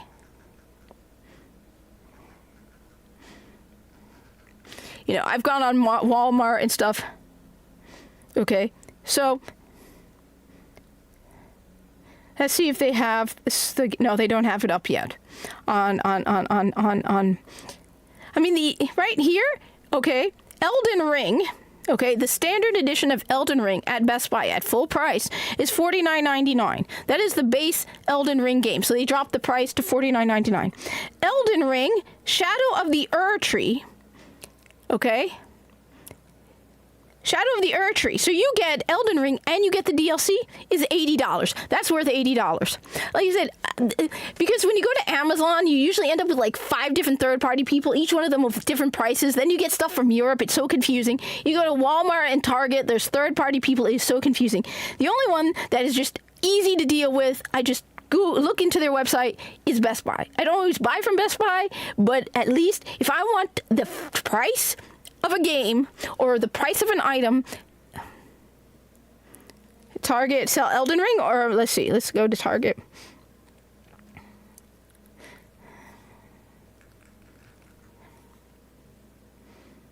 So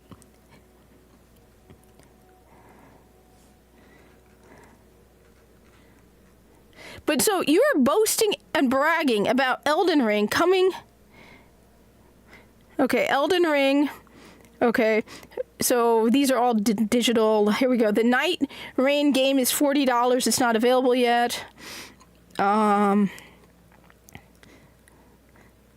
don't think they have it. Damn. It looks like these are just the digital cards. I'm not seeing the actual physical game at Target. I saw it at Best Buy, but I didn't see it at Target. Okay, this is horrible, sir. You know, I'm sticking to Best Buy. Oh my god, what does this stuff have to do with Elden Ring? Best Buy gave me Elden Ring. Oh no, I was just on X. I don't go there as much. Thank you for the like. I try, so what I do is I post in the morning a couple things, and then I will try to... What does a 100 North Turtle Dog Elden meme ring and a clock and Stanley Cups and...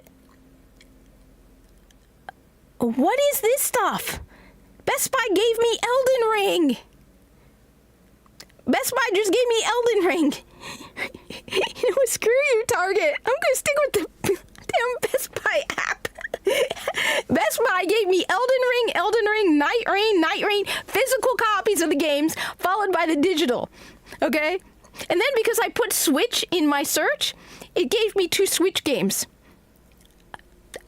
I don't know. You know what? You know what? That's weird. Yes, Stanley Cups. I just don't answer. I need to sit down and answer my messages because I have little doubt that I have a ton of DMs on X, and I keep forgetting to look at messages on X because I'm a very introverted person who doesn't like to answer questions and stuff, and I get nervous around messaging people. Okay? But I find it hilarious that Nintendo is boasting that they were going to be selling Elden Ring and Shadow of the Erdtree and Cyberpunk 2077, which have been out for years and have been playable on the Steam Deck. Wow, Nintendo. Such a win. I am in shock, Nintendo. I can't believe it. Now I must immediately get a Switch 2. Oh my god. And then they come and they raise the prices of the accessories, which I find scummy because if anybody has worked in retail, they know that accessories are that's where the most of the money is made. So they're already making a profit on that even before they raise the prices. Nintendo is also greedy. And one of the things that people forget, and which one of my criticisms of the Switch, was that Nintendo makes money on the Switch. You see people talking about the Switch and the PS5 and the Xbox, and they're like, people don't make money on the consoles. No. Nintendo makes money on the Switch. Sony loses money on the PlayStation. Xbox loses money on the... Microsoft loses money on the Xbox. Nintendo makes money on the Switch.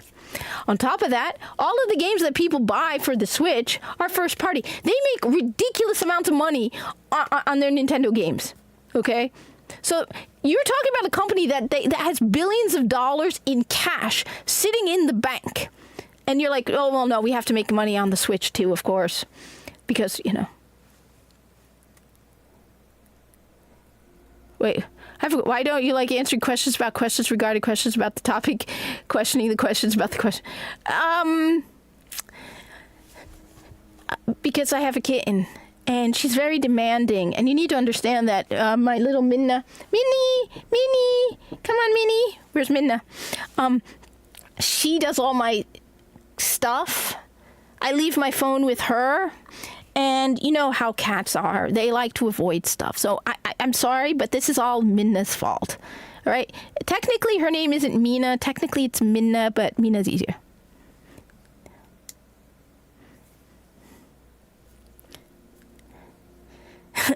I'm disappointed. No, the thing is... So...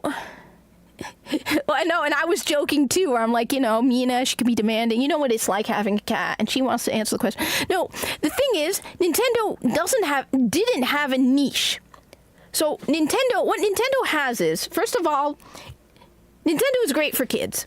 But the thing is, and this is a point that another YouTuber made, not me, someone else made it, and they're right. Because even before I saw this guy, I know a guy from Nintendo, I was talking with him. The Nintendo Switch is a second console. Okay. Most of the people I know have a Switch and something else. Because if you want to play third-party games, I'm sorry, you're not playing them on the Switch. You're not playing them on the Switch. For one thing, they go on sale more often off of the Switch. So most people either have a Switch and a PC, a Switch and a PlayStation, or a Switch and an Xbox. Because the Switch was cheap enough that you could have it as a second console. Then a lot of parents bought it for their kids. And what's nice about the Switch is it's cheap enough. You have 3 kids, you can buy 2 of them Switch lights and put a Switch and plug it in, right? You can it's not so expensive that you're not going to give it to a kid to play on the playground. The Switch Lite at one point was ridiculously popular because kids were playing it on the playground. And it was like $200. Kids could just take it, play with it wherever they want to go. Put it in a protective case, you're good. Okay? You can play Switch games on the Switch Lite. People were buying these for kids, and it was their second console. The Switch 2 cannot compete with PlayStation, and that's what Nintendo doesn't understand. The Switch was not competing with PlayStation and Xbox. That's important. They're right. Nintendo said they weren't competing with PlayStation and Xbox. And when it came to the Switch, it wasn't competing. People who bought the Switch were buying it for kids or as a second console. They were not buying a Switch instead of a PlayStation 5. They were giving it to their kids because they wanted kid games, so they weren't going to buy them a PS5. They want something more kid-focused, so a Switch is easier. All right? The problem is right now, Nintendo is now competing with the PS5 and the Xbox. And any actual gamer who cared, first of all, anyone who cared about Cyberpunk 2077 or Elden Ring already owns it at this point. Or they'll buy it on a console like a PS5 or an Xbox where it's better quality.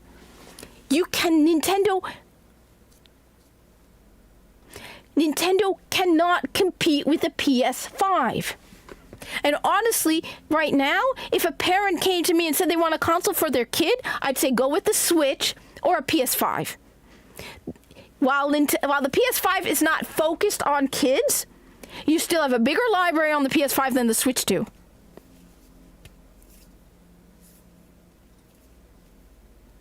So, yeah. Minna. Psst, psst, psst. Who's a baby girl? Come here, baby. Come on, baby. Come on, baby. Come on, baby. You're still a baby, all right? You're still a baby. Come here, baby. Come, baby. Who's a baby? Who's a baby? Baby. You know what, Minnie? You're still a beautiful little baby. I don't care. You're still a baby. You're still not yet 1 year old, all right? You still have a couple months. All right, baby? Who's a baby? Sleepy baby? Eepy neepy? You're eepy? You're being eepy? So whatever's happening, so here we go. Here's the eepy one. Ooh, sleepy. Yeah, so I don't see this succeeding. As I said, I don't want anyone to get me wrong. Okay, this thing is definitely going to sell out. Between the scalpers, who will probably want to buy multiple, if not even to sell it right away, to hold on to it in case the tariffs cause a rise in price. All right? So between the scalpers and the hardcore Nintendo people and the hardcore gamers and the YouTubers, yeah, this thing's going to sell out. Hey, baby. Who's a baby Sneepy? Are you a Snippy? Who's a baby? Who's a baby? You're such a cutie. You're such a... Oh, look at that big kitten mouth. And that bad kitten breath. Wow, baby. Bad kitten breath.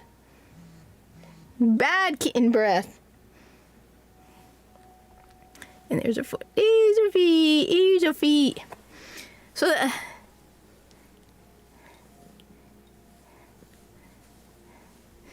but the problem is now, right? How many parents are going to want to give them this thing? And the thing is, at least with the Switch, you can give them multiple. 100%. Buy a Switch. Don't buy a Switch 2. Do not buy a Switch 2. Buy a Switch. Kids will... Switch is a better choice for kids. You don't want to give them this $450 thing. $80, $90 games from Nintendo. They're also making it ridiculously convoluted with all these special micro SD cards and trying to explain. I mean, have you ever tried to explain gaming to someone who does not understand gaming?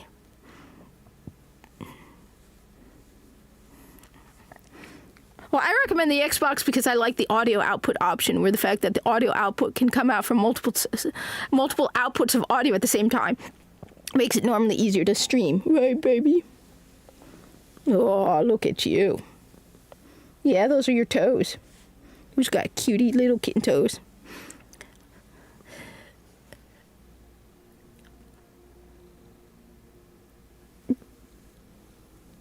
You have meat breath. Meat breath.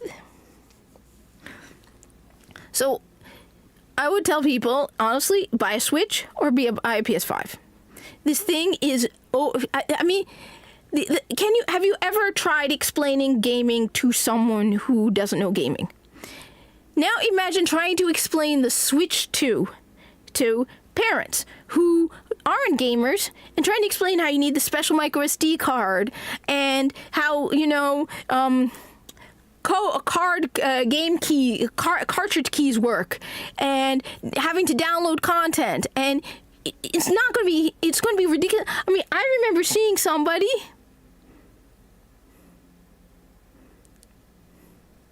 but I remember seeing somebody, right, who bought, okay, like I said, a Xbox Series S, friend of ours, right? Xbox Series S and a physical game, and I had to tell them, no. Take that game back. You can't use a physical game on the Xbox Series. People were having difficulty understanding the difference between a digital and a disc console, okay? And you want to try and have them understand the ridiculous, convoluted complexities that is the Switch 2.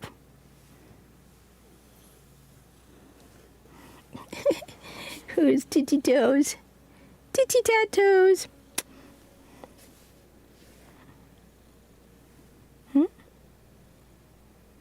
I'm sorry, Minnie. I should have... Whoa. That cat breath. I forgot to buy her whipped cream this weekend. I'm sorry. She's sleepy. No, so, I mean, at least show me why you are charging more. No, because it's Nintendo quality. Again, we have some really great games coming out, third party, right? Indie developed games, like Pal World.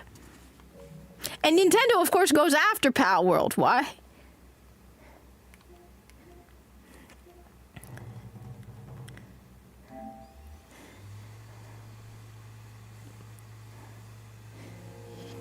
So no, I don't. It's gonna be a mess, and she's got bad breath. She's being cute. She's being. You can't see. You can see her foot right there. There's her foot. The thing, right? So look, when it comes down to it, right? If the choice to go digital is to go with the Nintendo Switch 2, who I don't trust. How many times have Nintendo shut down their marketplaces, right? Versus Steam, I'm going with Steam. And honestly, the thing is, right? It used to be that, I would buy a Switch game because I got the physical game on the disc, right? On the cartridge, right? So I would buy the game because I want the physical game, right? But if you're telling me that the game isn't even on the cartridge, then you know what? Why am I not going to emulate?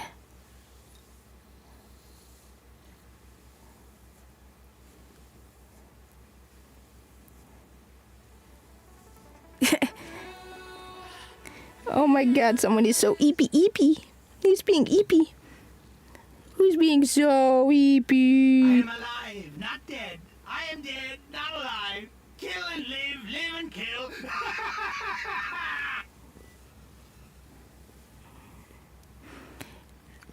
But so that's why I'm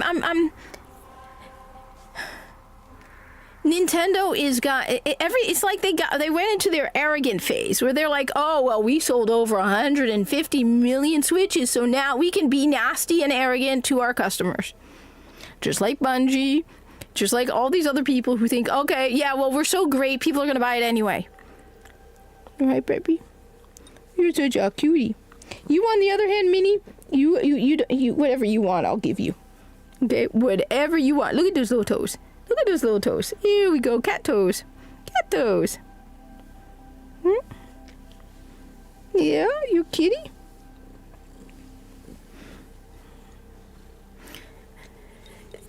It's like, you need to kiss our butts. We are your customers, okay?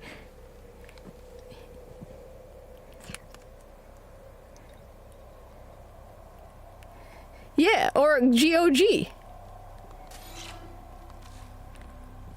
Yes, Minnie? Oh, those little feet. Huh? Now she's spread out.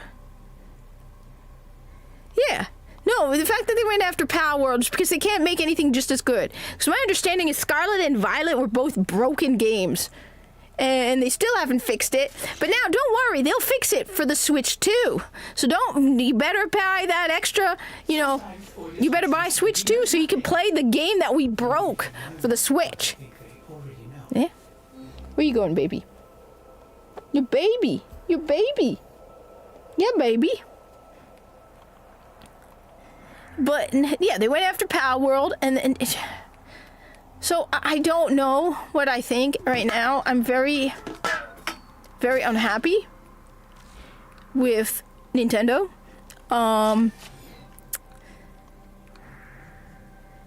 very disappointed. And it's just, you also just have to know how you're treating your customers. They seem to, they keep these people, these companies. They don't seem to understand that you need to, I'm sorry, but you need to kiss our butts, okay? We don't, especially, this is the most important thing about the whole thing. It's the fact that we don't need you, Nintendo. I mean, some people can't live without you, but the majority of people, if they can't afford your Switch 2, I mean, look at this. Look, all right.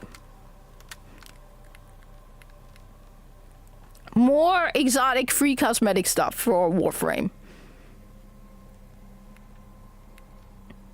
I mean, seriously.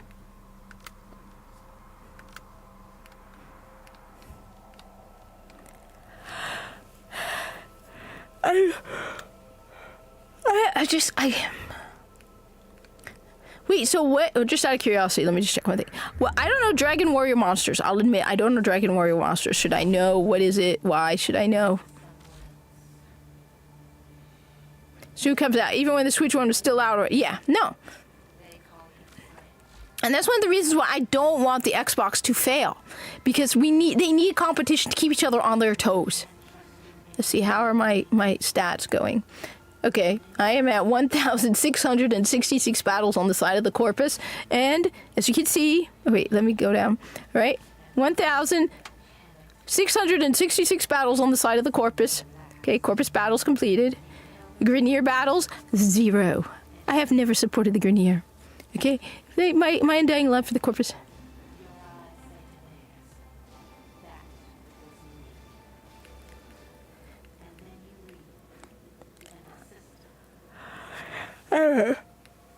I should see right over here. I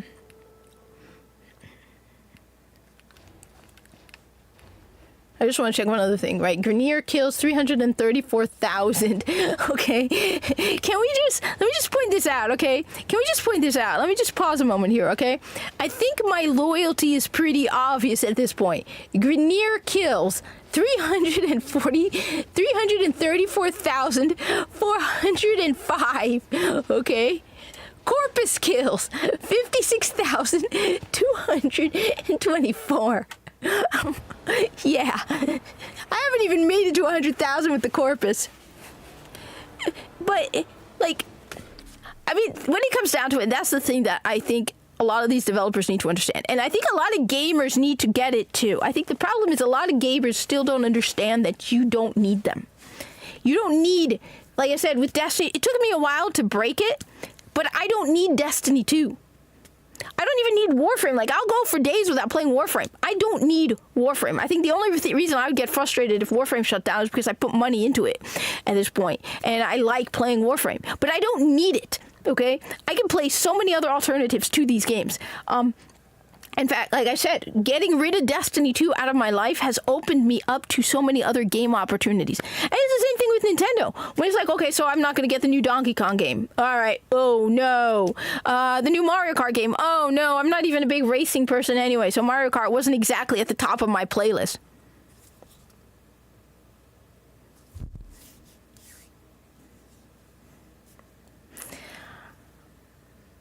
Yeah. You baby. Do you like your new fountain? Yes, you like your new fountain? You can't take the top off your new fountain, can you?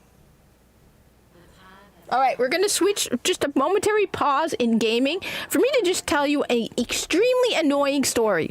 All right, so I bought little Minna here, a fancy pet Libro fountain, okay? I also bought a whole bunch of filters for her new fancy fountain. She's had it for months, okay? I bought it when I first got her, okay? I got her back in October. She was, like, I had the same fountain for Buster, but I was like, you know what? It's getting old. Let me get a new fountain for Minna, all right? Give her a new fountain. Make her feel special. You know, she's a new baby, okay?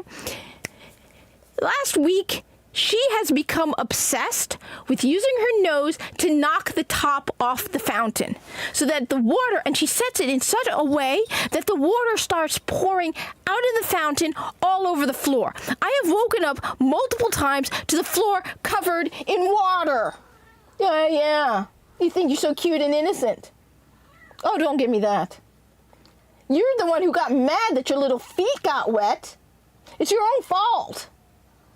Yeah, then she would get mad at me because her feet were getting wet. So she would stand on my lap. She would, like, jump onto my lap, and her soaking wet little paws would start soaking up my clothes and shoving her tiny little smelly, wet, cold paws into my face.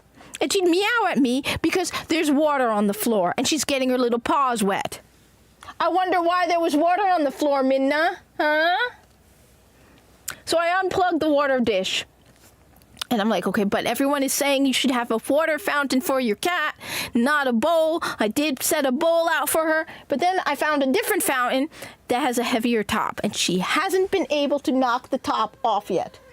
Yeah, now you can't knock it all over the place. There's no water on the floor. Oh, don't give me that. Stop being cute. And you think it's so cute. Yeah. Yeah. Oh, no, now don't do the upside down head thing. Oh. Yes. So anyway, that aside, okay, back to gaming. This, by the way, I'm just going to say this right now. Anyone who plays Warframe, this is so boring. Who thought this was oh my God. This is so boring. This is so boring.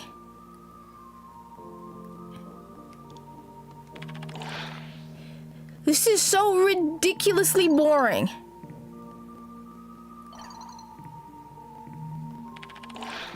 This is... I hate this so much.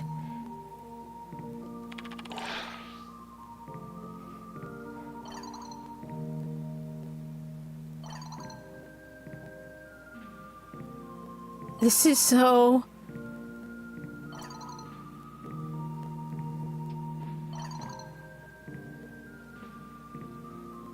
This is... I hate this.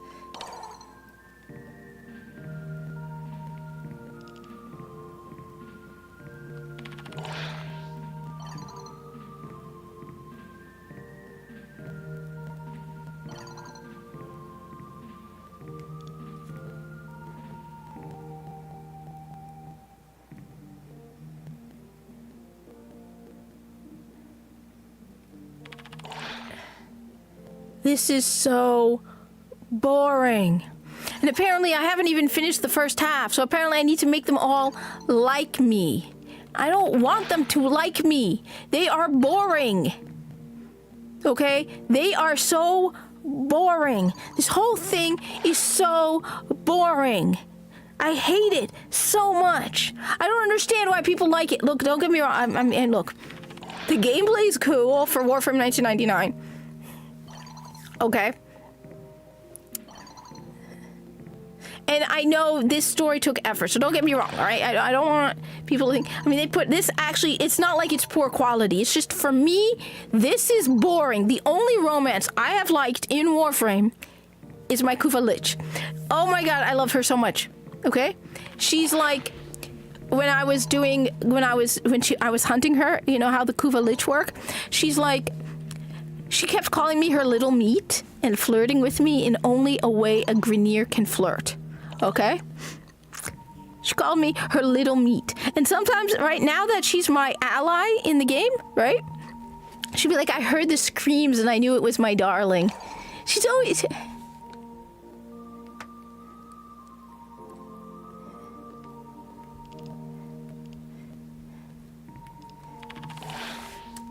She's the only romance in the entire game that I actually found hilarious because, I mean, come on, we're talking about Grineer. And this Grineer is... Right? And she's the only Grineer that, I said, she flirted with me in only the way a Grineer, and every time she'll come, like I said, so you have the choice with Kuva Lich, right? Right? You can either conquer them and take their weapon.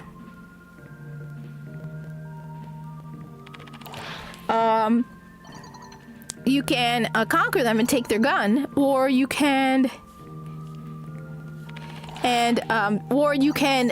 convert them. And so when you convert them, they will join you in battle sometimes.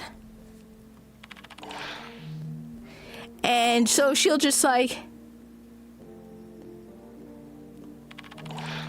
And so, she'll just join me. So, like, I'll be in the middle of battle, and all of a sudden she'll be like, I heard the screams, and I knew it was my darling. It's like, sweetie. That's the only romance I've ever liked in any video game. Okay? These are boring.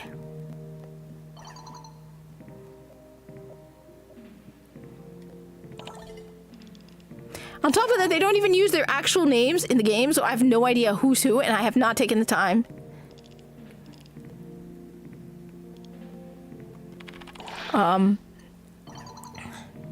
So boring. And apparently, like I said, I haven't even finished it. I have to make them like me. And I don't like any of them.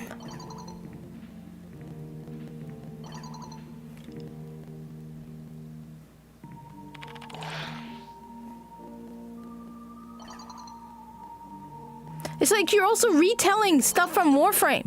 Like at one point, they were like telling me something about the future, and it's like start describing the corpus to them. It's like, okay, I know.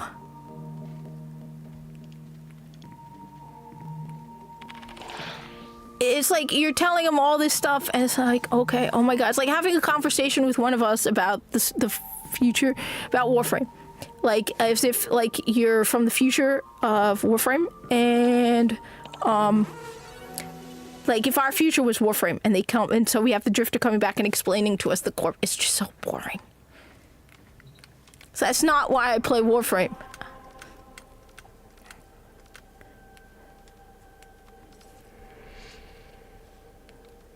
This is why I play Warframe. But I mean, like so people talk about the Game Pass and the Game Pass failing or not failing, and I don't know. There are advantages to the hardware that I like. I also like the fact that I can get games on Game Pass. I mean, yeah, it's a problem. This is a mobile defense mission. See, now this. You must deliver payloads and defend a number of locations while I bring in... And I'm not good. I gotta get better at my parkour. I can't do this without you. There are 4 missions in the area. And this is my favorite melee weapon, even though I'm sure it's not the best. It's called the Oma. It's a Corpus weapon, because everything good is Corpus. Defend yourself and use reactive to overthrow us. at this thing. Woman? Yes, woman, we all know. Do I have to? I guess. Like, they released Warframe 1999 with all that dialogue, which I thought was stupid, but at least, you know what? It's creative. And another livable space. Oh my god, woman, it's the... I never would have guessed. It's the Grineer. I'm in Grineer territory. I'm doing a Grineer mission.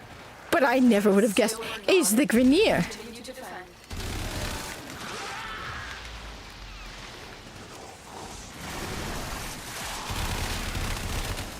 In the Corpus, we have a very simple HR policy. It's called airlock time. Oh, you don't like that? I got your pronouns wrong? Airlock. Oh, you're whining about your hours? Airlock. I wanted to just post that just to be like, that's how brutal the crew, like, whereas like Tico, if Tico has this crewman come up to him, right? Tico's welcoming new crew on the ship, right? And he goes up to someone, he's like, and the person's like, excuse me, my pronouns are they, them, and Tico looks at him, he's like, this is an all-male unit. And then he turns to two security guards and says, airlock. And he's like, you can't do that. I'm like, yes, I can.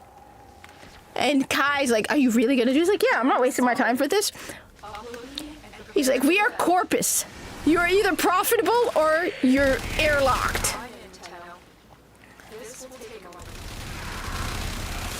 You will either be profit.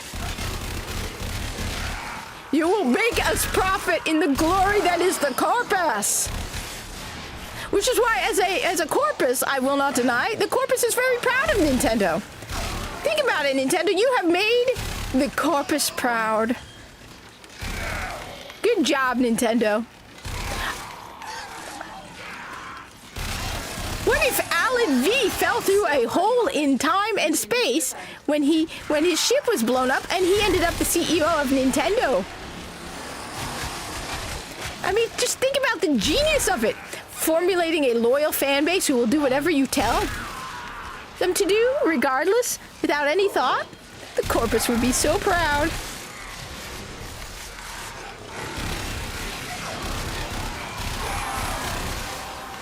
Ooh, goody. That's it. Yay. I know, woman.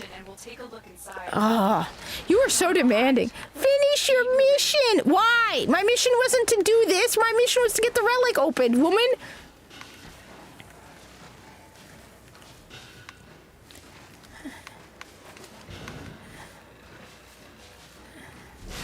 Anyway. So now...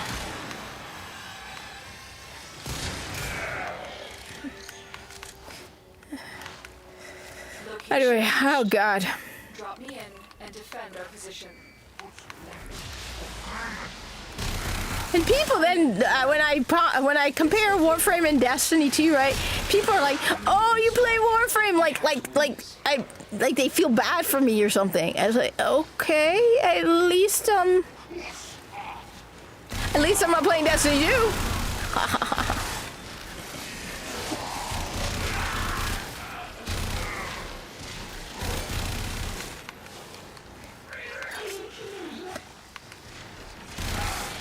Still working on it. Continue to defend.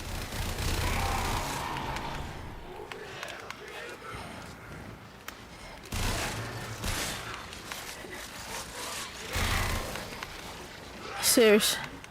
I am begging you people, do not buy Marathon. I'm begging people, don't.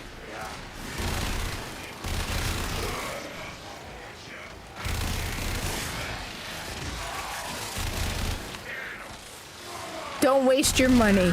The odds were against us, Tenno, but we did it. Mission complete. Yay!